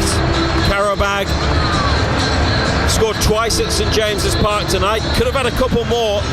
It is a match that's had some things in it that Newcastle and Eddie Howe will not be happy about, but they've won again. 3-2 tonight, 9-3 on aggregate. Not quite a club record aggregate win in Europe, and not the Champions League record, but another victory, and they are assured of their place in the last 16. And they will play Chelsea or Barcelona next month over 2 legs. On the 10th and 11th here, and the following midweek away. If it's Chelsea, they'll play Chelsea 3 times in a row because there's a league game in the middle. If it's Barcelona, then it's the team that they started their European campaign against. Newcastle United winning, and now players from both teams shaking hands in the middle of the pitch. The Player of the Match award will be presented to a Newcastle player. Not sure who's going to get it. I assume a Newcastle player, because club staff have had the trophy and have handed it to somebody with a camera. But while that gets sorted out, players make their way around the pitch, going to all sides of St James's Park. They've got the job done, John Anderson. Yeah, you thought it would have been an awful lot easier. You scored 2 goals in a minute in the first half, and it was really comfortable first half. Second half he made a change as the game got stretched, got very open. Fair play to Qarabağ, you know, they threw bodies forward, they got the goals. Result was never ever in doubt though. You know, they could have had more, we could have had more, but it was all about just seeing it out, making sure you did things right, you didn't use up too much energy, you didn't pick up any injuries, made sure that you were all right for Everton come Saturday. Eddie Howe able to give a first start to Alex Murphy, who began at left back and finished the match at left centre back, which is a more natural position for him, where you said he looked more comfortable. Yeah. And Leo Shahar came on late for his debut as well. Yeah, it was good to see the young boys get the opportunity. I thought Murphy did okay at left back. He was nice and safe, didn't take any chances. Went into centre back, he looked more comfortable, didn't he? He looked more assured in there. great for him, the fact that he's played 90 minutes in the Champions League. Shahar comes on. It's a shame young Neve didn't come on and get an opportunity. You would have liked to have seen him get more game time. Fortunately for him, it wasn't to be, but for those two young boys, it's a night that they'll remember. Players are now at the Gallagher end and applauding the supporters behind that goal. What about things that Eddie Howe would not be happy about? You mentioned sloppiness. Yeah. Maybe sometimes in the final third they didn't put the ball in quickly when they had options. It didn't really stick. There'll be a couple of players who I think will be disappointed with their own individual performances. So definitely some things that could have been better. Yeah, I mean, looking after the ball, I think there was times in the second half we didn't look after the ball well enough. We were sloppy on it, gave it away, knocked it out of play. These are just small issues, the little issues, but the things that Eddie Howe I don't think would be too happy about. Sandro Tonali might be the man of the match. Has gone to do some interviews along with Jacob Murphy, but I think Tonali might be getting the prize, the award, or could be, it'll be one of those two because they're the only two players left on the pitch. The early goals that they got, Ando, got them into a strong position, which they couldn't build on once they got the second, which came about a minute or so after the first. The half that they played just really, you said it was like a practice match, and it didn't come back to life, did it, before half-time? No, it didn't. I mean, look, as open as the second half was, there was no real intensity to it. But you expected that. You expected it to be the way it was. It was comfortable. It was all about, as I say, getting through. I don't think there was never any doubt that we were never going to get through, but it was about looking after yourself, preserving energy, not doing too much, just being sensible, and that's what they did. And they've won the game, deserved to win the game. They were the better side.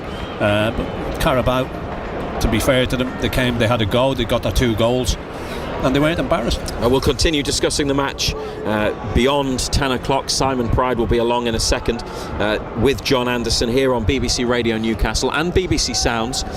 So plenty of opportunity to hear more about the game, and you can contact us as well and join our discussion. If you'd like to phone, it's 0800 234 6565. 0800 234 6565 on WhatsApp. Put BBC at the start of your message and send it to 08000 321 333. 08000 321 333 on WhatsApp. Pridey will also give you the other scores from tonight's other matches, but Newcastle United a 6th Champions League win this season and through to the last 16, and those ties played in the middle of next month. European campaign continues into March, and it's Chelsea or Barcelona over 2 legs. It will get much tougher. They'll have to be better next time when they play either one of those two, but they are safely through. And tonight at St James's Park, as Sandro Tonali gets the Man of the Match award, they have beaten Qarabağ by 3-2 and on aggregate 9-3. If you want to send us a message, then 08000 321 333. Start your message with the letters BBC, and we'd love to get you on this evening. If you want to give us a call as well, 0800 234 6565 is the number to call. But if you want to make any points, I'll put them to Ando. Who would you like in the draw for the last 16? It's going to be either Chelsea or Barcelona. How far do you feel Newcastle can go in this competition, and what did you learn from tonight's game as well? And Leo Sahar coming on to make a debut late on. Some nice assured touches from him. A big night, a night to remember for him. And what did you make of Alex Murphy as well, playing the full game, mostly at left back, but then coming in alongside Dan Burn at centre half as well? We'd love to hear from you tonight. This message, Ando, is from John, and he says, I have to say, Ando, I'm more disappointed than I am pleased tonight. I don't know why Eddie Howe hasn't given more minutes to Neve or Shahar tonight. Wissa and Willock really poor when they came on. Barnes and Asula did nothing tonight and haven't done anything to get into the side. But on a positive note, really impressed with young Alex Murphy, and I thought he was man of the match. It went to Sandro Tonali, of course, but John thinks that Murphy played well. Yeah, he did all right. I thought in the first half had plenty of touches on the ball, played it nice and safe, didn't take any chances. Thought he looked more comfortable when he went into centre back. You know, it'll be great for him, the fact that he's played in 90 minutes, great for his confidence.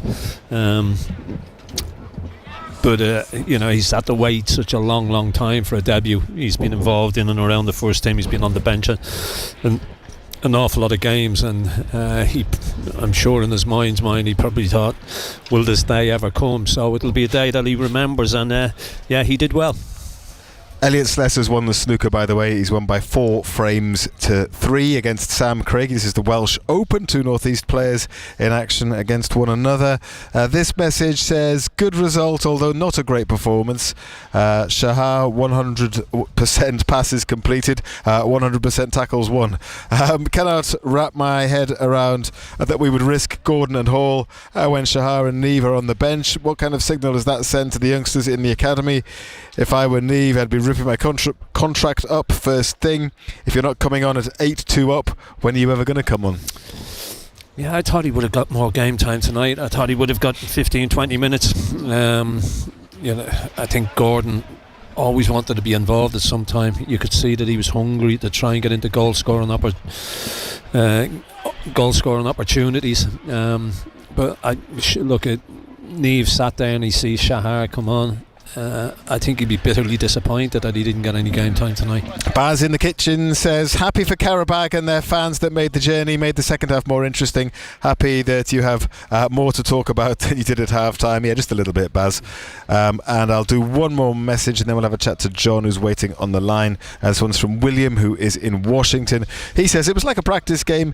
Good start with the goals, but our second half was sloppy and disappointing. You used the word sloppy quite a bit, didn't you, Ando? I know the tie was over before kick-off, but the manager won't be happy with our lack of professionalism. That's what William thinks. Yeah, look at it. It's difficult when you're that far ahead and you make the changes and you've been told to look after yourself and look, not be too energetic. You know, try and save your energy, because we've got big games coming up. We've got a big game of the weekend, another big game midweek next week. You know, save your legs. Don't take any chances. Don't get injured. All these things will have been said at half time, and it sort of laxed into an enjoyable pre-season friendly, really, second. Yes, which we suspected it might become, didn't we? And you know, it could have petered out, but you know, Qarabağ got their 2 goals. They made it interesting, but the tie and the result overall was never ever in danger. If you are an Elliot Slessor fan, I can only apologise, because it's actually Sam Craigie that's won 4-3. The information I was given has changed, so I'm not sure. Was there a VAR or something that happened on the Green Bays? But Sam Craigie has won the local derby in the Welsh Open snooker. John is a Newcastle fan on the line now. Evening, John. 0800 234 6565 is the number, by the way. Yeah, hiya, John. How are you doing? Not too bad, Brady. How's yourself this evening? Well, not too bad, John. It was, a low-key game in many ways, but it was always going to be comfortable, wasn't it? I get where you're coming from, Brady, when you got the 5-goal advantage beforehand, but I've got to say, I know I've come away tonight more disappointed than I was happy, to be honest.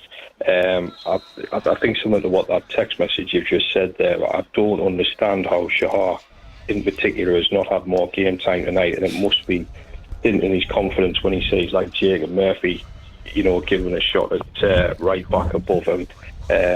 on a positive though, I thought Alex Murphy was really good tonight, and he was probably arguably my man of the match. But even the senior pros, Ando, that got a game tonight, I was not impressed at all with Barnes or Osula. I didn't think they did anything to stake their claim to get in the side. And even when Wisser and Willett came on, I thought they were really poor tonight. I don't know what your thoughts were on them.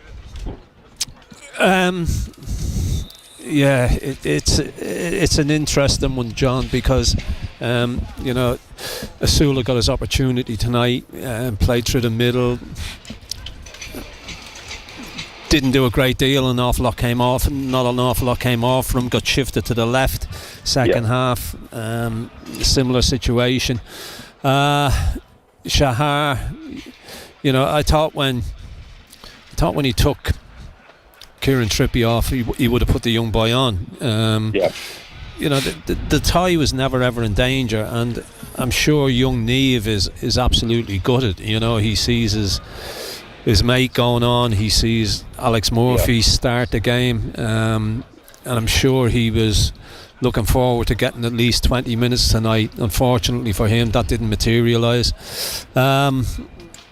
It was sloppy the second half. We were really sloppy at times. We gave the ball away a lot. It happens though when you're trying to protect yourself and you're trying to protect everything that's going on. Looking ahead to the weekend. Trying to preserve energy. If you're not at it all the time 100%, sloppiness is going to come into it, and that's what happened second half. Look, I quite enjoyed the second half. I understand what you're saying about players not being given the opportunity and one thing and another, but I thought second half was open enough and there was goals in it, and fair play to Qarabağ. They got their 2 goals. They made a game of it to a degree, but I'm sure there's parts of it that Eddie Howe won't be too pleased with. Yeah, I think just similar to that text message that you've just been reading out there, Andor, he brought Hall on and he brought Gordon on. Now, I know Gordon's wanting to get more goals to close it on Mbappe, but at the same time, if he got an injury tonight, we've got so many important games coming up that we need our big players fresh, and again, that goes back to the point about why hasn't he given these youngsters, because it was a perfect opportunity, because I don't think Eddie Howe has probably seen these in a proper game situation, and like you said, he could have given them on tonight and just saying, shows what you can do. That's a fair point, actually, because he obviously sees them day in, day out in training. Whether he still feels that they're not quite ready. I think the Murphy situation was forced upon him to a degree because of the injuries that we've got and the suspension that we had at the back. That situation was forced upon him. Shahar, does he just feel that maybe the boy's not quite ready yet? The Neve situation, don't know. I can't get my head around that one. I thought, when he brought Wiss on, he could have brought young Neve on as well. He could have taken Harvey Barnes off, gave him a bit of protection, and gave young Neve a bit of game time. But look, it's the manager's decision. He decides what's best for the team, and in the long run, he decides what's best for players as well. So we've all got our opinions. We all look at it from a different perspective, But as I say, at the end of the day, it's the manager who sees these players day in, day out, and he's the one that's got to make the decisions on them. John, thank you very much indeed. Good to speak to you. Thanks for coming on tonight. If you're quick, John, you can get on as well on 0800 234 6565. We'd love to speak to you. Keep the messages coming in as well. Razor's speaking to Alex Murphy probably right about now, so we might get that interview on air before 10:30 as well. We will certainly do our best to. Baz from Killy says a couple of players didn't do themselves any favours tonight, Ando. Osula was poor, Barnes wasn't great, and Byrne was really off the pace. The whole team was sloppy tonight. I'm really disappointed that some of the younger lads didn't get more time on the pitch. When else are they really going to get another chance this season, asks Baz, which is a bit of a common theme of the people that have been messaging in tonight. look at the games in this competition aren't going to get any easier, so the oppositions aren't going to get any easier. So you would think that for these young boys, that game time's going to come more and more limited. You know, you've got to look at Shahar and Neve. They were on the bench at Manchester City at the weekend, but they played for the under 21s, and the night before they played 45, 46 minutes, whatever it was, the night before. So, you know,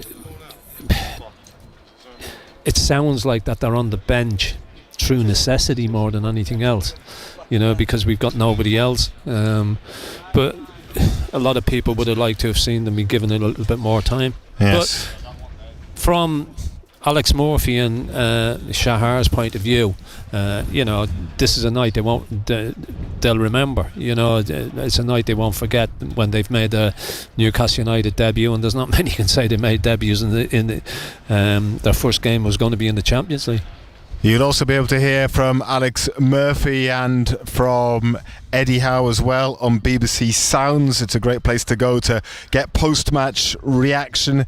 You can hear from everyone that matters, basically, after all Newcastle United and Sunderland games. So go to BBC Sounds and find those interviews there. Gareth says, strange one tonight, but we won. It was a bit of a dead rubber, but I hope after we beat Barcelona or Chelsea that we don't get Bodo Glimt after that. What a side they are, says Gareth. They score goals. You know, they're unbelievable. The amount of goals that they scored. That's a great result for them again tonight. To go to Inter Milan and win, and so they've won both legs against the Italian giants, yes, which is fantastic going. Andrew says we've won the tie 9-3 and some people are still moaning. It's unbelievable, says Andrew.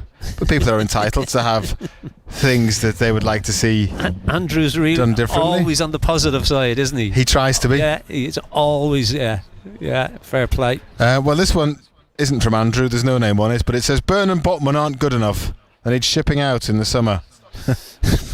Oh dear. Right, okay. Yeah.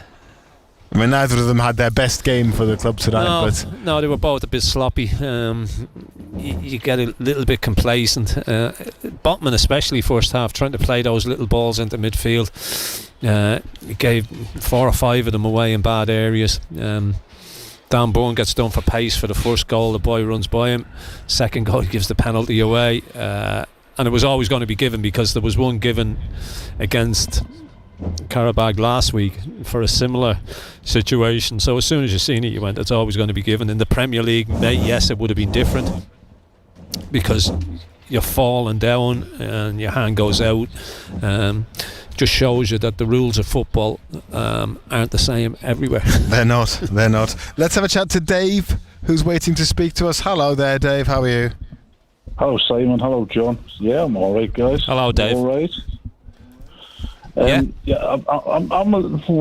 disagree a little bit with some of their messages. I think Botman and Byrne, I don't think they played their best game. I think for Qarabağ's first goal, Botman went with his man but was 10 yards behind him and Byrne was left with the hole to cover.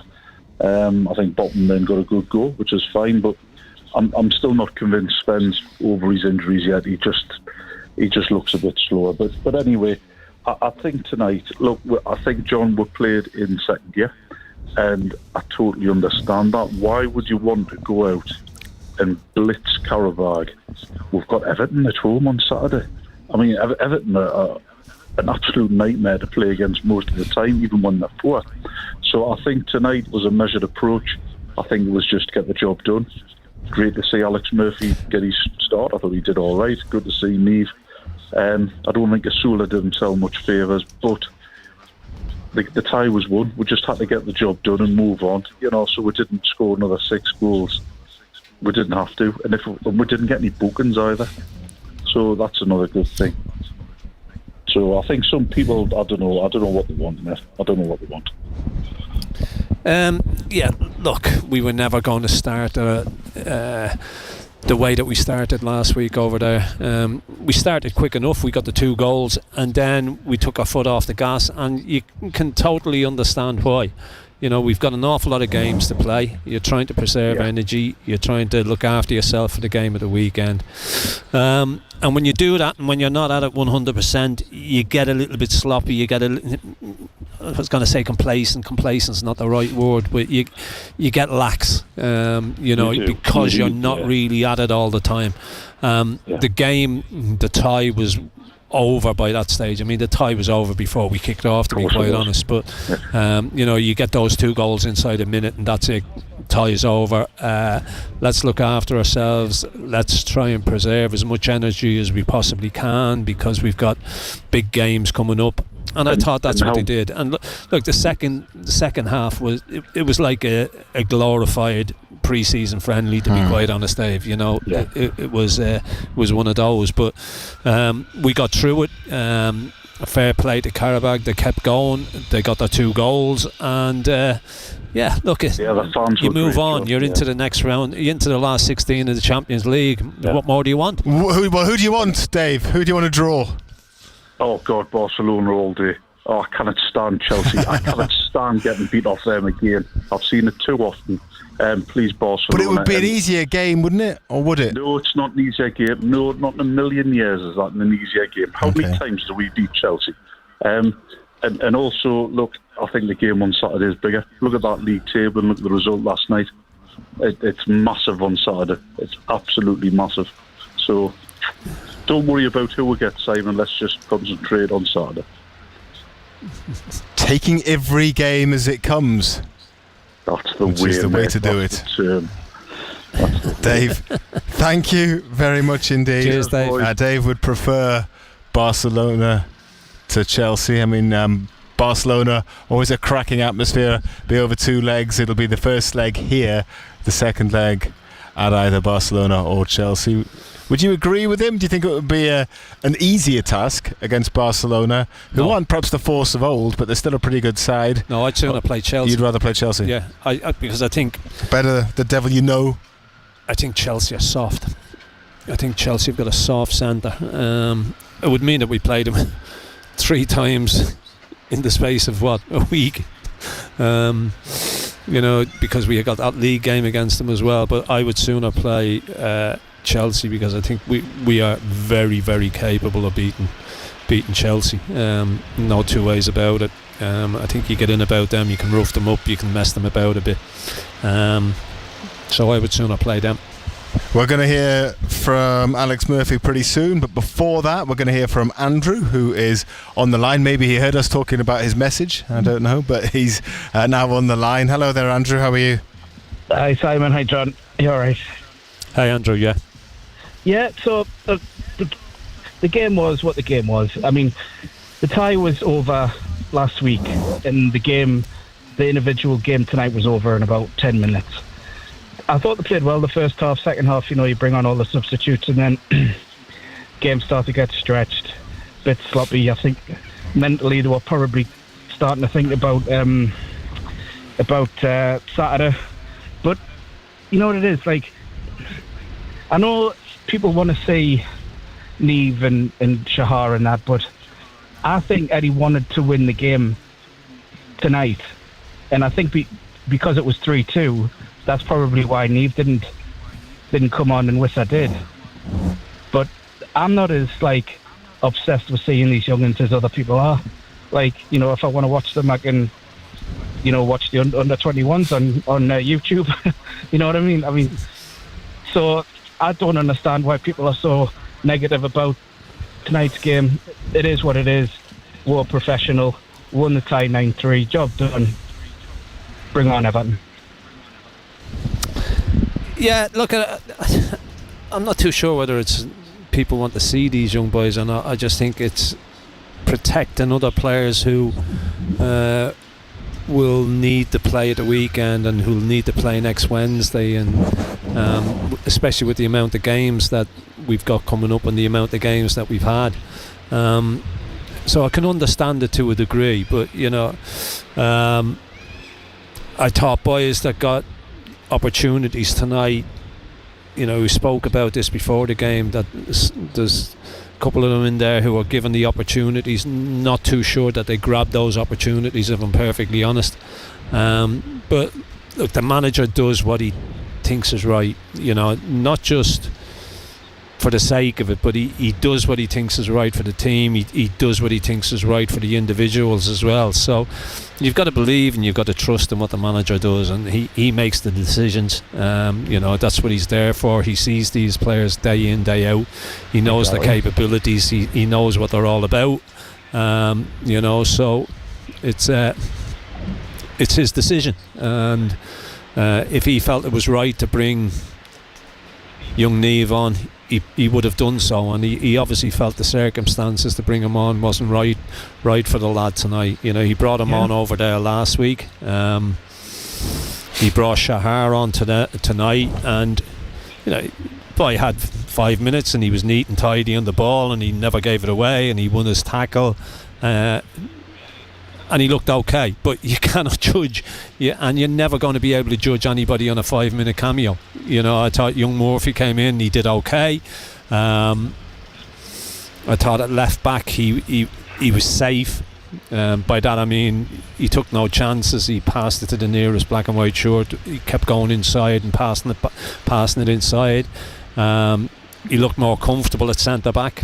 And he did all right. Now, when his next opportunity will come along, I don't know. We'll have to wait and see when that will come up, if that materialises. Yeah.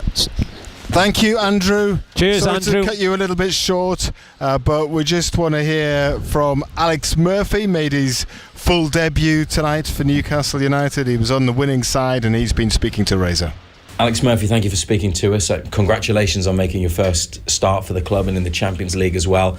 The fact the team won, and it's a special night for you. Has it been a really good evening? Yeah, definitely. Obviously, before the game, you want to just play, win the game. Obviously, the scoreline's a lot more than people would probably expect, but ultimately we wanted to win the game, not just sit back, even if the scoreline is what it is. I think we done that, especially in the first half. Tried to score goals, went at them. I think I put in a good performance, so I'm happy. For you, when you were lining up here in the Champions League, music that I'm sure you're familiar with, you've been part of squads here, you've watched it on the television over the years. Can you describe the feelings that you had knowing that you were starting? Yeah, but like when you're a kid, that's kind of what you dream of, just lining up and the anthem coming on. So it was. I did get goosebumps about when the anthem came on, and it was a really special feeling. Just knowing that you've actually played in the Champions League, you're about to play in the Champions League. So it was a really good feeling, and hopefully I'll get many more of them. And in terms of defending, as a defender, there was probably maybe a bit more for you to do in the second half, because Qarabağ obviously scored a couple of goals and had quite a few attacks. How did you feel the game played out from a defensive point of view, and how busy you had to be? Yeah, I think in the first half we had a lot of the ball, so we controlled it kind of. They didn't counter-attack too much on us, and then second half we're obviously a lot busier. The game became a bit like a basketball game, especially when the scoreline's like that. Both teams are just trying to score, and it becomes end to end. So I think the second half we had a bit to do. We probably didn't lock them as high as we wanted and win the ball back high, so we kind of running towards our own goal a lot. But I thought we defended well in the main, especially running back towards our own goal and stopping them on the counter attack. So I think we defended well. Obviously disappointed with the 2 goals, but Played well. Alex Murphy spoke well as well, Ando. Yeah, he did okay. He did play well.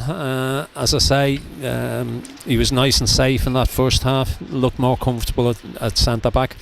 And as he said, hopefully that's the first of many. It's a night that he'll remember. I think you always remember your debut, but to make your debut and for it to be in a Champions League game makes it that even that little bit more special, doesn't it? When you hear that music and you heard him say that, made the hair stand up on the back of his neck, got goosebumps. So a very special night for him, and one that he'll remember for the rest of his life.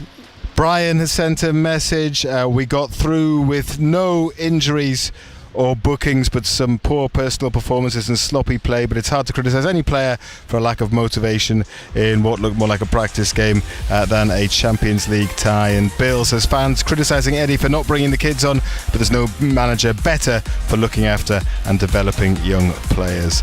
Ando, thank you very much indeed, as ever. And Ando will be back on Total Sport tomorrow evening. This is Wednesday tomorrow, isn't it? Yes, it is. So it'll be Steve Howie on Thursday, but Ando tomorrow night. So we will continue to reflect on this evening's game, and you'll be able to hear from the Newcastle head coach Eddie Howe on the programme tomorrow as well. And Marco will be back on too, of course, to talk Sunderland.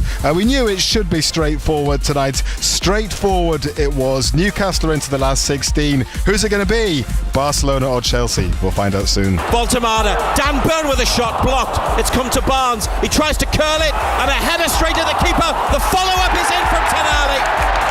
Hard night for Qarabağ. You think Barnes is in. Back post, Joelinton. Whoa, they're doing it again.